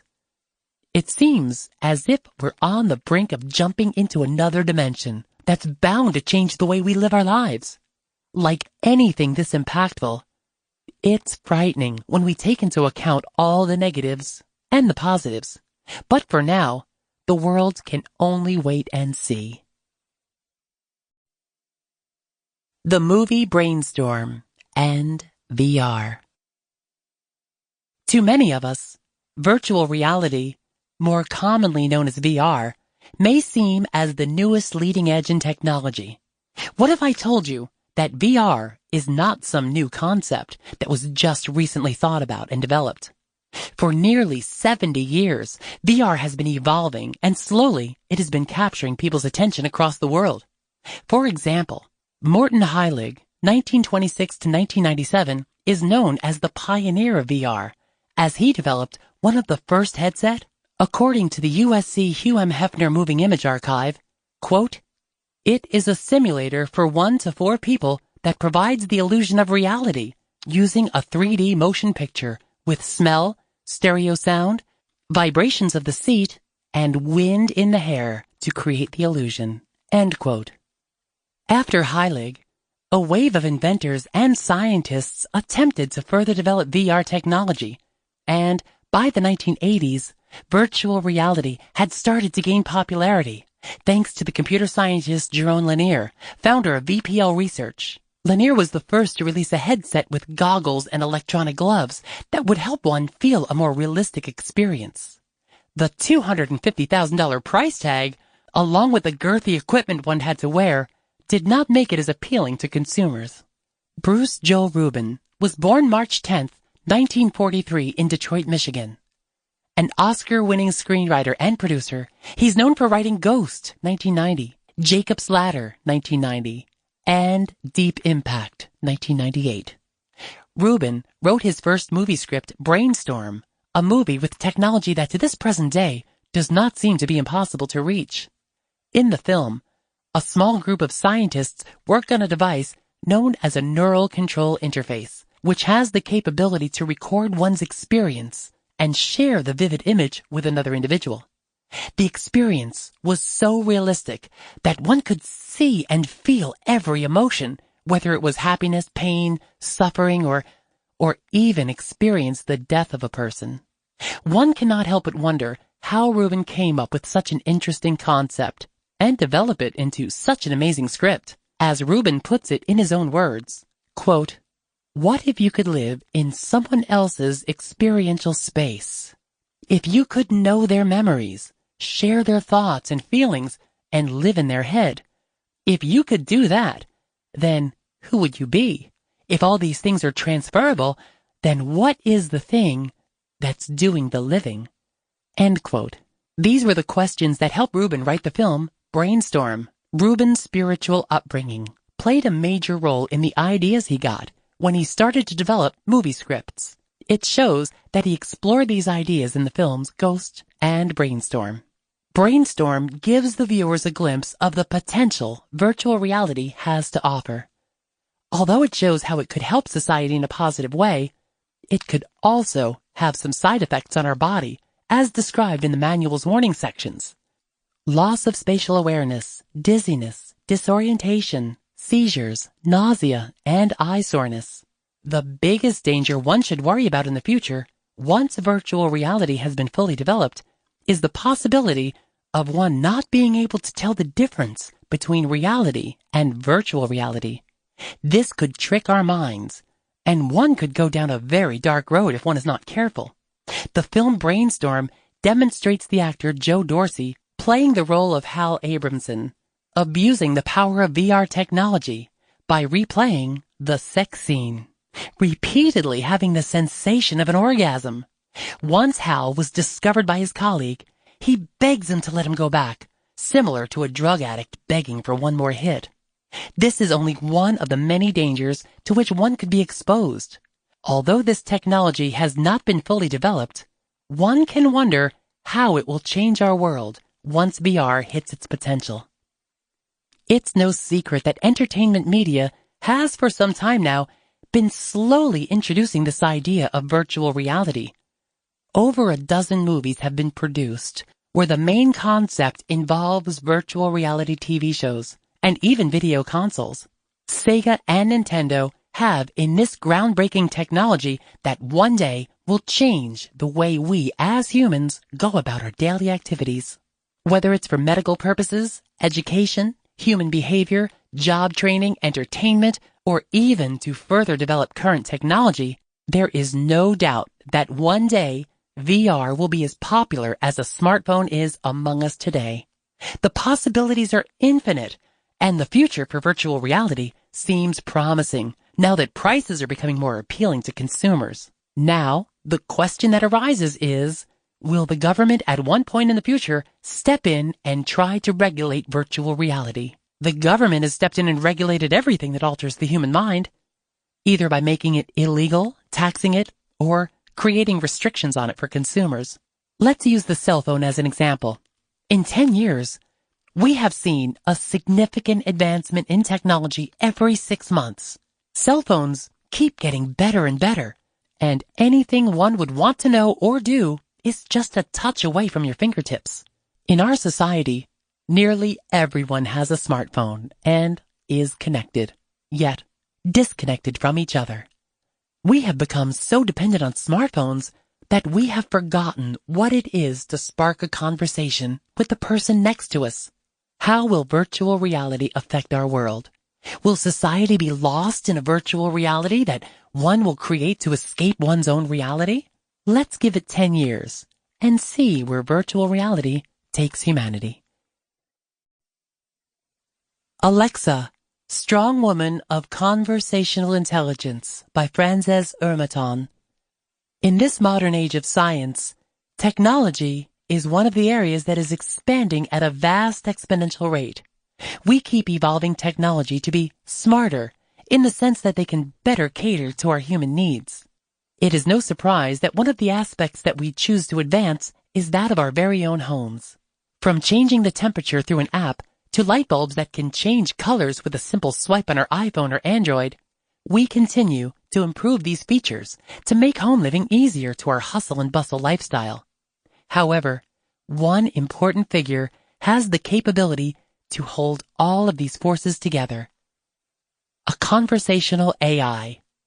A conversational AI is perfect for hands-off communication, web searching, and can complement a house's features. Its primary feature, however, is making simple tasks more accessible, purely by the sound of our own voice. This is where the Amazon Echo comes into the picture. The Echo is a smart device that uses a conversational AI named Alexa to carry out certain tasks through voice recognition. The developers at Amazon state that a conversational AI makes computers more accessible by using the most natural form of interaction, talking. The Amazon Echo uses a VUI, or a voice user interface, to communicate with whoever is talking to her. A VUI, according to the Interaction Design Foundation, quote, allows the user to interact with a system through voice or speech commands, end quote. While the VUI is programmed to respond and hold interpersonal interactions, the interface is limited with what it is able to respond to. To aid this problem, the VUI needs to have a broad understanding of human communication and educate the user about its specific commands. For the Amazon Echo, diagnostics are not only run and sent to the developers, but also people are given the chance to be able to contribute to Amazon Echo's VUI through a program called Alexa Skills Kit. Through the Skill Kit, freelance developers are able to code more capabilities for Alexa, such as a wider selection of languages and vocabulary, kid-friendly skills such as playing games or telling jokes, and hands-free purchasing of Amazon products. Through its boundless collection of data and superb ability to communicate, Alexa has already made the information we seek and the tasks we require to be easily attainable for us. However, Amazon Echo has also been proven to assist those with disabilities and impairments to make their way of life more convenient. Because of its specifically vocal nature, Amazon Echo has the capability of helping the blind as well as those who have physical disabilities. In fact, Amazon Echo has extraordinary benefits that can make lives easier for disabled people altogether. With a conversational AI, disabled people can access a TV guide, keep track of their schedules, and even shop for groceries without having to feel like they need to depend on someone to fulfill the task for them. Its advancements do not just stop at helping making people's lives more accessible for them. The conversational AI is also responsible for significantly improving the quote-unquote Internet of Things. To put simply, the Internet of Things, or the IoT for short, is the concept of basically connecting any device with an on and off switch to the Internet, such as cell phones, coffee machines, headphones, lamps, and more. The IoT can also include components of machinery, such as a jet engine or a drill of an oil rig. Essentially, it is a great network of connected things, which also includes people. It is an aspect of the digital revolution that continues to progress at an exponential rate since its beginning. Its extensive volume of information can help an entire community with everything from personal needs like grocery shopping to problems in the city such as identifying and predicting crime rates. However, because of its immeasurable amount of data, it is crucial that the speed and accuracy of accessing the data be improved, as more and more is being collected by the second. This is where conversational AI comes into play and improves this aspect through machine learning. Author Mark Jaffe describes it in his article, IoT Won't Work Without Artificial Intelligence, as a branch of computer science and artificial intelligence that deals with the construction and study of systems that can learn from data rather than follow explicitly programmed constructions. Machine learning utilizes the user's data and behaviors collected over time to cater to the user, as well as run diagnostics to improve the information collected. Constantly updating based on the user's behavior can also help the AI identify abnormalities and inconsistencies in data, making the information learned more accurate as it's collected. The conversational AI is essential to the IoT because it directly collects and analyzes data through machine learning by using human conversation to extract information on user behavior. So how does this tie in with the Amazon Echo specifically? Well, as previously mentioned in this essay, the Amazon Echo collects new information through a program called Alexa Skills Kit, which allows developers to create new experiences with voice-enabled applications. Through this program, Amazon Echo is able to keep up with the IoT by learning new skills that are set by developers using the Alexa skill set. A key piece of information to take into account about the Alexa Skill Kit is that this kit is accessible to anyone who is interested in teaching the Amazon Echo something new. While the skill needs to be evaluated by Amazon's actual developers, it does not change the fact that Amazon's AI has the capability of learning just about anything from anyone, greatly improving the Echo's understanding of the IoT.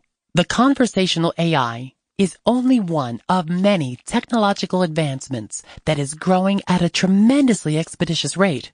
As the rate of information increases, the rate of accessibility to that information needs to match that as well. While most data is available in the palm of our hand, it is important to consider that data can also be accessed through the sound of our voice. The future of conversational AI does not only stop at making simple tasks more accessible. Interfaces such as the Amazon Echo make it so that anyone is able to add data to the IoT to aid the development and analyzation of ever-expanding information. Conversational AI is only the beginning to a more connected and secure network that can be made accessible for all of us. John Carmack by Truc Minh Nguyen. Born in Kansas City on August 20th, 1970, was John Carmack, known for his popular video games that he programmed, such as Quake, Doom, Wolfenstein 3D, and Rage. At an early age, Carmack developed an interest in personal computers and grew a passion to work with them. When he was 14, he and a group of his friends broke into a wealthy school to steal Apple II computers. The group wanted to provide the computers to the kids who couldn't afford them. They got caught, and he went into a juvenile detention center for a year. After being released, Carmack spent all of his time in his room learning how to program, living off of pizzas and fizzy sodas. He attended the University of Missouri, taking computer programming classes, but decided to drop out after 2 semesters. It just didn't seem all that worthwhile, Carmack later said. Quote, "In hindsight, I could have gotten more out of it than I did, but I hadn't acquired a really good attitude towards learning from all possible sources yet." End quote. A computer company called SoftDisk GS in Shreveport, Louisiana, hired Carmack to help them program games. He met his coworkers, Tom Hall, John Romeo, and Adrian Carmack, and together those four would stay up working to develop games. They eventually created Commander Keen, which used a new method for gaming, side-scrolling. The game was a success that led to the group quitting the soft disk to create their own company called id Software on February 1st, 1991 in Madison, Wisconsin. Carmack developed a technique that allowed the player to play the game in a first-person shooter perspective. The team used this method in their first game, Wolfenstein 3D, which became a success overnight. On December 10th, 1992, id released Doom, making a huge impact in the computer gaming community. The game was described as realistic and unique because of the graphic details and the player's ability to move around, killing aliens. Carmack released his source code, id Tech 1, which allowed the public to change the levels and graphics of the game. Doom made $7 million by 1994, making it one of the best-selling games in history. id Software came out with Quake in 1996, which was a huge improvement on speed, graphics, performance, and lightings. The company continued to create part series with Quake and Doom, ending with Quake 4, 2005. On November 22nd, 2013, Carmack left id Software after being with them for 22 years to work with Oculus VR, an American technology company that specializes in virtual reality products. Being the chief technology officer, Carmack and Oculus VR built its first product, the Oculus Rift, that released on March 28, 2016. The Oculus Rift has pentile OLED panels, 1080 by 1200 resolutions for each eye. Steve Jobs. February 24th, 1955. The day that brought about one of the most prolific inventors and entrepreneurs of our time, and the co-owner of Apple, Steve Paul Jobs. Born to two college grad students who decided to give him up for adoption, Jobs was adopted by Clara and Paul Jobs in Mountain View, California, which is now known as Silicon Valley, home to Apple headquarters. Jobs did very well in high school and later enrolled in college in Oregon, though he eventually dropped out. As the years passed, Jobs traveled abroad, worked at different places like Atari, and even delved into psychedelic drugs as part of his spiritual enlightenment. In 1976, at 21 years old, Jobs and Steve Wozniak created Apple Computer in Jobs' garage. Both Jobs and Wozniak are credited with revolutionizing the computer industry with Apple. In the first few years, they began to see profits. Jobs took care of marketing and priced the first Apple computers at $666.66 each. Then they released the Apple II, and the company's sales increased to $139 million. By 1980, Apple had become a publicly traded company with a value of $1.2 billion. However, within the next few years, Apple products suffered design flaws, which caused consumers to become frustrated with their purchases. When Apple released the Macintosh, it brought in sales, but it was still not compatible with the competitor IBM's PCs. During this time, Jobs did not have an official title and was pushed into a smaller position, which led him to leave Apple in 1985. In the next year, Jobs bought Pixar from George Lucas by investing millions of his own money into the company because of the potential it had. Pixar Animation Studios, which is what he turned it into, was exactly what he envisioned, and he ended up merging the company with Disney in 2006. During this time, Jobs created other companies, but soon returned as Apple's CEO in 1997. Jobs reinvented Apple and turned it into the powerhouse it is now. He created products like the iMac, iPod, iPhone, and MacBook Air, which caught the consumer's attention. Stock prices skyrocketed, and Apple's profits were in the billions. While Apple was doing amazing because of the return of Jobs, his health was declining, and he was diagnosed with pancreatic cancer in 2003.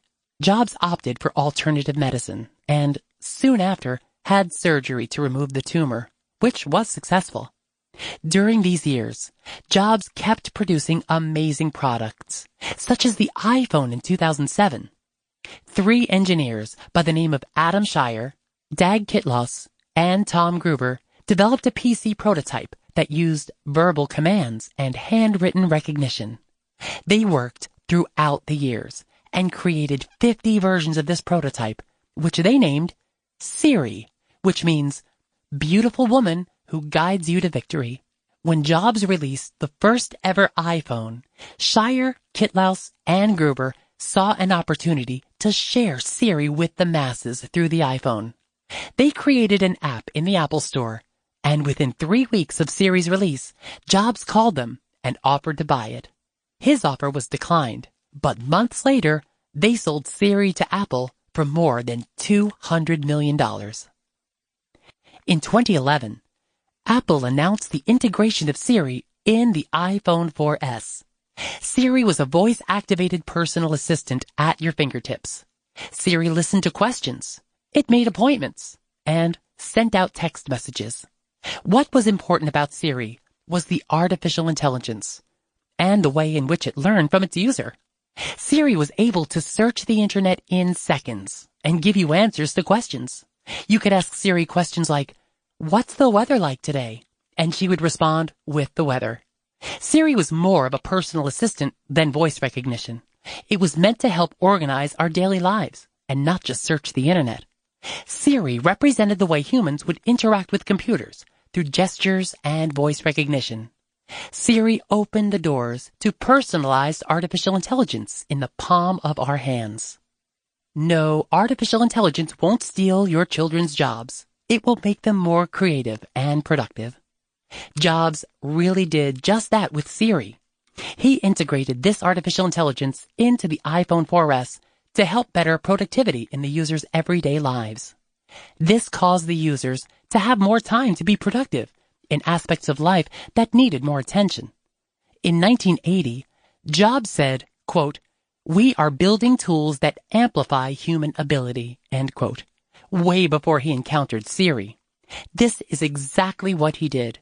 He integrated Siri into the iPhone 4S and minimized the time it took to find certain information and to schedule appointments and send messages. The release of Siri in the iPhone was revolutionary. It was, in some sense, the first time some were able to communicate with computers using their voice. And not only did Siri respond in text, but it also spoke to the user. Sadly, Jobs did not make it to see the launch of the iPhone 4S with Siri. He died a few days before Apple announced it at their keynote presentation. But Siri was everything he envisioned. He was able to facilitate the productivity of users through Siri. Each year, as Siri becomes more capable, users can focus on other aspects of their daily lives without having to worry about spending minutes doing things that Siri, their personal assistant computer, can do in seconds. Jobs left a legacy through Siri, a legacy of AI productivity. Months leading up to his death, Jobs named Tim Cook as Apple's CEO. He delivered his last keynote speech in September 2009, but he did not make it to see the launch of Siri. Morton Leonard Heilig. The man known as Morton Leonard Heilig, born December 22, 1926, died May 14, 1997, a pioneer in his field, often considered the father of virtual reality technology, on the basis of one very famous invention known as the Sensorama machine. A true visionary, seeing the raw potential of VR and its untapped power, Heilig attempted to create a fully immersive experience, seeing it as the future of entertainment. Heilig started off like some of us do, as a student who constantly switched majors and jumped around from school to school, seemingly trying to find out what he enjoyed, getting a bachelor in philosophy, diploma in film direction, and Masters of Communication of Arts. His schooling went on from 1943 to 1958. Heilig had a brief stint with the Army as well for a couple of years, from 1945 till 1947, being honorably discharged. He was in charge of all motion picture services and base motion theater. An outstanding person of talent. Morton Heilig was many things: a writer, director, cameraman, and most importantly, an inventor.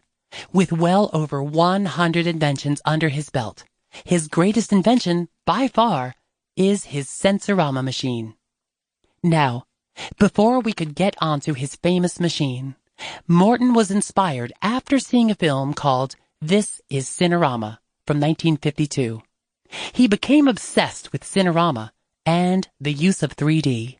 Morton wanted to truly immersive experience. He wanted to be able to feel as if he was whisked away to another world, and soon began to study illusions and human sensory signals to see if he could trick the brain into thinking it was really transported to a new world.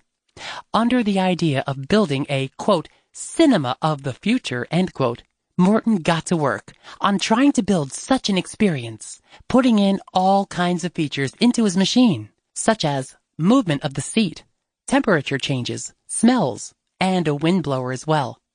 Morton was clearly ahead of his own time. Even with our simple VR headsets we have now, they don't nearly have all the same types of bells and whistles that Morton was adding onto his Sensorama to make the immersion seem that much more real. Imagine in the future, as VR technology gets even more advanced, that maybe we would start adding on all these extras to make the immersion that much more realistic. Now, to put this into perspective of the type of task Morton was undergoing, he was trying to build this in the late 50s, a time when most Americans had TV sets that only showed in black and white. Elvis Presley had introduced the world to rock and roll. DNA had just been discovered. Queen Elizabeth had been coronated. Racial segregation was ruled unconstitutional in public schools. The Russians launched Sputnik into space, and Alaska had become part of the United States. The simple fact that all these major events happened in just the 50s alone shows how quickly things were changing, and someone like Morton still looked further ahead and imagined what else the future might hold.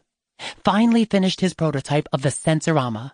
It was nothing more than a simple on-the-rails film of a go-kart race, helicopter, car, and walk through New York, with all the sights, sounds, and even smells of the urban city, to really sell you the idea of being somewhere else entirely.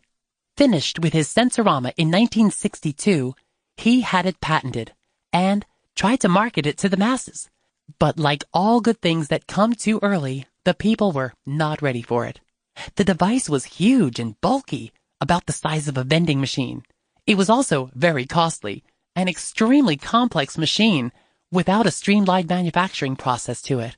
Even still, Morton tried to explain to investors the potential of his machine to act as a way to teach people performing either life-saving operations, military training, and test flights. A much better way for people to gain hands-on experience with something and not putting them in harm's way or having others be harmed. It really was an impressive machine. Sadly, though, no one was willing to invest in such a device for one reason or another, and his machine faded into obscurity. But Morton did not stop there. He continued on with his work. Morton went on to help the likes of Walt Disney Company build their own set of interactive movie theaters called Thrillerama, and made it big as a film buff rather than his technological feats.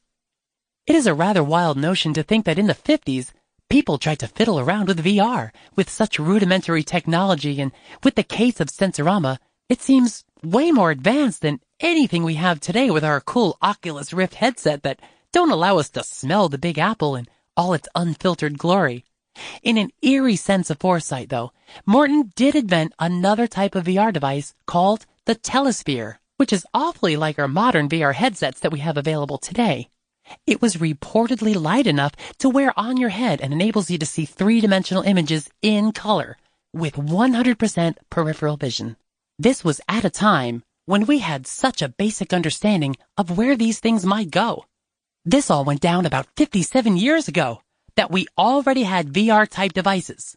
Sure, they were basic and simple, but look at how far we've gone in such a short amount of time. Who knows what we might have in the next 50 years, or 100? How different would our VR be? Would we be able to tell what is fantasy and reality? Would we have realized Morton's dream of a truly immersive experience? A cinema of the future, as he puts it? I truly believe that in the next 100 years, we would be able to accomplish this goal after learning about Morton and what he was doing on his own with such limited resources. His dream is very much alive and coming to realization every single day. Virtual Reality by Carla Arakiga. Ready Player One is a dystopian science fiction novel that was a New York Times bestseller and won the 2012 Prometheus Award. Ready Player One is all about the future. It's set in 2044, during a time where the world is full of economic and social problems, much like our present day. Overpopulation and global warming are some of the biggest problems the world currently faces, and it just so happens to be that this is exactly the case in this novel. The main character is Wade Watts, an orphan teenage boy that lives in the rural parts of Ohio with his Aunt Alice. The Oasis is the virtual reality video game Wade and also much of the population use to escape the sad reality of the world. Oasis was created by James Halliday and is considered to be an MMORPG, massive multiplayer online role-playing game type of game. This book was amazing, and it is probably one of my favorites now. In 2018, there was a film about this book, and the movie was also very cool. I'm a fan of the both because it allowed me to create a world in my mind, but the movie's graphics just enhanced that even more. I also very much enjoyed how some parts of the movie was relatable to my life. Virtual reality grants people the ability to endure a world beyond their own, and I believe it will change how we live our lives and plan our future. It will affect everything from how we do business to our social life, from friendships to dating to our mental health, and maybe even how we evolve. The concept of VR has been around for quite a while now, actually. An essay was written about it in 1965 called The Ultimate Display by Ivan Sutherland. In the essay, Sutherland states, quote, "The ultimate display would, of course, be a room within which the computer can control the existence of matter." End quote. Ivan Sutherland's vision would then establish the basic principle of virtual reality, to have humans experience an environment within a computer with the ability to mimic anything that can come from the imagination. Virtual reality is such a unique experience because it plunges a person's mind into interactive worlds in 3D so realistic looking, some people even say it is a different dimension. VR stimulates hearing, touch, vision, and smell. Society tends to make the common mistake of confusing virtual reality and augmented reality. Augmented reality displays an artificial object in a real environment. Virtual reality is only slightly different, where it creates an unnatural virtual habitat populated with artificial objects. Currently, online dating is the #1 virtually meet a potential partner or friendship.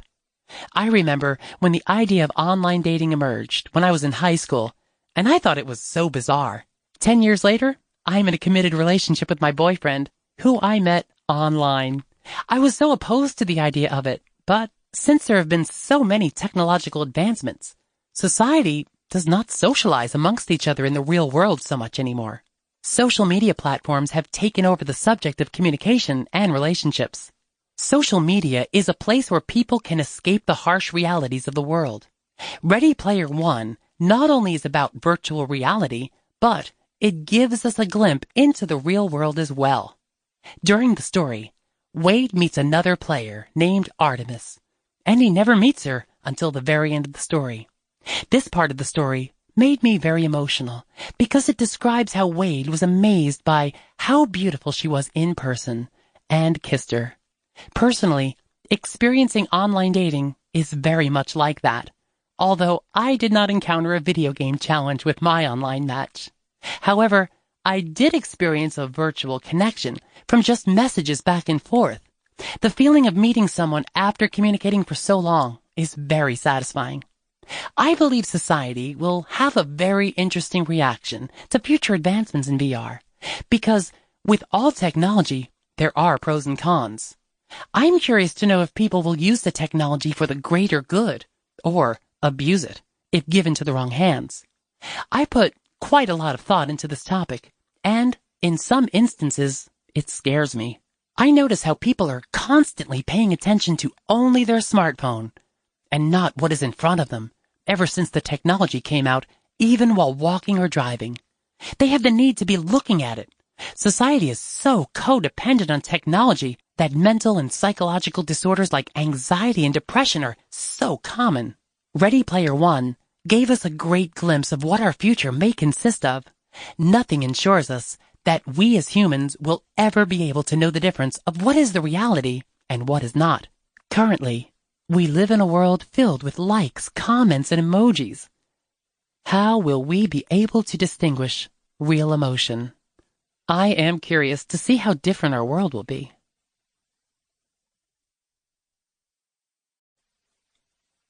Oculus Go by Justin Hamilton. The Oculus Go and the power to create various realms within virtual landscapes will be the reason why we will become the Prometheus of the next generation. The human species, in general, has always been a species of curiosity and bewilderment. It is due to both of these traits that we, as a species, delved into the realm of spiritualism and created pantheons of gods and monsters to give meaning to the unexplainable. At the same time, those two traits allowed us to slowly shed light upon our once dark world and gradually remove those gods and monsters to gain insight and information of the inner workings of the human body, the earth, and eventually the universe itself. Of course, this did not happen overnight. This took place over millions of years, with countless years of trial and error, with people who were bold enough to ask the tough questions of their time and to devote themselves to answering them. In the ever-popular Greek mythos, the Titan, Prometheus stole the fire of Olympus and gave it to mankind so they may learn from it and progress as a civilization. This act can be seen as an allegory, since it is roughly believed that the introduction of fire into the hands of mankind could be symbolic of the origins of mankind's progress towards civilization and technology. Just as the fire was the stepping stone towards human civilization, the Oculus Go and other affiliated products will become the next stepping stone towards a more virtual civilization. Long before the Oculus Go and the age of personal computers, humanity relied on their own creativity and intelligence to relay information, tell stories, and to create works of art. As time went on, humanity kept developing and evolving ways of storing information, as well as creating devices to solve mathematical and scientific equations. Charles Babbage, a name that is sadly not well recognized outside of the halls of computer science classes and well-established universities, is considered the father of all computers. With his marvelous invention of the analytical machine, he laid the foundation towards the production of electronic computers as we know today. It is rather interesting that in less than 100 years after Charles Babbage's invention, humanity obtained the power of computing problems electronically with the first computer. Then, less than 50 years after that, humanity obtained the ability to create literally millions of digital worlds within computers. Technology is advancing at a pace that we have yet to fully grasp, and by the time we realize that, we as the current civilization will already be in the past. Ancient wall carvings quickly became books. Abacuses led to the analytical machine, and now computers are slowly becoming the center point for virtual reality. Humanity has always liked the idea of being the center of the universe and to be the god of their own creations. Virtual reality will make it so. Personally, I don't believe that Palmer Luckey, the creator of the Oculus Rift and Oculus Go, fully understand the potential of the machine he was building. For those of you who don't know, Palmer Luckey and his associates Brendan Iribe, Jack McCauley, Nate Mitchell, and Michael Antonov created the initial Oculus Rift in 2012 and eventually the Oculus Go in 2017, along with all the iterations in between. Palmer, along with his team of very talented people, created a metaphorical doorway or spark for future programmers and designers to flesh out the next generation of world building. Just a mere 4 years ago, our world was graced with the Oculus VR headset, and millions were baffled by the power and flexibility it had while attached to a computer. In 2017, just 2 years after the release of Oculus VR, the new and wireless Oculus Go hit the market and swept computer gaming enthusiasts off their feet. Just imagine what the next virtual reality bauble will be capable of doing. Bill Gates, back in 1995, thought that the internet was going to be the next big thing to happen to the world. And, in a way, he was right. I believe that the internet has served its purpose in connecting people from across the world and advancing society in ways no one ever dreamed of. How I see it, the creation of the internet was merely just sparks for what is to come, an age of simulations and virtual world hopping. Thousands of years ago, humanity told stories about mythical worlds of gods and monsters by way of mouth and etches. Hundreds of years ago, humanity told the same stories and new ones by way of written words and drawings and books. Less than 50 years ago, humanity gained the ability to tell stories with digital worlds made up of zeros and ones across the entire world. Now, humanity can create those worlds in a virtual reality for everyone to experience in their own way. This all leads back to what I said earlier, that the Oculus Go and the power to create virtual realities will make us the Prometheus of the next generation. Our ability to take the knowledge of what we know now and create something marvelous out of it and be able to pass that along, that act right there is what will make us the new modern Prometheus. Just as Charles Babbage set the way for electronic computer, how Robert E. Kahn and Vint Cerf established the foundations for the internet, Palmer Luckey produced the means by which we will be able to create the next foundational movement in technology, in virtual reality, and in history. I will leave you with a particularly interesting quote from one of my favorite authors, Neil Gaiman, and that is, "It is a fool's prerogative to utter truths." Artificial Intelligence, Deception, and 2001, A Space Odyssey by Diego Luna. In the year 1968, a film by the name of 2001, A Space Odyssey was released. It was directed and produced by Stanley Kubrick, while the screenplay was written by science fiction author Arthur C. Clarke. 2001 won the Academy Award for the Best Picture in 1969. It has been hailed by film critics as the grandest of all science fiction movies. The film deals with concepts such as space travel, exploring other planets, and the advent of advanced technologies such as artificial intelligence. Far ahead of his time, director Stanley Kubrick managed to make a film which has portrayed space travel in a fairly accurate way. That is, the scenes taking place in outer space have no sound, and Kubrick also managed to make it seem as though the actors were really in zero-gravity environments. Kubrick's 1968 film is also notable for what it says about technology. In the first act of the film, there are scenes of apes in the wild, interacting with one another and searching for food.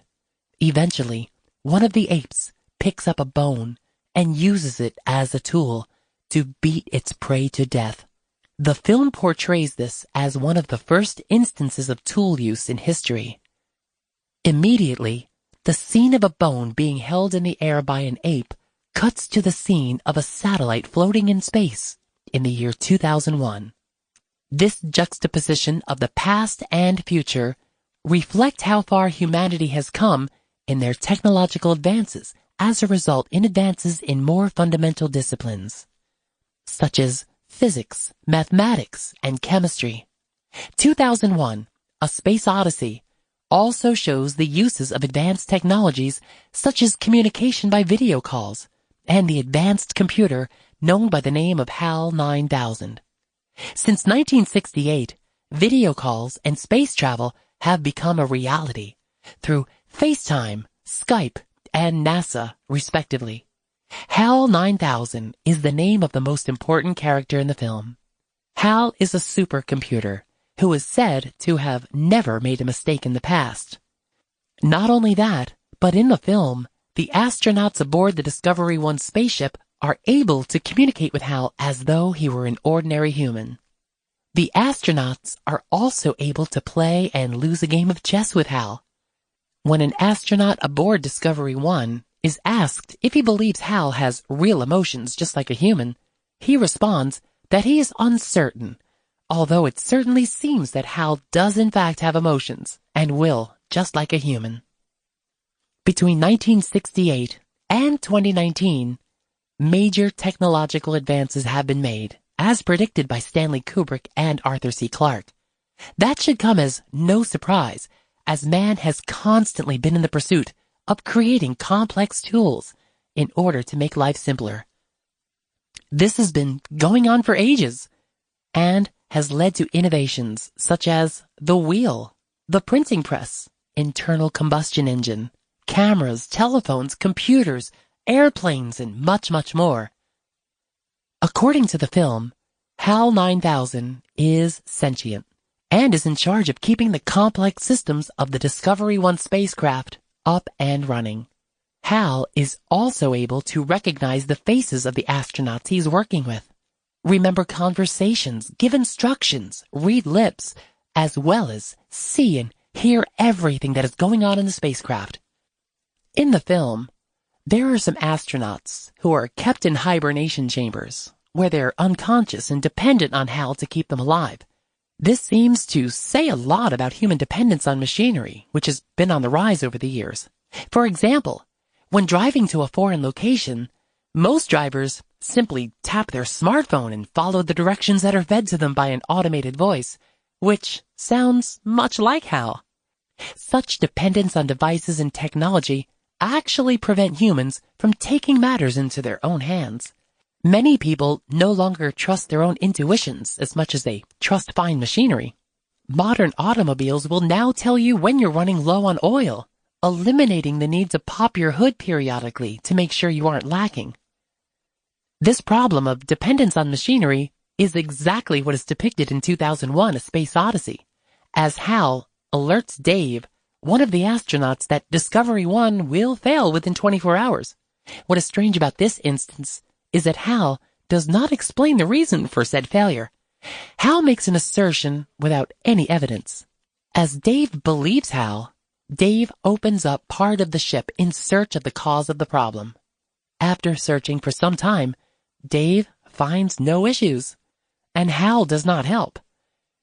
After we see that Dave and HAL are at odds with one another, Dave becomes wary and suspicious of HAL. There lies a fork in the road. Is Dave to put his trust in machinery, or is he to do what he believes is the right thing to do? To get a second opinion on the matter, Dave calls one of his fellow astronauts into a private room at Discovery 1.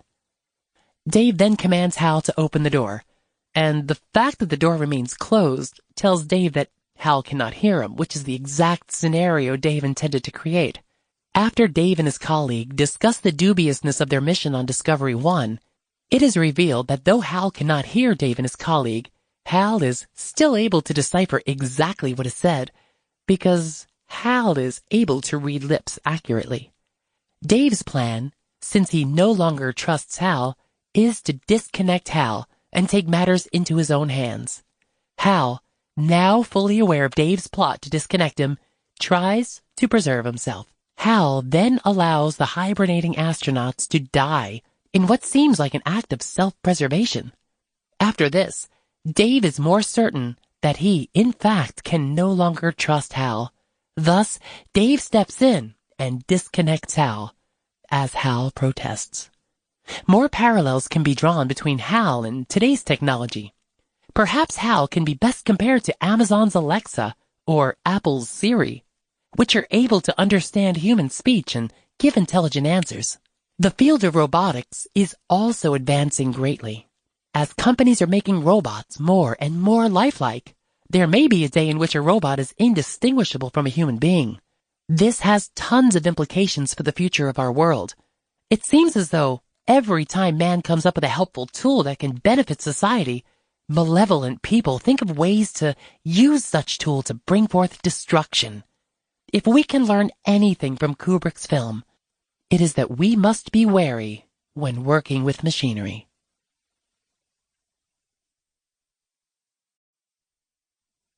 Microsoft's HoloLens 2 by Caitlin D. Hernandez.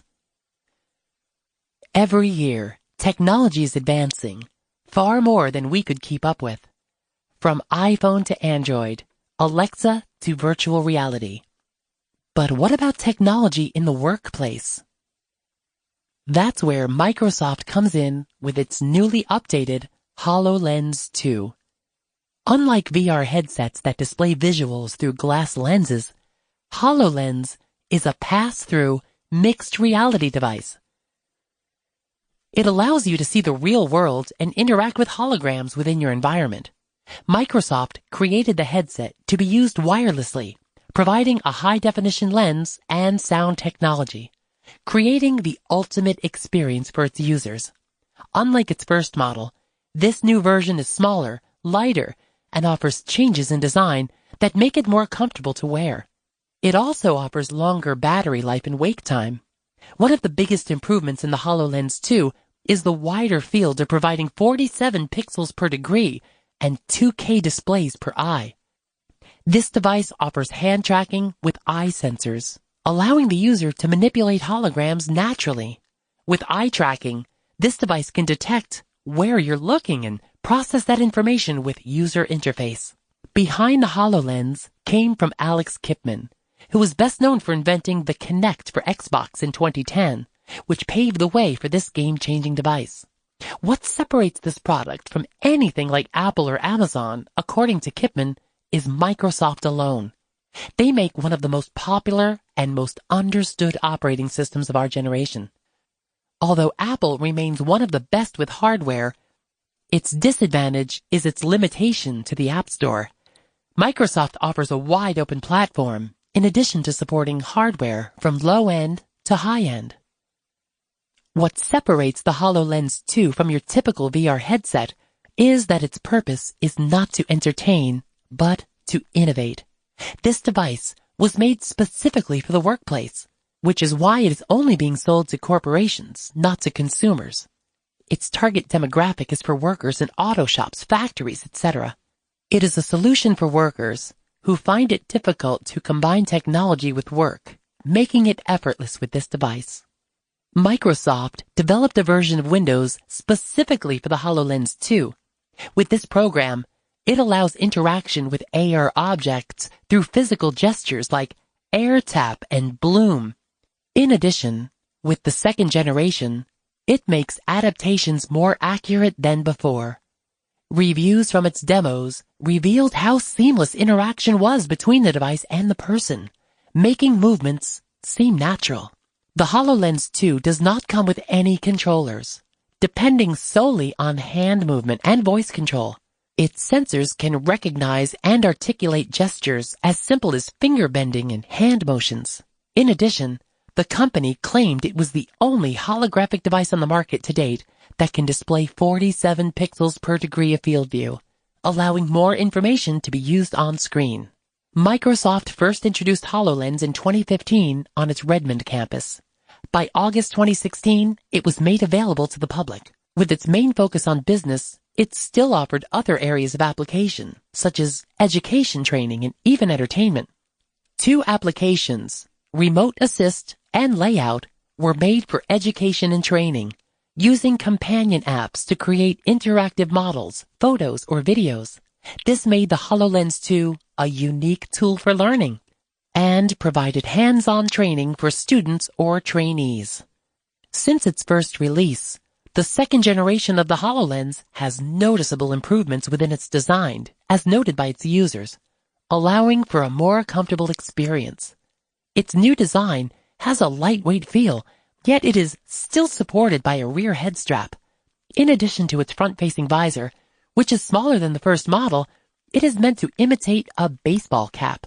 An interesting feature with its design is the flip-up visor, allowing easy access to shift between reality and virtual reality. Another feature which was mentioned earlier was the eye tracking. Not only can it measure eye movement and interact with objects, but it offers biometric security by allowing users to sign into their personal Windows account with iris scanning. It can also measure emotion with the iris by measuring brainwave activity. The HoloLens 2 is far more than just a mixed reality device.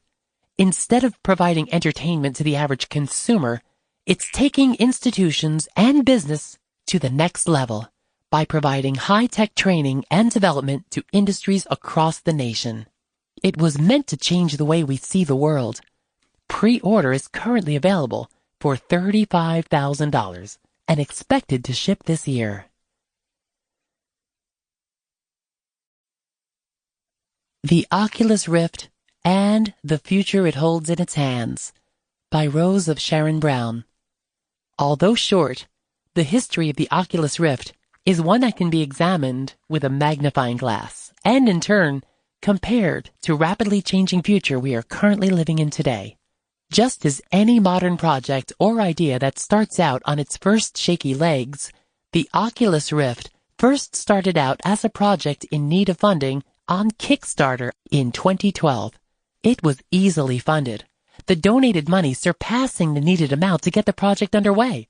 And before the public knew it, the first prototype of the Oculus Rift, the Development Kit 1, was displayed for all to try out at E3. Popularity poured in by people completely enamored by the new innovative headset that was merely a glimpse into the ever-growing future. The Development Kit 2, also known as DK2, was soon released after DK1 with improved specs, changed design for better comfort, and a screen equipped with higher resolution. After the DK prototype's release in 2013, the Crystal Cove prototype was soon to follow in 2014. It was equipped with better motion tracking and an improved screen and specs. All these improvements, made one by one, were, one can say, attempts to make the line between fantasy and reality even thinner. In the same year as the Crystal Cove's release, Facebook buys out Oculus Rift, which is a substantial step in the history of technology. One of the most powerful companies in the world now has the future of virtual reality and technology itself practically in its control. With this idea, mankind is only getting closer to the idea of entertaining themselves to death, since Facebook can combine its expansive algorithm and search engine with the VR headset. Facebook wants the Oculus Rift to not only be a platform for gaming, but one for communication and education as well. The average virtual reality user won't even have to leave the comfort of their own home to obtain all the communication and education one could ever want. The prototypes, DK1, DK2, and Crystal Cove, were all known as test subjects, or beta versions, before the official Oculus headset was released March 28, 2016. Jacob Brogan, a writer and part-time philosopher, stated that he had tried the virtual reality headset himself. He mentions the history of the virtual reality headset itself in one of his written articles, stating how humans have been theorizing and making prototypes for virtual reality ever since the 60s. Each prototype, project, idea, all had one goal: to reach into the theorized world of endless possibilities in an ever-expanding world that one could mold and manipulate with their own two hands. Ever since the 1960s, mankind has seen this power as one that is indescribable and incomparable to any other power in the world, let alone the world of technology. Jacob also mentions that more and more of the virtual reality headsets users are now philosophers, deep thinkers, inquiring about the advanced technology itself and whether or not it's worth developing. It's ironic how human beings have always wanted to erase the line between what is real and what's fiction. It wasn't until very recently did we as a race have started to wonder if this was even for our own good. Is this something to share excitement about? To reach into a new age in the future? Or is this going to lead us to an inevitable demise we ourselves have created? This seems to be a common theme amongst the world, realizing too late the effects we have on the world around us, as well as mankind itself. The only other largely popular and well-known virtual reality headsets that were released before the Oculus Rift were Google Glass, Google Cardboard, and Samsung Gear's VR headset. This shows that the Oculus Rift and the technology of virtual reality itself is still very young. The Oculus Rift can be considered one of the infants of the VR titans we have today, Oculus Go, Oculus Quest, etc. But mankind still has a far ways to go. It's only going to get better and improve even further from here. Soon, we won't be able to tell the difference between reality and fiction. Is that even a feat to celebrate? Or is this a warning, a potential glimpse into the world where AI can eventually take over and manipulate whatever it desires, including human beings themselves? Technology has always been a phenomenon that has been theorized about and experimented on for as if it's a project or test subject that human beings have been observing and improving on for decades now. Just like a foreign test subject, similar to the one someone sees in a science fiction films, technology can be considered something extremely dangerous, especially considering the rate at which it's growing. Something that humans have created can now learn and grow itself with its intricately developed artificial intelligence. People have now been theorizing about the effect it could have on mankind if this intelligence becomes too much for even the smartest scientists to handle. Technology can be considered a double-edged sword. On one side, it's considered extremely dangerous, but on the other, it's known as the greatest gift that has ever been created by, and at the same time, handed to mankind itself. If technology was created by mankind, it can also be controlled by mankind with coding and programming. Even with highly developed AI growing smarter and more self-aware, humans can combat this with the tools they employed to create this intelligence in the first place. They can teach the AI and other forms of technology to remain subservient, as grim as it sounds, to avoid overthrowing humanity. These issues that philosophers and theorizers such as Elon Musk raise can be seen as easily solvable, that can even be prevented, as long as mankind takes the right steps in doing so. AI and VR technology's potential for the fields of psychology and medicine, by Russell Savage. Advancements in technology in recent decades, from the spread of the internet to the integration of cell phones in our daily lives, have caused a dramatic shift in how we function as a global society. Through social media, we now have intimate access to the lives of everyone, from our distant relatives to celebrities. We can stay apprised of news updates from half a world away and share information in an instant. Yet, we are currently standing poised on the verge of even greater advancements. Advancements that many still believe to be firmly within the realm of science fiction, that have the potential to influence nearly every aspect of our lives. With virtual reality and augmented reality, we are looking at not just an outlet for entertainment and leisure, but a powerful tool that will allow us to shape and control the very way we perceive the world around us and give us the freedom to view things beyond the scope of physical limitations.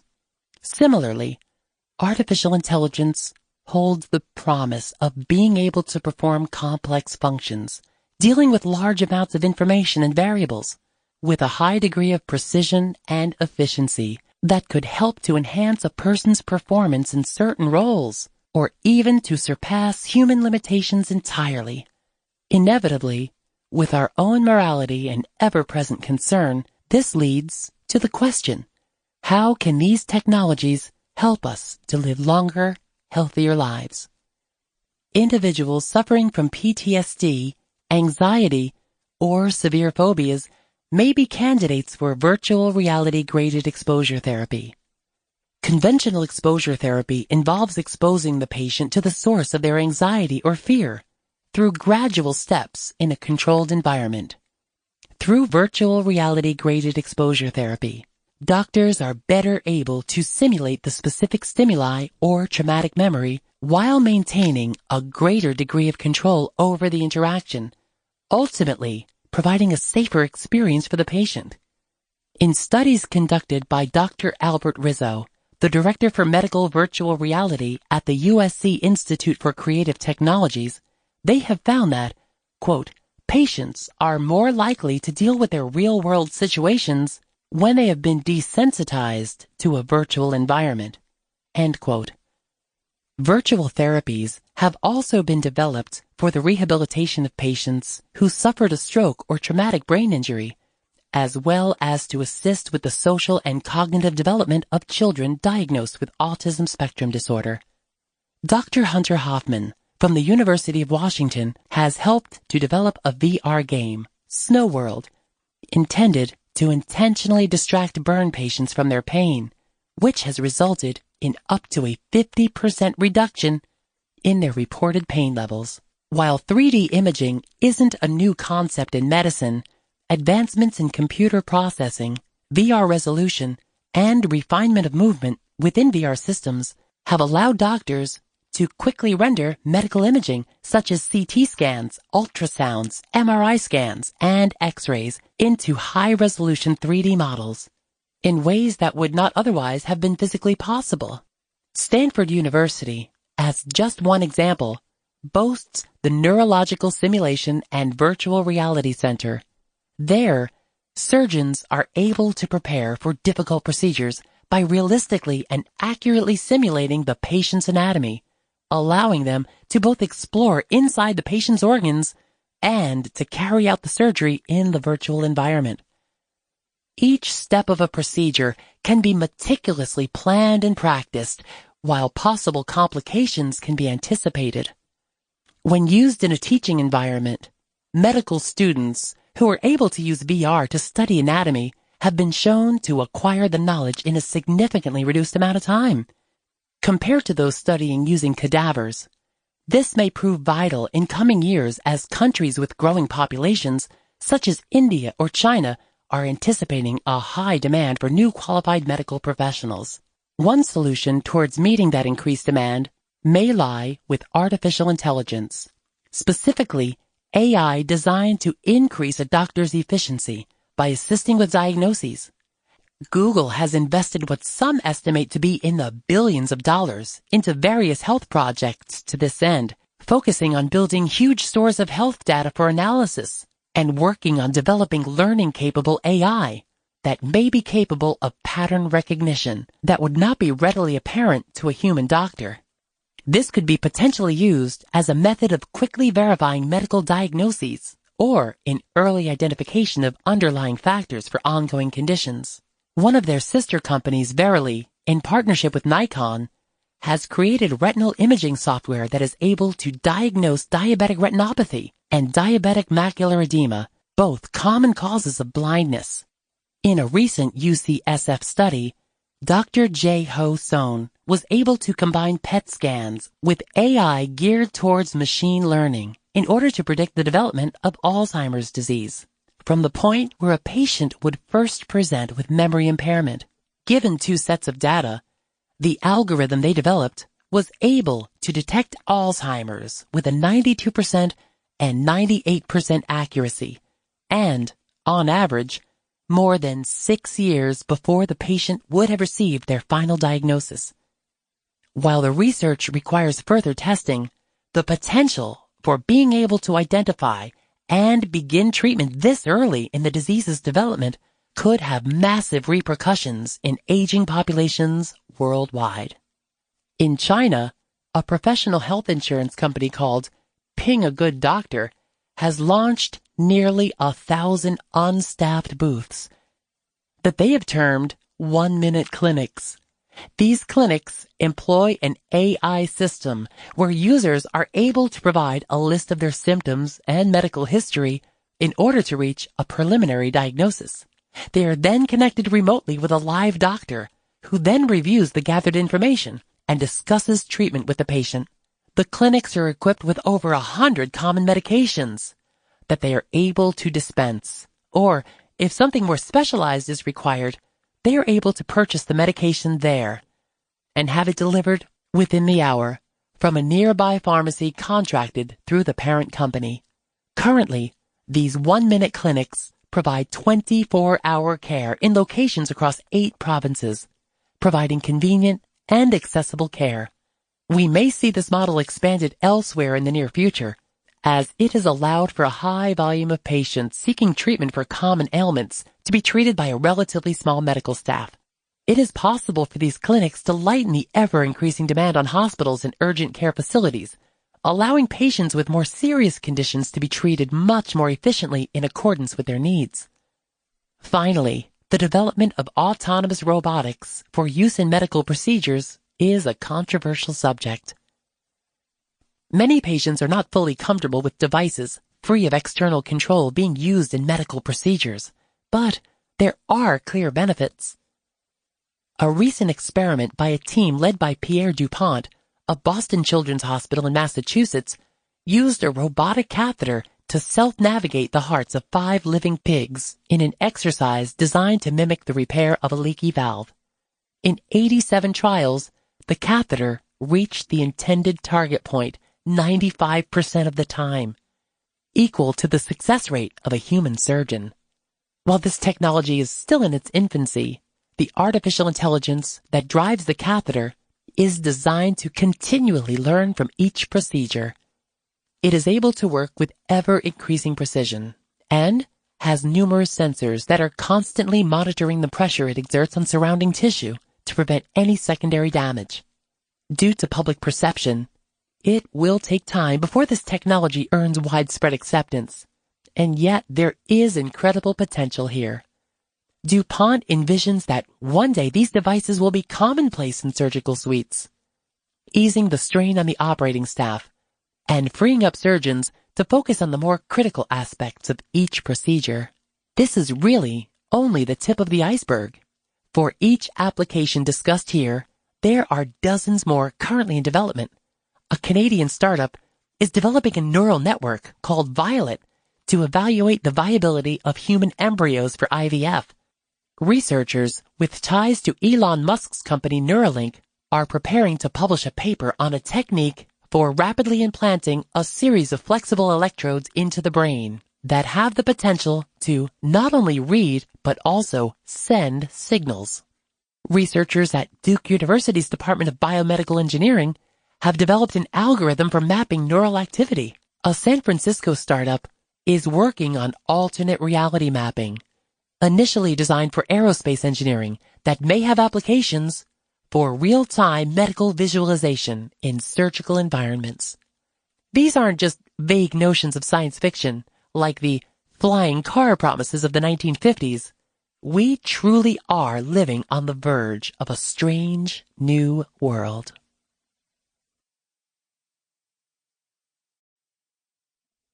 Elon Musk and His Crusade Against Artificial Intelligence by Muhammad Ahmad.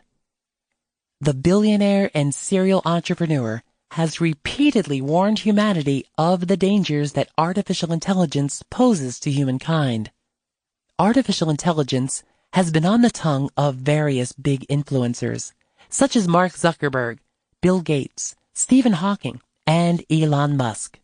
Artificial intelligence is the theory and development of computer systems able to perform tasks that normally require human intelligence, such as visual perception, speech recognition, decision-making, and translation between languages. The reason for artificial intelligence being so controversial is because of its potential to surpass humans. And many are speculating as to whether or not the end result would be beneficial or detrimental to humankind. Elon Musk believes that artificial intelligence is the biggest existential threat and compared it to summoning the demon. Elon Musk is a South African-born billionaire, technological entrepreneur, investor, and engineer who is well known for his creation of various companies such as SpaceX, PayPal, and Tesla. In 2015, Elon Musk co-founded OpenAI, a non-profit research company that aims to promote friendly artificial intelligence. OpenAI was created as a non-profit foundation to ensure that AI power would not be or reduce the probability that AI power would be monopolized. Elon Musk fears that artificial intelligence could end up to be a quote-unquote immortal dictator because, unlike a human dictator who will eventually die, an artificial intelligence dictator will be there forever. The chilling thing about artificial intelligence dictators would be that they might have to be evil to end up destroying humanity. Elon Musk said, quote, "If AI has a goal and humanity just happens to be in the way, we don't hate ants, we're just building a road, and so goodbye anthill," end quote. Musk has warned the United States government, telling them that they should spend a year or two to fully understand the problem they are currently facing with artificial intelligence. Another reason Musk fears artificial intelligence is due to the super speed of learning it has, and how quickly computers can gain knowledge. Musk cited Google's DeepMind as an example of how quickly computers can learn. In 2016, Google's AI program, known as DeepMind, showed its makers it was capable of learning independently, teaching itself to beat the world champion in a game of Go. It is the sheer determination and speed in which programs such as DeepMind can learn that humanity may one day get in its way, Mr. Musk warned. He said, "The DeepMind system can win any game. It can already beat all the original Atari games. It is superhuman. It plays all the games at super speed in less than a minute." Artificial intelligence could be the biggest possible existential threat to humans. Musk warns that we need to take as much precaution possible before we get to super AIs, because once we are at a point where artificial intelligence has surpassed humans, there is no going back. Musk made a comparison of AI and humans similar to humans and cats. Quote, "As AI gets probably much smarter than humans, the relative intelligence ratio is probably similar to that between a person and a cat, maybe bigger." End quote. While artificial intelligence is still a long way off from reaching that ratio, Musk recommends that we plan ahead as much as possible so that we can be prepared and have full control once artificial intelligence does begin to surpass humans. We simply cannot afford to learn from our mistakes with AI, because Nick Bostrom, a researcher at Oxford, made the case in his 2014 book, Superintelligence, that a badly designed AI system will be impossible to correct once deployed. Quote, "Once unfriendly superintelligence exists, it would prevent us from replacing it or changing its preferences. Our fate would be sealed." End quote. Musk compares the preparation needed for artificial intelligence to the preparation of a rocket launch.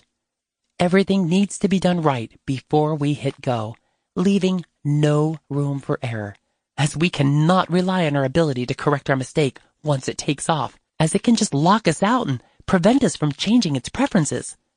Elon Musk warns that we must tread lightly when dealing with artificial intelligence, as we might just spell out our own doom.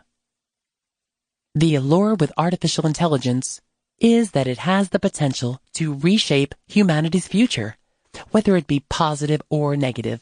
Artificial intelligence already has the power to make a significant impact on human life. It can already enhance human ability to do certain things such as assisting doctors, playing chess, and digital assistants. Artificial intelligence already has the capacity to monitor billions of conversations and can pick apart and identify individuals by their voices and faces, which is a threat to everyone's privacy.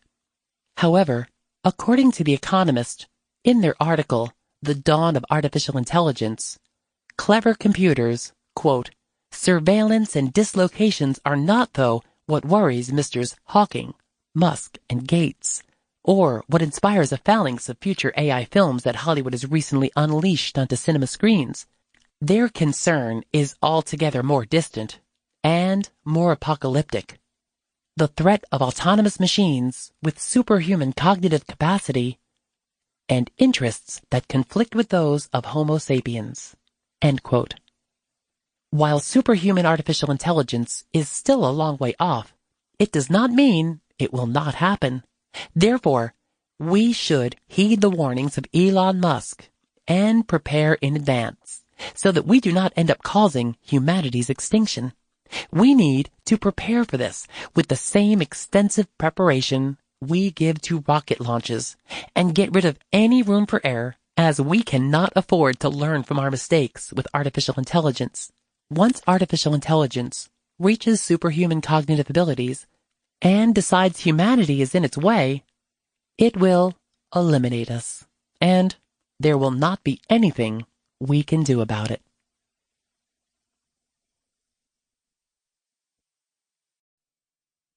AI and Fei-Fei Li by Victor Fang.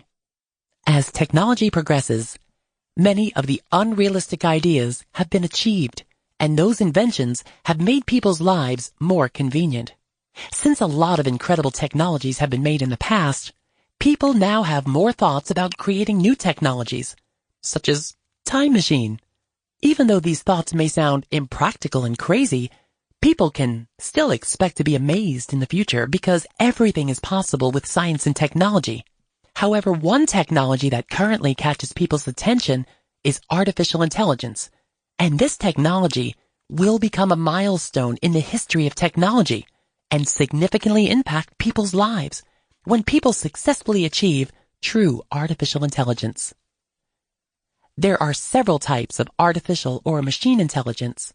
The first one is reactive machine artificial intelligence, and it is the most basic form of artificial intelligence. This artificial intelligence perceives its environment and reacts to it. Moreover, it does not store memories, which means that it is not able to use past experiences to determine future actions. The second type is limited memory artificial intelligence. This one has the ability to store data and use its experience to make appropriate decisions. The next one is called theory of mind artificial intelligence, and it can understand ideas and feel emotions. Theory of mind artificial intelligence has not been completed yet, but people now have the technology to let machines identify eyes and faces. The last type of artificial intelligence is self-awareness artificial intelligence, and it's an extension of the theory of mind artificial intelligence. This type of artificial intelligence is similar to human intelligence. For example, machines with self-awareness artificial intelligence will have their own emotions and can predict others' feelings. Self-awareness artificial intelligence has not been developed, and it is said to be the final goal of artificial intelligence.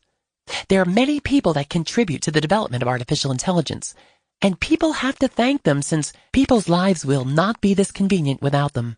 If people want to know who have developed artificial intelligence, the first person they need to know about will definitely be Fei-Fei Li. Fei-Fei Li is the director at Stanford Artificial Intelligence Lab and the chief artificial intelligence scientist in Google Cloud. Among Li's achievements, she is the inventor of ImageNet, which is a database of more than 15 million images. This creation allows machines to see and evaluate images, and it's an important technology for self-driving cars and facial recognition. Furthermore, It lets phone cameras be able to identify objects.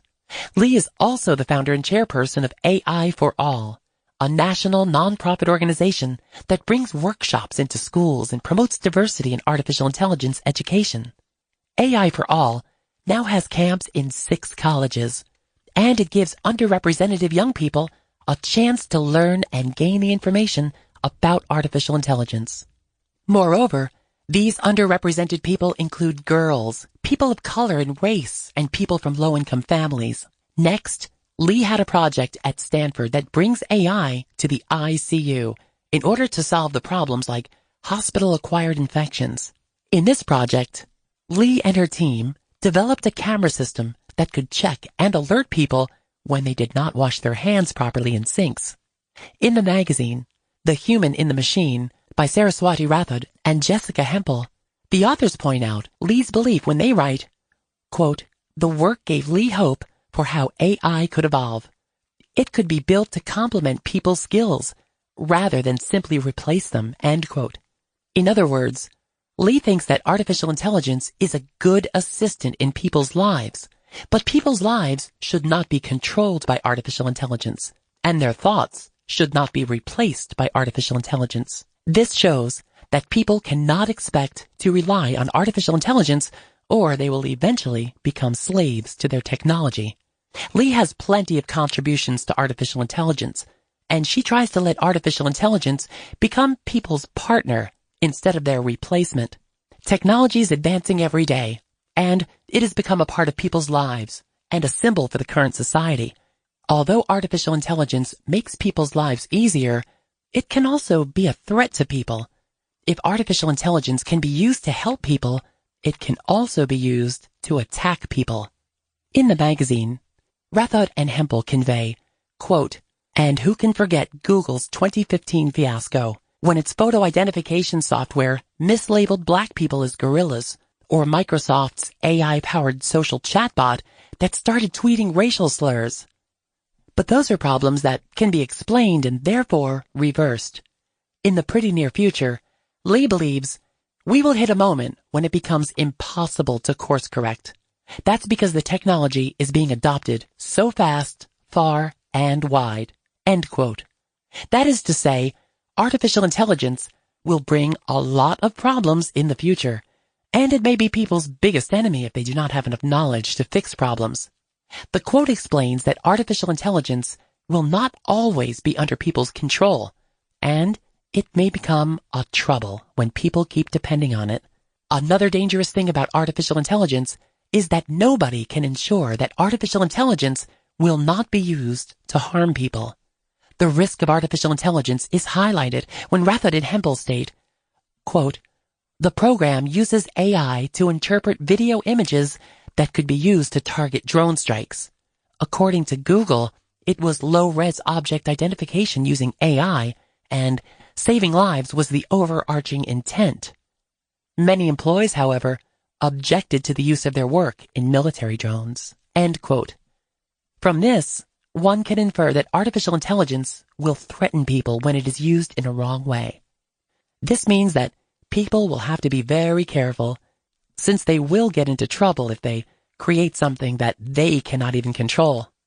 In short, while Lee is improving artificial intelligence, she also needs to attempt to avoid people who will use artificial intelligence as a weapon.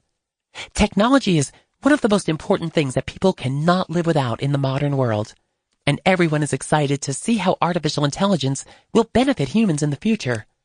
In the development of artificial intelligence, Lee is an indispensable person, because she does not just help develop artificial intelligence, but let more people to learn and understand artificial intelligence.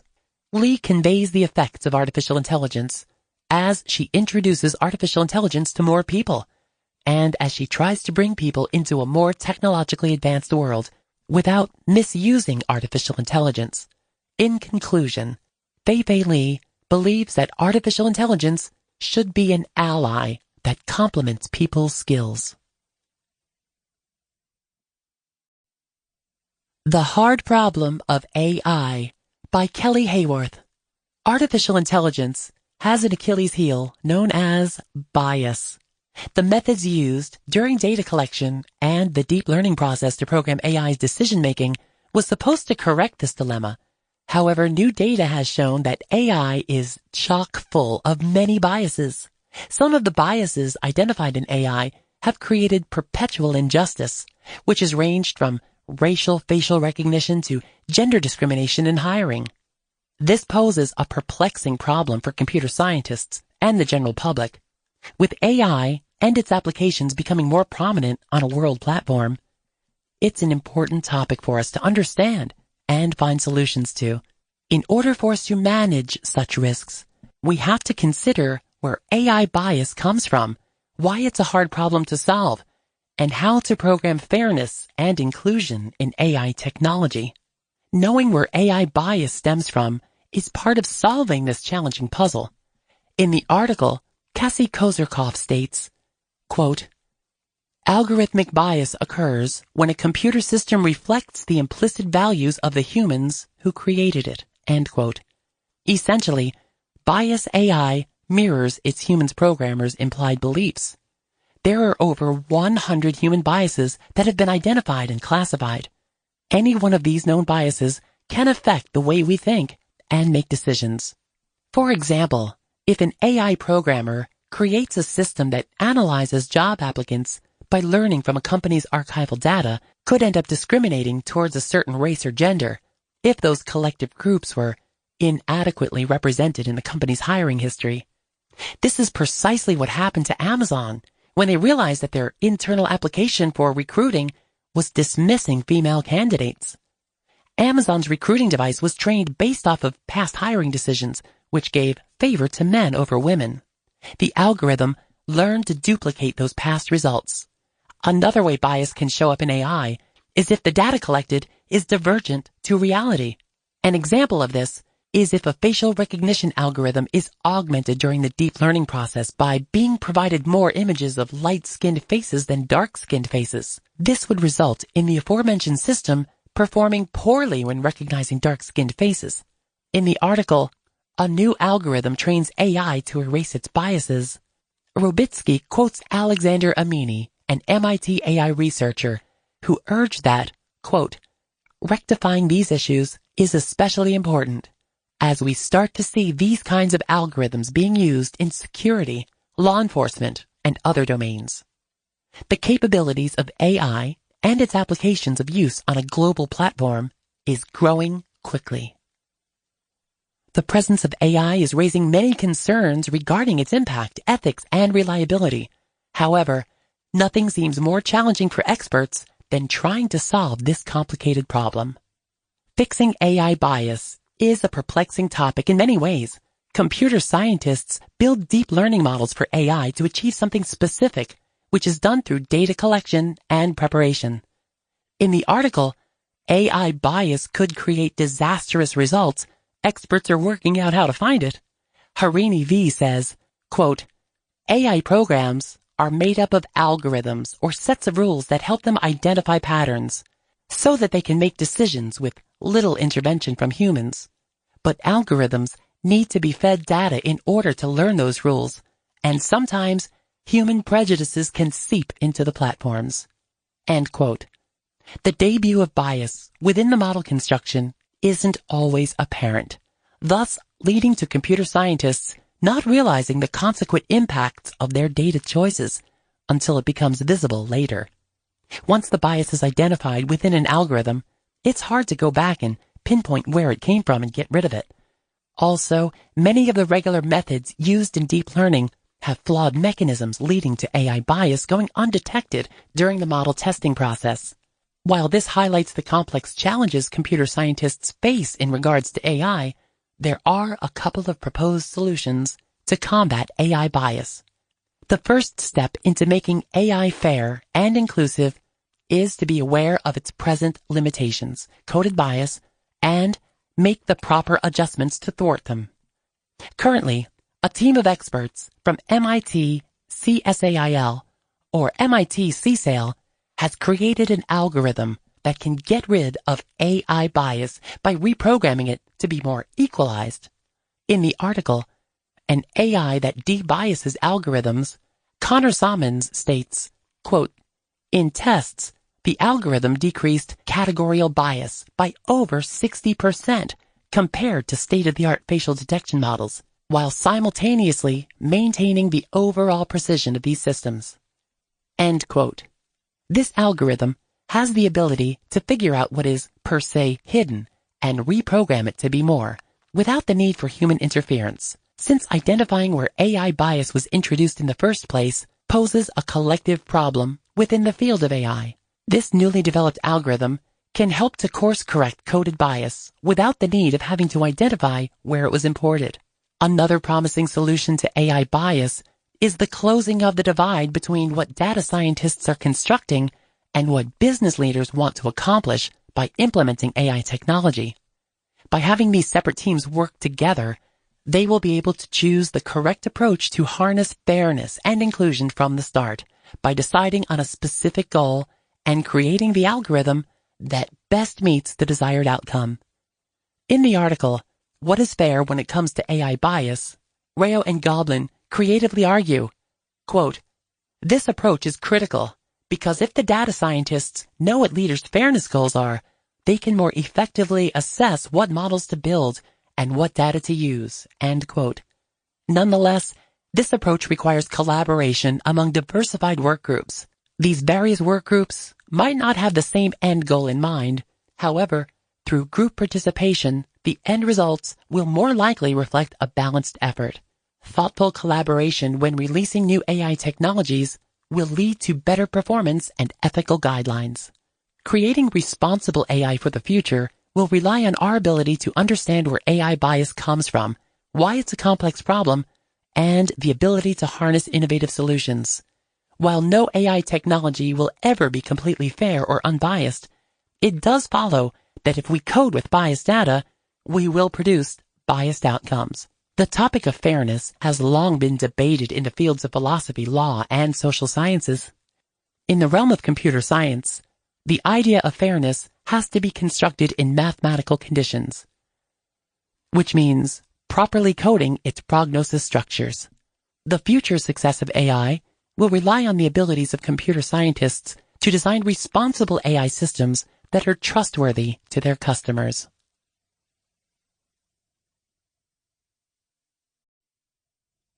The New Teacher: Artificial Intelligence and the Classroom of the Future, by Russell Savage and David Christopher Lane. The promise of technology transforming education has a long history, dating back to the origins of writing, up through the Gutenberg Revolution, to the advent of electricity and air conditioning, to visual overheads. My husband David ruefully recalls on how some educators believed that televisions in the classroom would dramatically improve learning. They even brought in black and white televisions with screens less than 25 inches into the classrooms and showed live lectures in science and other subjects. The problem is that it didn't work, and within months were aborted for the older methods of rote memorization, lectures, group work, etc. In the 1990s, when the internet became more publicly accessible, particularly with Tim Berners' brilliant application, the World Wide Web, schools finally seemed on the brink of a genuine revolution. By the 2000s, online courses became ubiquitous, and at my own school, Mount San Antonio College, more popular than regular meet-in-person classes. However, as any online professor can tell you, the online courses have significant dropout rates. And one wonders how much students really benefit from such a process. It is one of those curious and depressing ironies that today we have access to more information than any generation in human history. We are quite literally surrounded by a cloud of books, articles, films, and other digital forms of knowledge. Yet, given this overwhelming abundance, most of it goes untapped, particularly by those who would benefit most from it.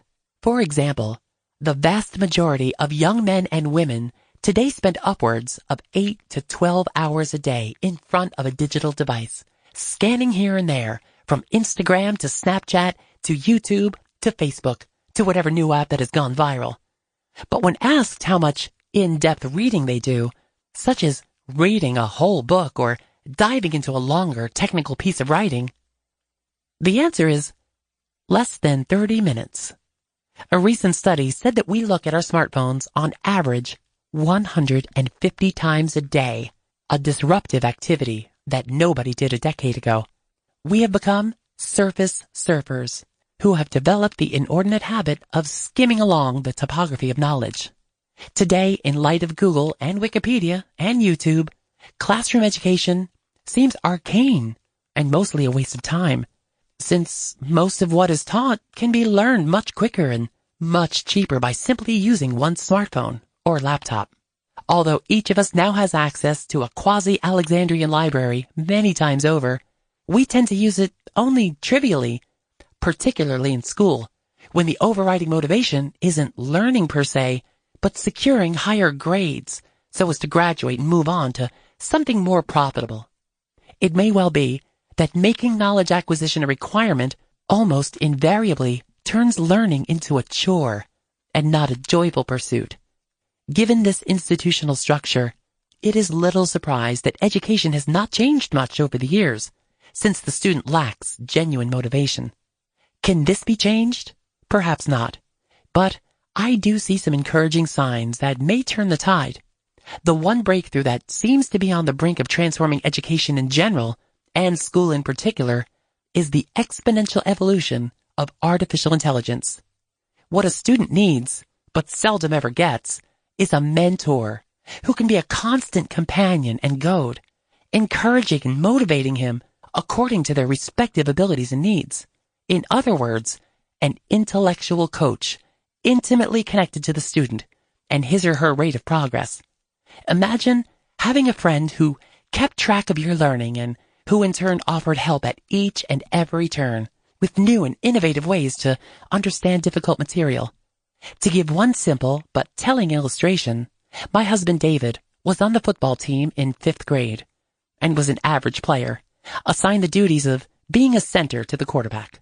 However, he was having difficulties knowing how to snap the ball to the quarterback when he was in the shotgun position, since he had small hands and couldn't get the football to spiral just right. The coach of the team was too busy to properly instruct him, as there were 30 other players demanding his attention. This is where David's older brother Joseph came in and became instrumental. Every day after school, Joseph took the time and energy to teach David how to hike the ball in a professional manner. Better than anyone in elementary school, Joseph was relentless and took care to follow David's progress day to day. It made all the difference and allowed David to excel in football for the next several years. This may seem like a silly example at first, but if something similar could happen in school, it would be transformative. The real problem in today's elementary schools is that it is a factory model, attempting to serve too many people without enough attention given to individual growth and different learning needs. This is precisely where artificial intelligent agents or coaches or guides could be revolutionary, since it could adapt and schedule itself around the particular needs and limitations of the pupil. Today, a student is invariably motivated to study because his or her grade is predicated on how well they can perform on a test, usually multiple choice, and usually done on a Scranton-like paper where one fills in the appropriate small circles with a number 2 pencil.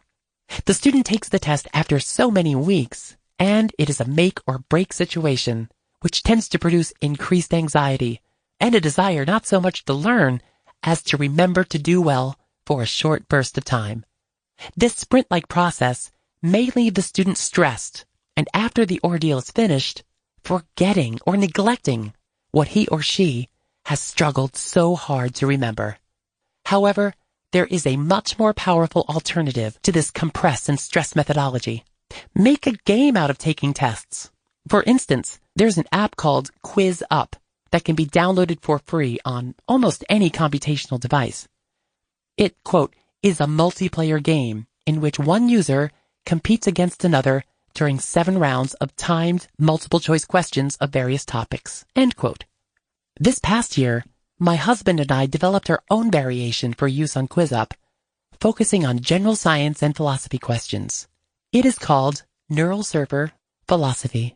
We beta tested it with 108 questions in a multiple-choice format, including questions that already include picture captions. Usually, first-time players don't do very well, since they may not be familiar with the topic. But after playing the game a number of times, the questions start to repeat themselves and the player begins to recall which answers were the correct ones, so that over time, one becomes more and more proficient. Because it allows one to compete with others around the world, or with an Android bot, if no one is available at the moment, it has a dynamic and live feel to it. It is free to play the game as many times as possible and become adept relative to their learning curve. Play the games enough times and you can master it, but without the inherent stress in school testing systems.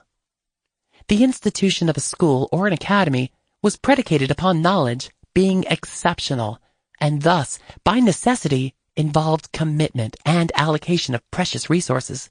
Thus, becoming an expert in a field meant first being accepted as an apprentice under a specialized master teacher who had access to a plethora of books and manuscripts that the student didn't. It was for this reason that potential forms of knowledge were concentrated and bounded in certain regions. Such an oral and literary concentration, of course, better became known as colleges, libraries, museums, etc.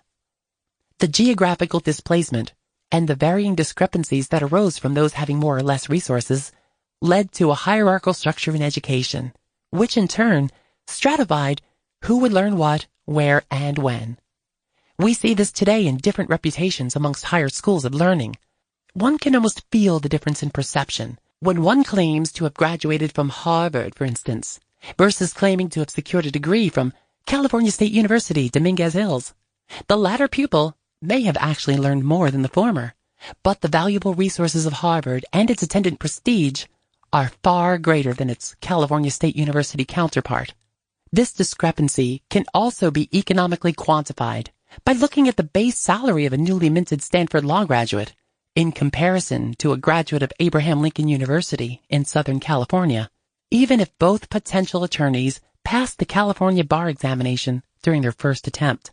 The hierarchy of knowledge acquisition has served for centuries as a social barometer, either allowing more upward mobility or closing off corridors of power reserved for the intellectual elite. The oft-used cliché that knowledge is power is more of a truism than we may wish to believe, particularly now that we live in an overly saturated information age. Over the past 20 years, however, there has been a dramatic change in how we garner knowledge. Whereas before, one literally moved body and mind to a spatial location, school, library, museum, today we don't need to go anywhere as we quite literally have information at our fingertips, in our present visual field, and in the range of our voice.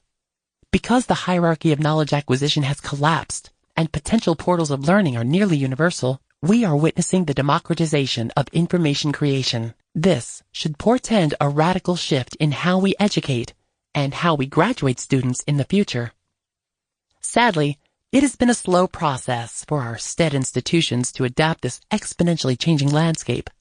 The school system is experiencing a not-so-silent revolution, and it is not coming from professors or administrators, but from a most unexpected corner, video gamers and their respective developers. Simply put, the future of education is in gaming. My husband David, about 15 years ago, sensed that this was going to happen and wrote an extended piece on how one can learn much more and go much deeper into a subject by making learning based on playing a multi-leveled game, similar to the 1980s arcade game called Tempest. Quote, "The game involves a series of progressive levels, so if you sucked at it, you could only get to the second or third level. Now for a quarter, that was a drag, because your play wouldn't last very long. But if you could navigate the incoming shooting lights in various forms along various vortices, you could get to level 11 or 12 or 13 and play for upwards of 30 minutes on just one coin." Well, Michael Grayson was the quote-unquote relative master at the time, since he had gotten to levels 20, 21, and 22, and beyond. I was merely a neophyte, and I sucked, but my addiction became great, so I started playing it at the arcade, with one-pointed Zen attention, until finally I got to levels 33, 34, and beyond. It was absolutely stunning. How concentrated the mind could get in this interactive electronic display. I became one with the photonic geometric patterns, weaving new mazes of intrigue. No joke, it was like a religion. Grayson, to his credit, likened it to the inner spiritual religions described in Sant Mat literature. See my book, The Enhanced Land, last chapter for an illustration. Eventually, I got to higher and higher levels, even above 50, 60, and 70. At these levels, the objects are sometimes invisible, and one has to shoot almost by intuition or a higher mathematics. But then I heard of someone who had broken all barriers, one who had figured out the geometric code, the algorithmic secret behind the Tempest template. He transcended to all levels, and he did it by not moving. I am serious. He realized that there was a spot on the game where one was eternally safe, provided that they never moved, or even if it looked certain that they were going to be annihilated. I tried it, and it worked, but only temporarily. One had to be absolutely still on the geometric point. I got to higher levels, but I still moved. The Zen master of Tempest never moved. He was 13 years old. How does Tempest relate to my epiphany about teaching? The grading system that is employed in colleges throughout the United States is based upon the notion of a hierarchy. But the problem is that the hierarchy is no longer meaningful in a functional way. It serves rather as a leveling device for administering, or more accurately, shoveling, people into various factory-like educational institutions. The A through F grading system is an administrative device, not an intellectual one, since any genuine intellectual knows that such a grading criteria is at best silly and at worst manipulative. Genuine hierarchies of knowledge are about functionality and ability, and these are best appraised by real, empirical considerations, not by impotent and limp letters. End quote. Watch any kid playing a video game, and you will see their attention riveted to the electronic screen. Even if what they're playing has a series of arcane rules and forces them to study different strategies. The future of education is in gaming. And with the development of virtual reality headsets, there are no limits to where this technology will take us. In 2016, 2 VR headsets were released, the Oculus Rift and the HTC Vive, both of which allow the user to experience expansive 360-degree spaces of hitherto unimagined virtual worlds. The potential of VR is, hype be calmed, almost limitless, particularly as it applies to interactive learning. A good example of this comes from an application called Body VR. As explained on their website, quote, "It's time for education to change. Learning from textbooks is a thing of the past. Step into an immersive environment tailored to the content you want to learn." End quote. I tested it myself and felt as if I had entered a completely new world, encased as I was within the contours of a blood vessel. The whole experience opened up a whole new level of understanding how the heart works, how red blood cells operate, and how bacterial infections could invade the human body. It was unlike anything I had learned from school, and most importantly, I learned it without the pressure and stress of a usual educational environment. It is not difficult to imagine how the chatbots of today will morph into very intelligent AI assistants for almost any daily task. Already hundreds of thousands of dollars have been raised on Kickstarter for Vi, the first artificial intelligence personal trainer, where an athlete or anyone interested in physical fitness puts on a portable AI headset that monitors your athleticism, providing essential vital signs, as well as constantly updating coaching advice, immediately tailored to each individual. The new teacher of the future is driven by AI, and the school of tomorrow doesn't have classrooms with chalkboards, but personalized intelligent assistants that adapt to the needs of each student, where functionality replaces rote memorization, and where informational gaming replaces one-off testing.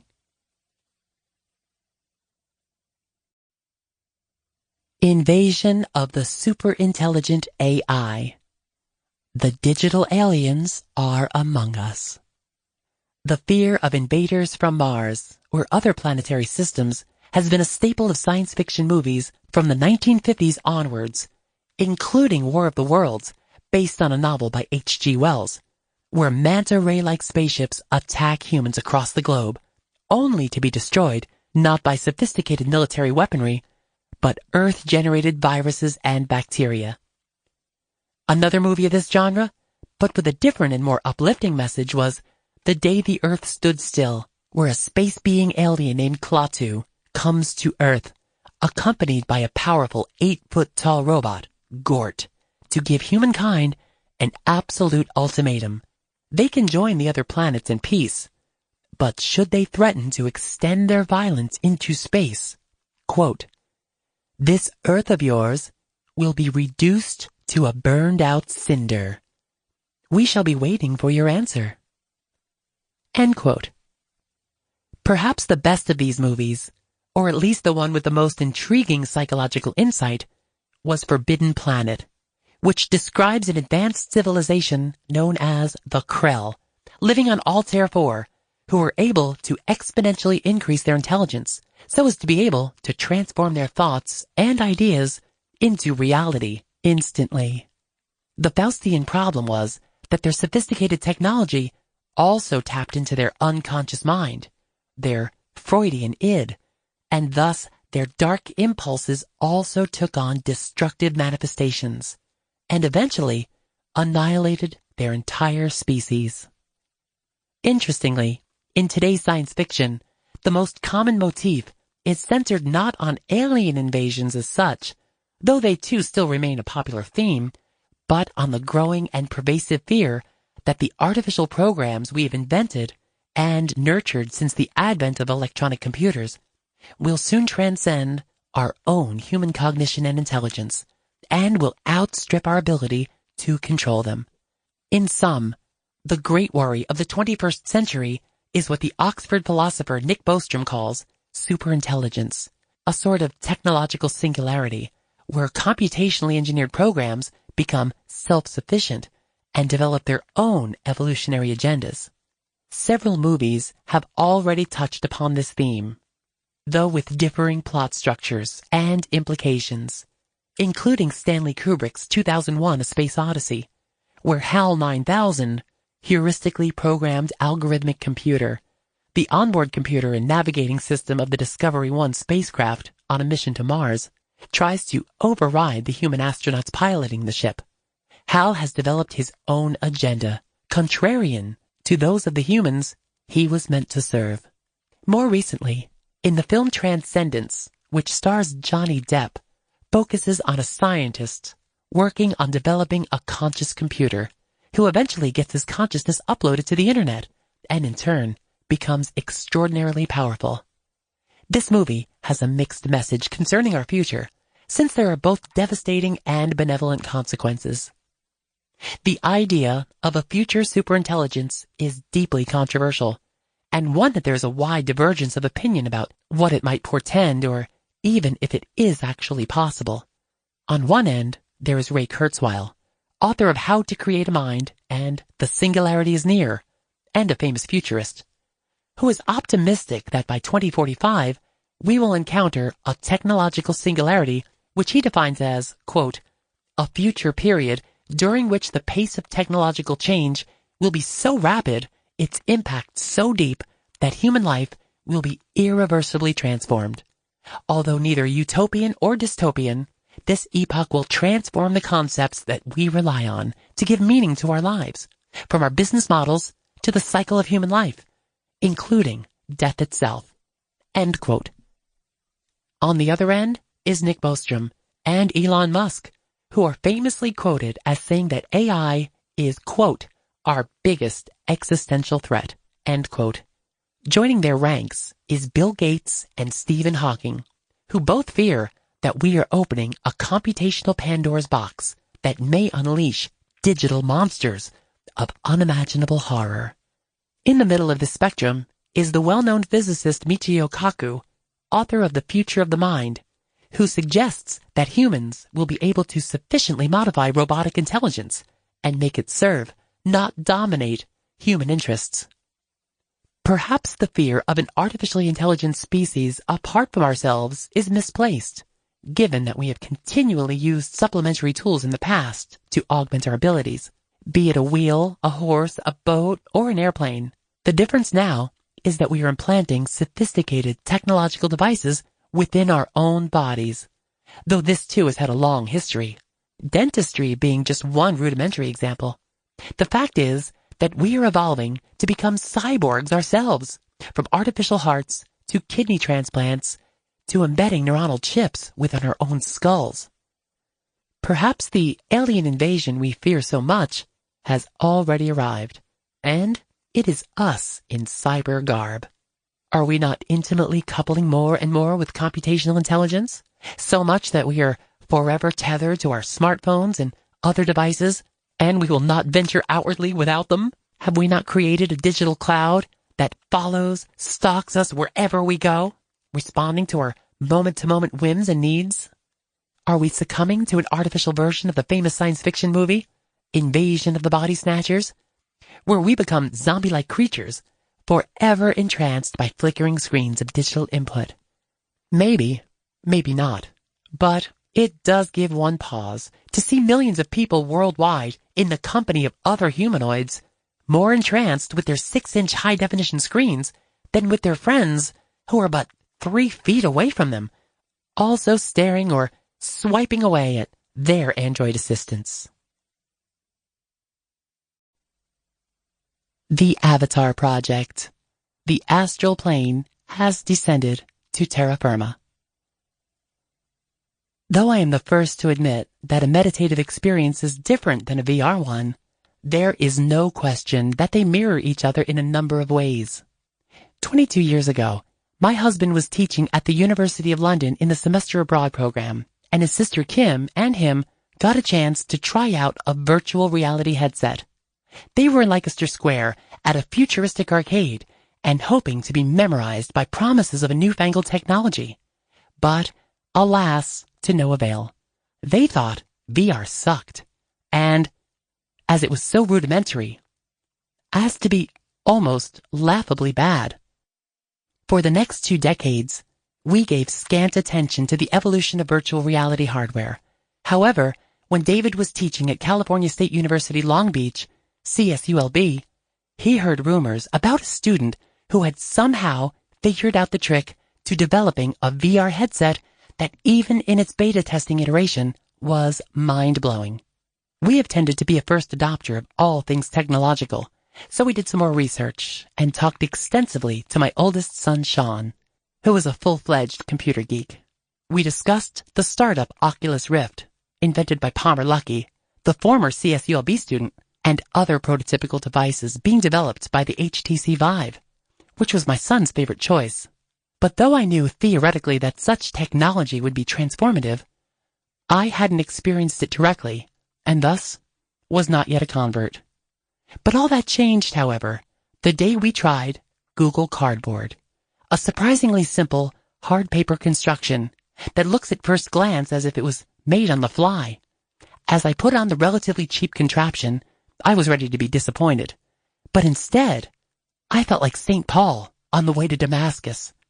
I was shocked as I was teleported to another realm. Even though I knew Google Cardboard, which uses your smartphone as its fundamental hardware, was still a very primitive device, I immediately realized that the future I dreamt about decades ago had arrived, and that it was only going to get better, much better. The implications of VR are more profound than we might at first suspect. Ironically, Ken Wilber, the controversial New Age philosopher, may be one of our best future theorists when it comes to all things virtual, even if we must ground his spiritually saturated cosmology down to terra firma. In an earlier article, Ken Wilber was right, the next stage is psychic. The author wrote, quote, Wilber has postulated that we have undergone a series of holonic adaptations, from magical to mythical to rational, in our history. The next stage, according to Wilber, will be the psychic level. Ironically, what Wilbur envisioned, a network of logical understanding that supervenes mere logic or rationality, a sort of meta-thinking, is already obvious via the internet and the web. End quote. Wilbur was spot on, except that he didn't envision the psychic realm as being generated by the nuts and bolts of routers, cables, servers, computers, engineered software programming, etc., but had postulated something a bit more ethereal. In other words, Ken Wilber's model was correct in its insights, but wholly missing in its mechanics. In Wilber's hierarchical schema, the next level, beyond psychic, is what he refers to as the subtle realm. As he explains in his early books, this is a state of consciousness where all sorts of fantastic visions of light and sound occur, and where the mind can be enveloped into astral realms. Later, in a 2007 position paper on the subject, Towards a Comprehensive Theory of Subtle Energies, Wilber elucidates that, quote, accordingly, as this awakening process begins and starts to mature, this wakefulness increasingly pervades all aspects of the waking state and begins to spill over into the dream state, rescuing them both from a half-sleep fog. As one then enters the dream state, one begins to lucid dream, to remain conscious, where the average person passes out or goes blank. What happens is that the dream state is being converted from unconscious to conscious, and thus it begins to yield all of its visionary, archetypal subtle revelations. Moreover, and just as important, because you have made the dream state conscious to some degree, you have started to transcend it. It has ceased to enslave you. It is now object, not subject. You now embrace your dreams. They don't embrace you. End quote. Wilber's wording in the last sentence is both instructive and revealing. Quote, you now embrace your dreams. They don't embrace you. End quote. While I don't think Wilber had VR headsets in mind when he postulated this subtle realm theory of consciousness, where dreams become conscious to an awakened psyche, the parallels between the two are unmistakable. In the mystical literature on the subject, accessing the subtle realms usually entails deep meditation, which primarily includes sitting very still for long stretches of time and concentrating on inner lights and sounds until one consciously enters into the awakened state. In virtual reality, the neophyte simply dons a headset and turns on the present program, and then, in a second or two, finds himself or herself completely encased in a 3D wonderland. The former is achieved by dint of one's concentration, whereas the latter is accomplished by some remarkable feats of hardware and software engineering. Yet both resemble each other in truly remarkable ways, from feelings of being out of the body to scintillating light shows to adventures across spatial landscapes. David has been a lifelong meditator and has practiced Shabd yoga for over 40 years. And though he's the first to admit that a meditative experience is different from a VR one, there is no question in his mind that they mirror each other in a number of ways, and that in the near future, it seems exceedingly obvious that anyone will be able to enjoy a simulated astral trip without resorting either to prolonged meditation or ingesting psychedelic drugs. And because VR is so easy and, here's a conscious pun, mindless, it will go viral throughout the human population, just as radio and television and the internet have done before. In a very real sense, we are downloading the astral plane, or more precisely, idealized versions of it. It is truly an eye-popping experience to put on a Google Cardboard with your inserted iPhone, touch a button, and then find oneself enveloped in a game, such as In Mind, produced by the Russian company Nival, where one travels in a 3D brain mock-up, setting off and/or correcting different firing neurons and getting deeper and deeper into the walls of the fibrous architecture, while you sit still and your physical body goes nowhere. Add to this the very odd sensation A feeling as if you have no body and are encompassed in a completely different world, where seeing 360 degrees is the norm. This particular VR voyage reminded me of Paramahansa Yogananda's first experience of cosmic consciousness, where he first wrote, quote, "My body became immovably rooted. Breath was drawn out of my lungs as if by some huge magnet. Soul and mind instantly lost their physical bondage and streamed out like a fluid piercing light from my every pore. The flesh was as though dead. Yet in my intense awareness, I knew that never before had I been fully alive. My sense of identity was no longer narrowly confined to a body, but embraced the circumambient atoms. People on distant streets seemed to be moving gently over my own remote periphery. The roots of plants and trees appeared through a dim transparency of the soil. I discerned the inner flow of their sap. The whole vicinity lay bare before me. My ordinary frontal vision was now changed to a vast spherical sight. Simultaneously, all perceptive. Through the back of my head, I saw men strolling far down Rygot Road, and noticed also a white cow who was leisurely approaching. When she reached the space in front of the open ashram gate, I observed her with my own two physical eyes. As she passed by, behind the brick wall, I saw her clearly still. All objects within my panoramic gaze trembled and vibrated like quick motion pictures. My body, masters, the pillared courtyard, the furniture and floor, the trees and sunshine occasionally became violently agitated until all melted into a luminescent sea, even as sugar crystals thrown into a glass of water dissolve after being shaken. The unifying light alternated with materializations of form, the metamorphoses revealing the law of cause and effect in creation. An oceanic joy broke open calm, endless shores of my soul. The Spirit of God, I realized, is exhaustless bliss. His body is countless tissues of light. A swelling glory within me began to envelop towns, continents, the earth, solar and stellar systems, tenuous nebulae, and floating universes.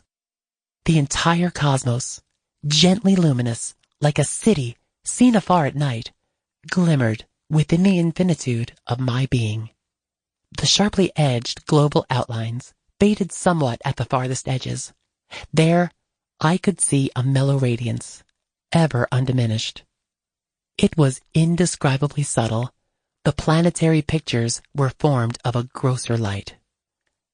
The divine dispersion of rays poured from an eternal source, blazing into galaxies, transfigured with ineffable auras.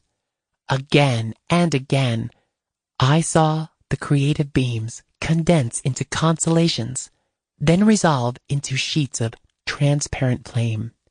By rhythmic reversion, sextillion worlds passed into diaphanous luster. Fire became firmament. End quote. VR is astral travel for nerds. Imagine what this technology is going to look like and feel like in a decade. We will live so deeply inside these VR realms that telling the difference between what is real and simulated will increasingly blur to the point of meaninglessness. This is not hype, since what I glimpsed was quite literally a cardboard rendition of a future VR, which will be exponentially far beyond anything we can presently imagine. And it is not a distant future. Since 2016, the market's been flooded with a whole series of VR products, ranging from Oculus Rift to Sony PlayStation VR to HTC Vive to Samsung Gear VR to Microsoft HoloLens to Fove VR to Zeiss VR1 to Avigant Glyph to Razer OS VR to Arcos. Ken Wilber's subtle realm, even if merely a replica of what he envisioned, is coming to a store near you. Keeping with my Wilbur analogies metaphors, I can well imagine Ken arguing that VR and its attendant products is sort of an Atman project, where instead of actual higher order realization of the subtle realm, which involves tremendous hard work and personal transformation, we create a mechanical substitute for it, mistaking the simulacra for the real deal. This may or may not be true, but I do think Wilber's understanding of the subtle realm as the next leap in our evolutionary journey, even if the actual technology behind it is the opposite of what he prophesized, can serve as a very useful roadmap of what virtual worlds lie in store for us. I have no doubt that VR will soon be witnessing an informational hurricane, the likes of which will swamp everything, how we educate, to how we doctor, to how we entertain. If consciousness evolved as a virtual simulator to help us better insource varying survival strategies before outsourcing them, we can readily see that humans have now progressed to the point where we can actualize our imaginings in a real world. Simply put, our technology has finally caught up with our dreams, so that we can consciously inhabit what we could only before imagine. We are on the threshold of replacing our spiritual Atman project with an electromechanically gifted avatar project, where arduous meditational practices are replaced with supremely easy VR headsets, so that we can transcend the limits of our physical bodies and fly unencumbered in mental wonderlands. Aldous Huxley was correct when he predicted that we would enter a brave new world. But it is a different kind of soma we will daily ingest than the one he anticipated. The drug of the future is virtual, and it is information without boundaries. The danger is that we are entering into what one author alleges is a form of digital existentialism, where, quote, the acquisition of knowledge is defined, limited, and measured by distance. Yet what happens when there is no lag time between what we desire to know and what is known? We are already witnessing the exponential acceleration of technological evolution to such a degree that in a few decades we will become the very AI Nick Bostrom, Elon Musk, and Stephen Hawking fear, but not in the exact form they predict. No, it isn't a superintelligence apart from ourselves that will transcend us into a Kurzweil-like singularity, but rather that we will become the very network itself. The next stage is already upon us, and its initials are AI, but it stands for augmenting intelligence. Just think, the smartphone in your hand today can access more information in seconds than all the computers in the world combined just 30 years prior. We are becoming forever tethered to the computational web that helps us in every single aspect of our lives, from whom we date and mate, to how we spell and write, to how we sing and compose, to how we drive and shop, to how we watch and listen, to how we think. The tomorrow of who we are can be glimpsed in the millions of applications that are downloaded daily to help us navigate our overlapping worlds of the virtual and the empirical. But that distinction between the two is an illusory one, which will soon be crossed when we become the very apps we seek, where that which we want and that which we can have are one and the same. All that we couldn't get from without, we will quite literally get from within. Since in a multiverse of information, nothing is in short supply and everything is ready for digital consumption, except in our case, the line between upload and download will be forever blurred, and where we end and artificial intelligence begins will be meaningless.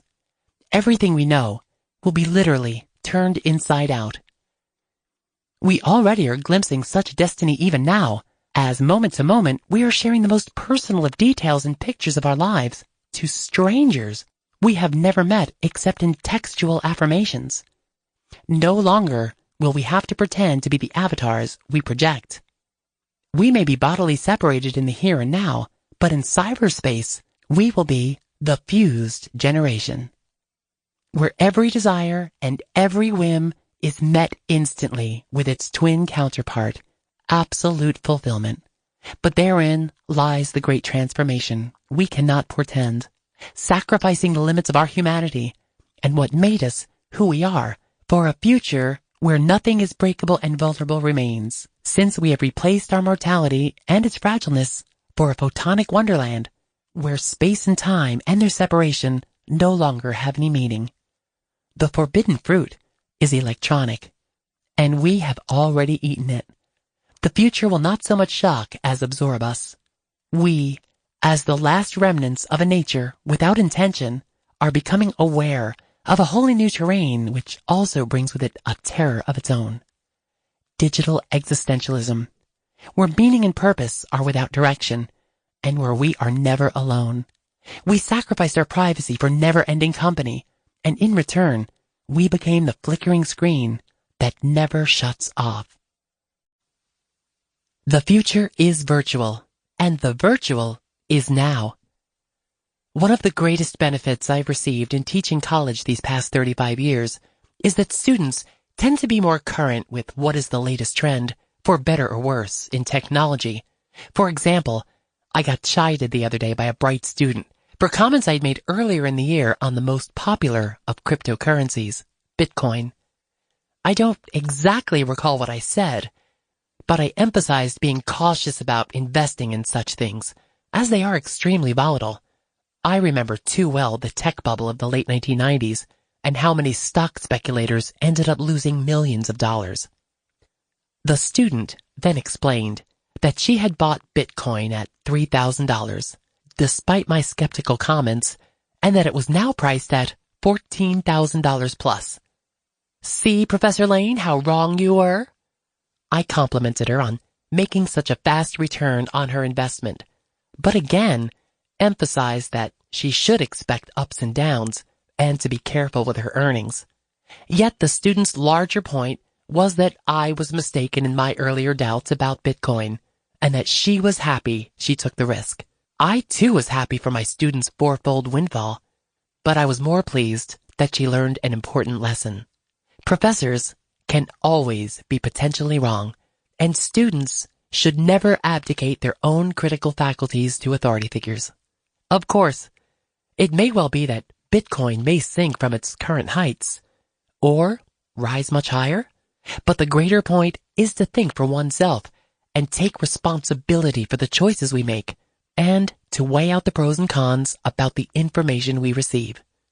When I used to teach an upper division class entitled Science and Religion at California State University, Long Beach, I summarized in one sentence the key to critical thinking. Quote, the ability to admit being wrong, end quote. As Karl Popper realized early on when comparing the theories of Marx and Freud with those of Albert Einstein, science should always have a no-escape hatch whereby one's hypothesis lives and dies on evidence and not merely posturing beliefs, which can accommodate almost any sort of disconfirmation. In sum, Einstein's theory of relativity is scientifically precise because it can be falsified. It can be shown to be wrong. Whereas with much of Marxist and Freudian theory, nothing gets refuted per se, but rather ideologically spun away or justified. I bring this up as a preface, since being potentially wrong is why I find Jaron Lanier's 3 latest books, You Are Not a Gadget, Who Owns the Future, and his latest, The Dawn of Everything, on the cyber landscape to be so refreshing. Jaron Lanier is famous for creating the breakthrough video game Moondust in the early 1980s, which was designed for the Commodore 64 computer and which generated a lot of buzz in Silicon Valley for its artistic and musical overlay. He is also known for being one of the early pioneers of virtual reality, co-founding VPL Research in the 1980s. Although Lanier still works on VR as an interdisciplinary scientist at Microsoft, he is becoming increasingly well known as an acerbic critic of digital utopianism. He is particularly critical of Kurzweilian hype over the future singularity, and most pointedly on the addictive qualities inherent in social networks, such as Facebook.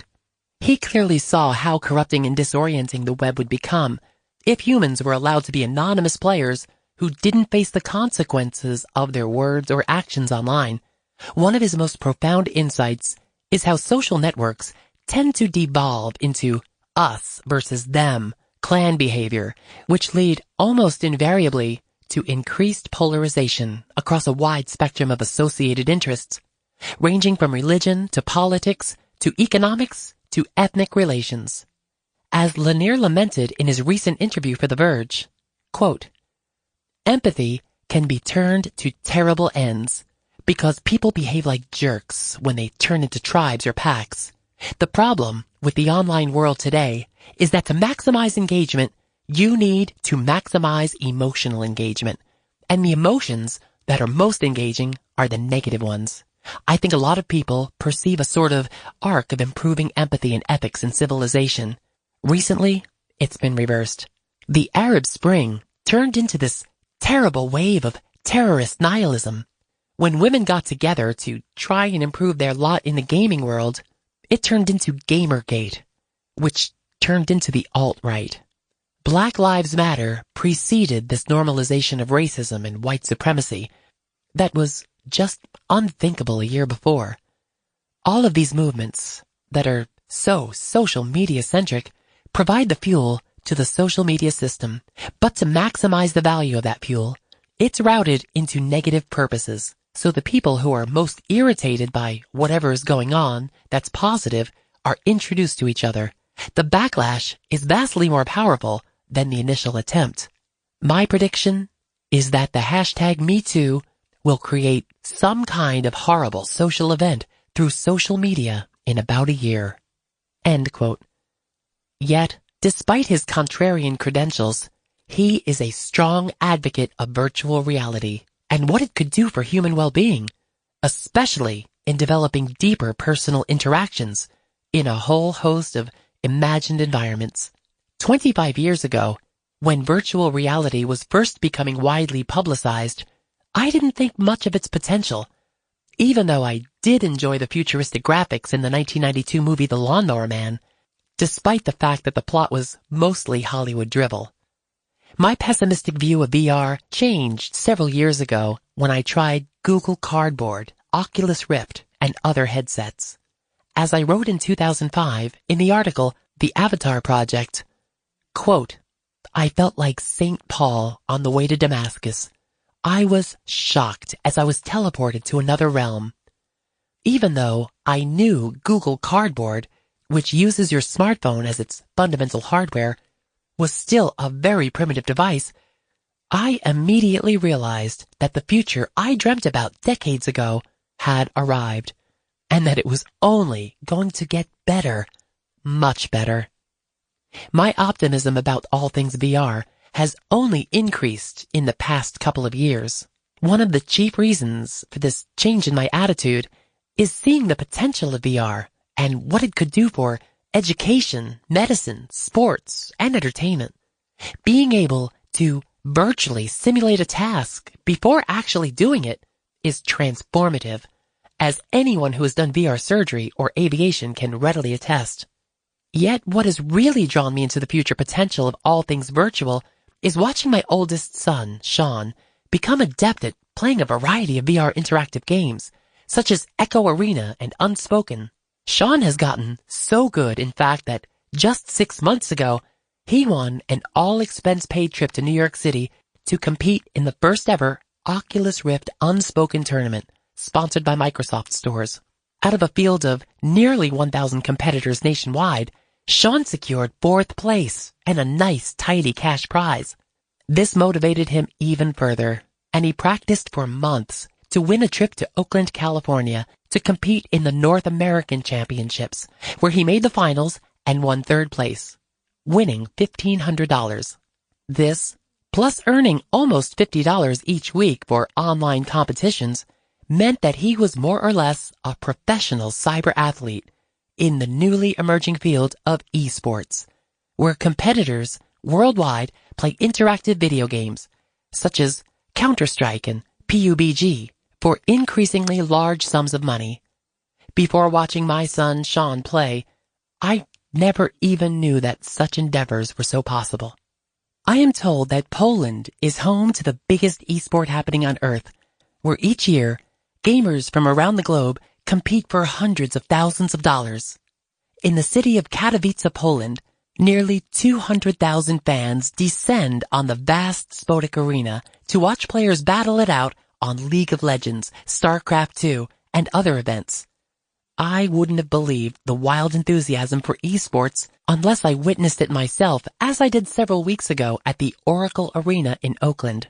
The crowd watching their respective stars in Counter-Strike and PUBG was massive, and I had to plug my ears on more than one occasion because the roar and the cheering was so loud as to be almost unbelievable. Esports fans seem even more enthusiastic for their teams than those who watch regular sporting events such as football or baseball. I mention all this because of the new wave of competitive gaming that has taken place within virtual reality, which has the potential to utterly transform sports as we know it. And not only for the competitors, but for those watching. It is now possible to don a VR headset and actually be fully immersed on the court with the players themselves, even having the ghostly ability of passing right through them and not interfering with their play. Imagine, if you will, watching an NBA game with LeBron James of the Los Angeles Lakers, driving for the hoop as you pretend to guard him, again having no real physical impact, as he passes right through your avatar body while slam dunking the ball. You're right in the heart of the action and can witness things like never before, feeling a deeper sense of involvement that was previously unimaginable. VR sports is just the tip of the computational iceberg. In VR, the opportunities are almost limitless, but herein lies a great danger, since VR also has the potential for a very dark side. Jaron Lanier is well aware of this, and he appeared flummoxed this past week in London when asked about how criminals and sociopaths could manipulate virtual reality for nefarious purposes. Lanier readily admit such could be the case, and he warned we will have to be vigilant in making sure that VR is used positively. We shouldn't be naive about this either. I remember the innocent days of the early internet, which was mostly used by those with educational affiliations, where spam was exceptionally rare and commerce was mostly non-existent. After the development of the World Wide Web by Tim Berners-Lee in 1989, and with the evolution of browsers to better access data from Mosaic to Netscape, etc., the floodgates opened up, and the net was taken over by all sorts of questionable elements. Statistically speaking, it is estimated that over 50% of all email today is junk, even reaching as high as 71% in May of 2014. We are quite literally swamped in an informational sea of spam. VR too is not immune from the same type of data infection, though most likely it will have to take on novel iterations. Lanier has long bemoaned what has happened to the internet, which has become more and more dominated by 5 extraordinarily large companies: Google, Facebook, Apple, Microsoft, and Amazon. We are moment to moment leaking out the most intimate details of our lives to massive cloud servers, which are beyond our control, and which, in turn, use that very information to shape, in a Skinnerian fashion, our behavior.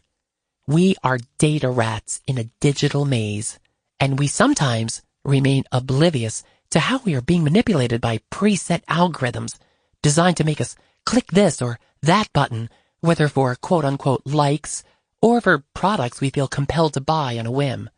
Lanier's warning shot across the bow is that with VR, since it is still in its infancy, we have a chance to harmonize our digital worlds with our humanity. For Lanier, VR is all about human interaction. But in order for that to happen, we need to look back at what we haven't achieved with the internet. As Lanier explains, quote, "In the 90s, I was the chief scientist of this consortium called Internet 2, trying to figure out how to make the internet scalable. And we thought we were doing the best possible thing for the world. And I just wonder, what did we achieve with all this work? All of these lives that were devoted to this thing, and sometimes seems to be tearing the world apart. We might have to start over. We might really be that bad, but I hope not. I really think that if we can just change the financial incentives so that somebody like Facebook is making money from helping people do creative and wonderful, valuable things, rather than from being paid to manipulate them by third parties, it might correct itself. I think there's still hope for that." End quote. Yes, it would be great if we could refashion the internet with a built-in micropayment system and give individuals more control over their digital destiny, including our varied privacy concerns. I fear that it may be too late for such a cyber-metanoia. But with VR, we still have a chance, since it is a technology that is ultimately all about presence and being acutely conscious of one's surroundings and those who enter the same region, even if enveloped in different avataric forms. As Takashi Terisu elaborates, quote, presence is crucial to participants feel sense of being in a virtual environment. Enhancing presence as a psychological phenomenon can offer participants a special subjective experience rather than the purely observational experience like that of television or film. Presence is composed of 3 dimensions. 1. Social presence relates to a sense of being there. 2. Personal presence connects to a feeling of being there with others. And 3. Environmental presence presents the existence of virtual space. Ironic as this may sound, VR is all about being attentive to the present moment and the environment that is surrounding you. I have long noticed that VR and meditation have similarities, since both only come to fruition when one is fully attentive. Last night, for instance, I was using Oculus Rift and found myself standing on the moon, looking at the vast expanse of the cosmos. Even though I had a headset on, it seemed like I was looking out for thousands of miles. It was so mesmerizing that I felt as if I was undergoing a momentary satori, all of which was being triggered by a magical device designed to trick my brain into believing it was actually, quote-unquote, there. Mikey Siegel, a pioneer in using the latest gadgetry to track us back to our core selves, raises a most interesting and pregnant query. Quote, can we imagine the devices on our desks, in our pockets, and on our wrists actually helping us right now in this moment to bring us back to this experience and help facilitate the deepest, most profound experience of life? End quote. Well, I know that in VR, such a possibility not only exists in the future, but exists right now. Yes, all sorts of games and applications are also available as well. But in each case, VR demands your attention, and that is why it is fundamentally different than most other technological innovations. And yet, Jaron Lanier's sadness about what has happened to the internet makes me pause and think that VR could also go down the rabbit hole and turn that which is positive upside down. As Lanier confesses, quote, I feel like the internet's such a failure on so many important levels that it's conceivable that people will decide it's over and try to do some other form of digital networking. The internet might be remembered as a failed thing. It breaks my heart to even think that, and I hope it isn't true, but I'm beginning to wonder. End quote. Maybe there is still hope yet for a technology that retains a human face. As the November 16th issue of The Economist rightly summarizes, quote, perhaps the most fitting of Mr. Lanier's 52 definitions of VR is that it is a preview of what reality might be like when technology gets better. Technology is improving. Whether reality does too depends on the technologists in charge and the power of society to shape their vision. But as I write these last lines, my youngest son Kelly has just taken off his Oculus Rift headset with the sweetest smile, saying, quote, wow, Papa, I feel so blissful after that guided VR meditation. Let's do it again so we can share what it's like living on another solar system. End quote. From the Saturday Evening Post, 1929, Albert Einstein says, quote, I am enough of the artist to draw freely upon my imagination. Imagination is more important than knowledge. Knowledge is limited. Imagination encircles the world.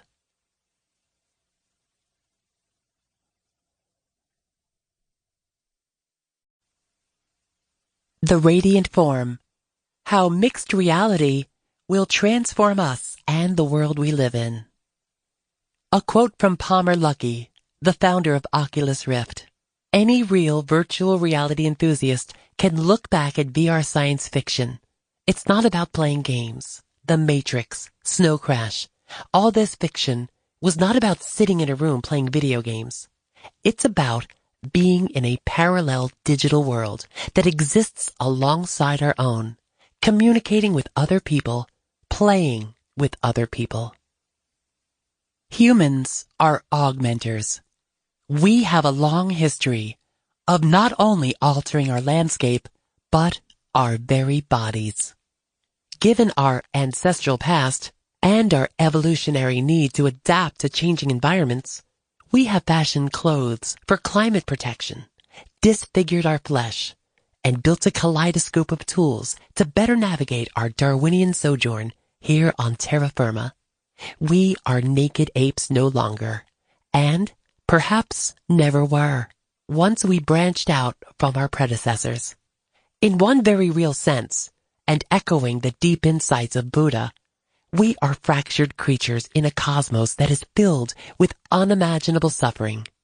In order to survive this requisite deathmatch, our brains developed a sophisticated buffering system that shields us from becoming too aware of our existential plight. Natural selection is not only blind, but it has also blinded us from too much data, lest we smother ourselves from informational overload. Like our mythic progenitors Adam and Eve after the fall, we woke up to a cursed world, and we are hell-bent, an instructive, if ironic pun in this context, to change all that is not to our preferences. Indeed, human culture may be defined as our continued attempt to recreate the world according to our desires and wishes. We may fear our tribal god, but that doesn't mean that we have to like his or her creation. We have developed several approaches in reframing the cosmos, but two are fundamental. One, recalibrating our thoughts.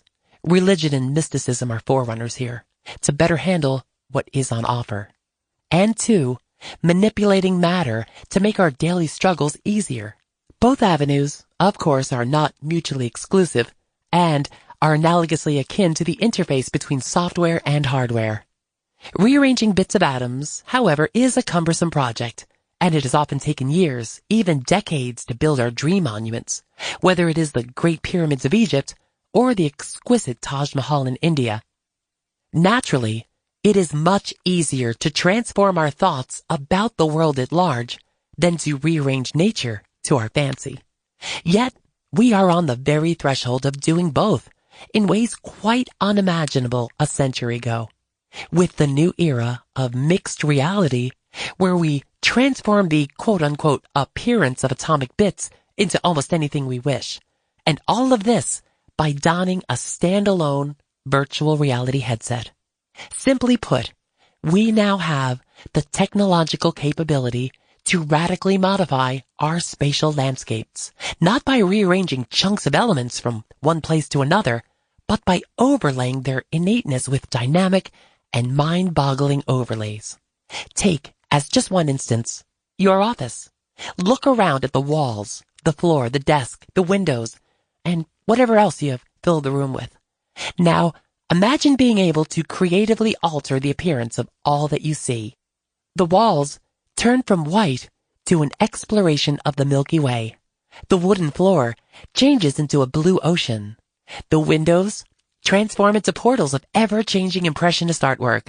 And your desk becomes a Star Trek-like command module. With a stroke of your hand, the music alternates to fit your mood. And the very things you touch feel unlike what you expected. And you seamlessly assume an alien body, such as Klaatu, or your favorite animal, such as a giraffe. A panoply of avataric possibilities. To be sure, your office material has not commutated one atomic bit, but its entire display and what you see and hear, and yes, even touch, has undergone a magical metamorphosis. Our imagination can now redraw the contours of our world and do so at the click of a button, or with a wave of our augmented hands. That the future is here and now came into sharper relief this past week when my technologically literate son Sean and I were fortunate to be invited to attend the Oculus Connect 5 conference in San Jose, California, where the latest innovations in virtual and augmented reality were on display. The conference is primarily geared for VR developers and thus has a number of very technical workshops on game and film development. What impressed me most, however, were keynote talks by Oculus's CFO Michael Abrish and CTO John Carmack. These two computer programming pioneers gave extraordinary lucid outlines for the future of VR and AR. I had attended the Oculus Connect 4 conference last year at the same venue, but was a bit shocked to realize how much progress had been made in the intervening 12 months. What those unfamiliar with VR may not realize is how quickly the field has evolved. It was only 8 years ago when I was teaching my upper division science and religion course at California State University, Long Beach, when a young 18-year-old student with the perfectly appropriate name Palmer Luckey at the same institution was tinkering away at home, building his own makeshift virtual reality headset from discarded and used components. Just 4 years later, Palmer sold his headset and company, Oculus Rift, to Facebook for over $2 billion. In the past 3 years, we have witnessed an explosion of VR devices and related products, ranging from HTC's Vive to Samsung's Gear to Oculus's Go. While it is true that the general public hasn't yet truly warmed up to virtual reality, the fact remains that this field is still in its infancy, and we have yet to see its full potential unleashed. Until now, that is. What Abrish and Carmack and other VR pioneers showed us is that we now have the ability to transform the world around us wirelessly without being tethered to a high-end desktop computer. The natural and artificial worlds are becoming one, and what this portends is so radical that it will upend everything we do, from work to play to lifestyles to sports to communication to our love lives. As Elon Musk rightly pointed out recently, we have already become cyborgs because of how often we use our smartphones and tend to never go anywhere without them. We have computerized ourselves by amplifying our understanding of the world with a device that allows us access to enormous amounts of information at the touch of a button or through the modulations of our voice. The first step beyond smartphones and watches is enclosed VR, and then onwards to AR, where we can seamlessly place all sorts of useful objects in real space and time. But both of these are merely steps to the real revolution that awaits us, where we mix reality with whatever we desire or imagine. Interestingly, we may not yet get rid of our smartphones, since they may serve us as powerful computers and battery storage devices in our pockets, which can, via Bluetooth, power up our lightweight VR AR glasses. A good example of where we are heading, even if at first it may seem far-fetched, can be gleaned from the movie version of Ernest Cline's widely read novel, Ready Player One. Published in 2011, which Steven Spielberg made into a movie 7 years later with dazzling special effects. The plot is centered in the year 2045, where the main character lives in squalor, but is freed from his slum life the moment he dons on his VR headset and his entire surroundings become wondrously transfigured. A quote from Ernest Cline, author of Ready Player One. "I'm surprised that VR has come about so quickly. It's lucky I just happened to write a book imagining virtual reality right on the cusp of it actually happening. Essentially, we are making our dreams actualized in an external realm. As I mentioned in a 2015 essay, months before the Oculus Rift was shipped, and where Google Cardboard was the cheap entry into VR realms. Quote, if consciousness evolved as a virtual simulator to help us better insource varying survival strategies before outsourcing them, we can readily see that humans have now progressed to the point where we can actualize our imaginings in a real world. Simply put, our technology has finally caught up with our dreams so that we can consciously inhabit what we could only before imagine. We are on the threshold of replacing our spiritual Atman project with an electromechanically gifted avatar project, where arduous meditational practices are replaced with supremely easy VR headsets, so that we can transcend the limits of our physical bodies and fly unencumbered into mental wonderlands. Aldous Huxley was correct when he predicted that we would enter a brave new world, but it is a different kind of soma we will ingest daily than the one he anticipated. The drug of the future is virtual, and it is information without boundaries. End quote. 3 years ago, some believed such talk was merely hype, but in the interim, we can see what lies ahead is almost beyond our comprehension, since where the borders of what is real and what is artificial will blend in ways that eventually make them appear indistinguishable. Of course, CGI effects in films have already exceeded the Turing test, where that which is computationally generated is taken as organically real. With mixed reality, we will CGI anything we choose whenever we wish, and in the process, add multiple layers of informational texture on even the most mundane of objects. But what struck me most during the Oculus Connect 5 conference was when Michael Abrish demonstrated the next iteration of digital avatars, where instead of cartoonish surrogates in VR, we can have nearly exact replications of our very faces and bodies in cyberspace.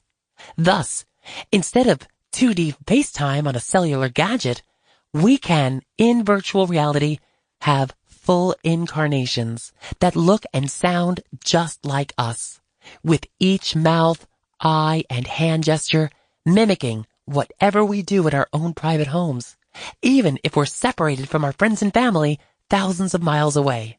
We will be present, even when we're not there.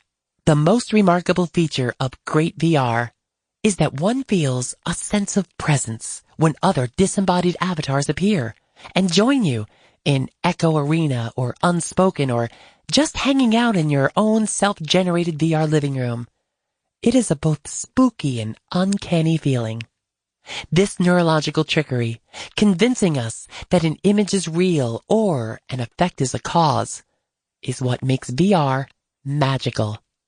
But when the virtual can overlay the real world, as in mixed, then we have crossed over into a completely new experience.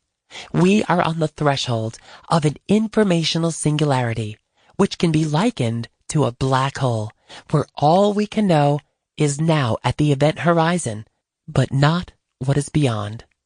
Although it is still in a very rudimentary stage, my son Sean got a partial glimpse into mixed reality when at the conference he tried out The Void, which is advertised by the company that operates them around the country as a, quote, full sensory immersive experience with you, your friends, and family walking around inside the action.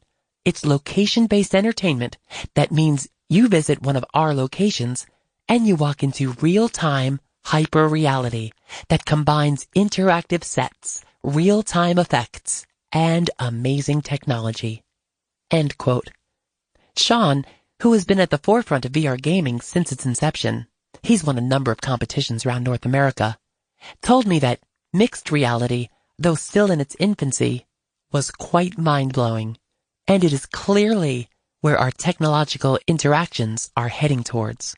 As for myself, I got the chance to beta test the forthcoming Oculus Quest standalone headset that allows for 6 degrees of freedom, motion tracking, and the ability to use it anywhere and anytime. Zuckerberg announced that the commercial product would be released in spring of 2019. I was taken to a scaled-down version of a tennis court, and I was allowed to move around as if playing a real game. As I donned the headset on, I was transported into an animated arena, and I immediately felt that I was somewhere else, and as I played against my opponent, manifested as a cartoon figure, reminiscent of a character from the old Wii Sports game, I reacted as if in the real world, despite it being merely a sophisticated computational simulation being produced by the VR headset I was wearing. After the trial, I was wonderstruck, thinking about how much life will change in the years to come, especially in the way we relate to each other, since distance and presence can be greatly augmented.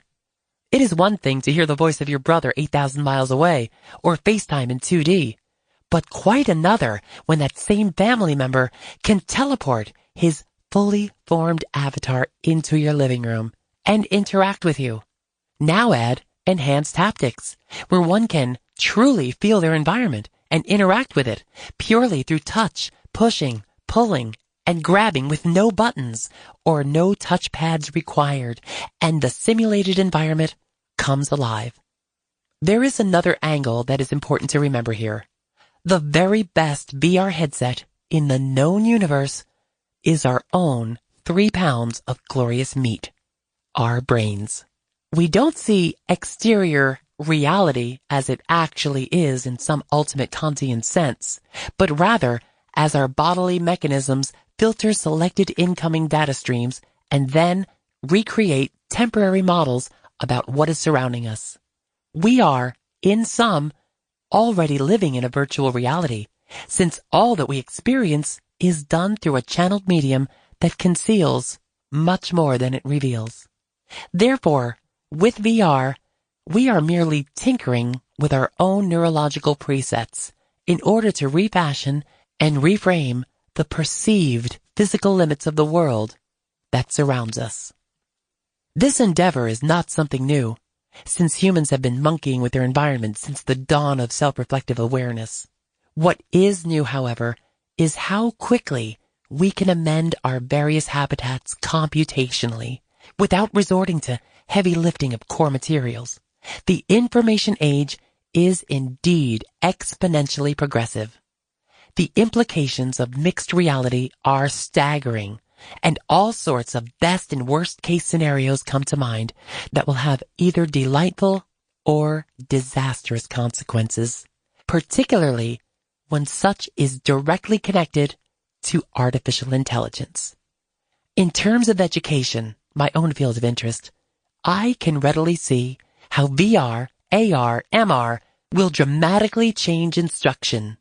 Instead of lecture halls with professors droning on for hours on end, the student can have his or her own Socrates, Aristotle, Einstein, or Niels Bohr in avatar garb and interact as if such luminaries were actually present. Couple these digital geniuses with access to the World Wide Web of information, and one can learn like never before, and at each person's own learning gradient. Even in religion, it won't be very difficult to have one's chosen Ishta Devata summoned on command, whether it is Jesus, Nanak, Buddha, Mahariva, or one's own personal guru. Meditational practices can be greatly enhanced with direct avatar guidance, where one-on-one exchanges will become commonplace. All of this, I know, may seem like techno-hyperbole in our overwrought age of all things digital, but if we look back over the past several decades, we can readily see why this is not the case. For instance, envision going back to the Space Center in Houston in 1969 for the NASA moon landing and showing those operating the vast computer network your iPhone X and what it can do. How would they react, especially when you show off its size? About 6 inches by about 3 inches by less than a half inch, and that it weighs less than 8 ounces. As ZMEScience.com points out, quote, your smartphone is millions of times more powerful than all of NASA's combined computing in 1969. End quote. What we take for granted today would seem inconceivable 49 years ago. Quote, if you have perfect virtual reality eventually, where you'll be able to simulate everything that a human can experience or imagine experiencing, it's hard to imagine where you go from there. End quote. Palmer Luckey. I recall when I was 11, years ago, going to see the James Bond movie, You Only Live Twice, with my childhood friend Scott Robbins. It was an early 11:45 a.m. showing at the famous Grauman's Chinese Theater, and we enjoyed ourselves immensely.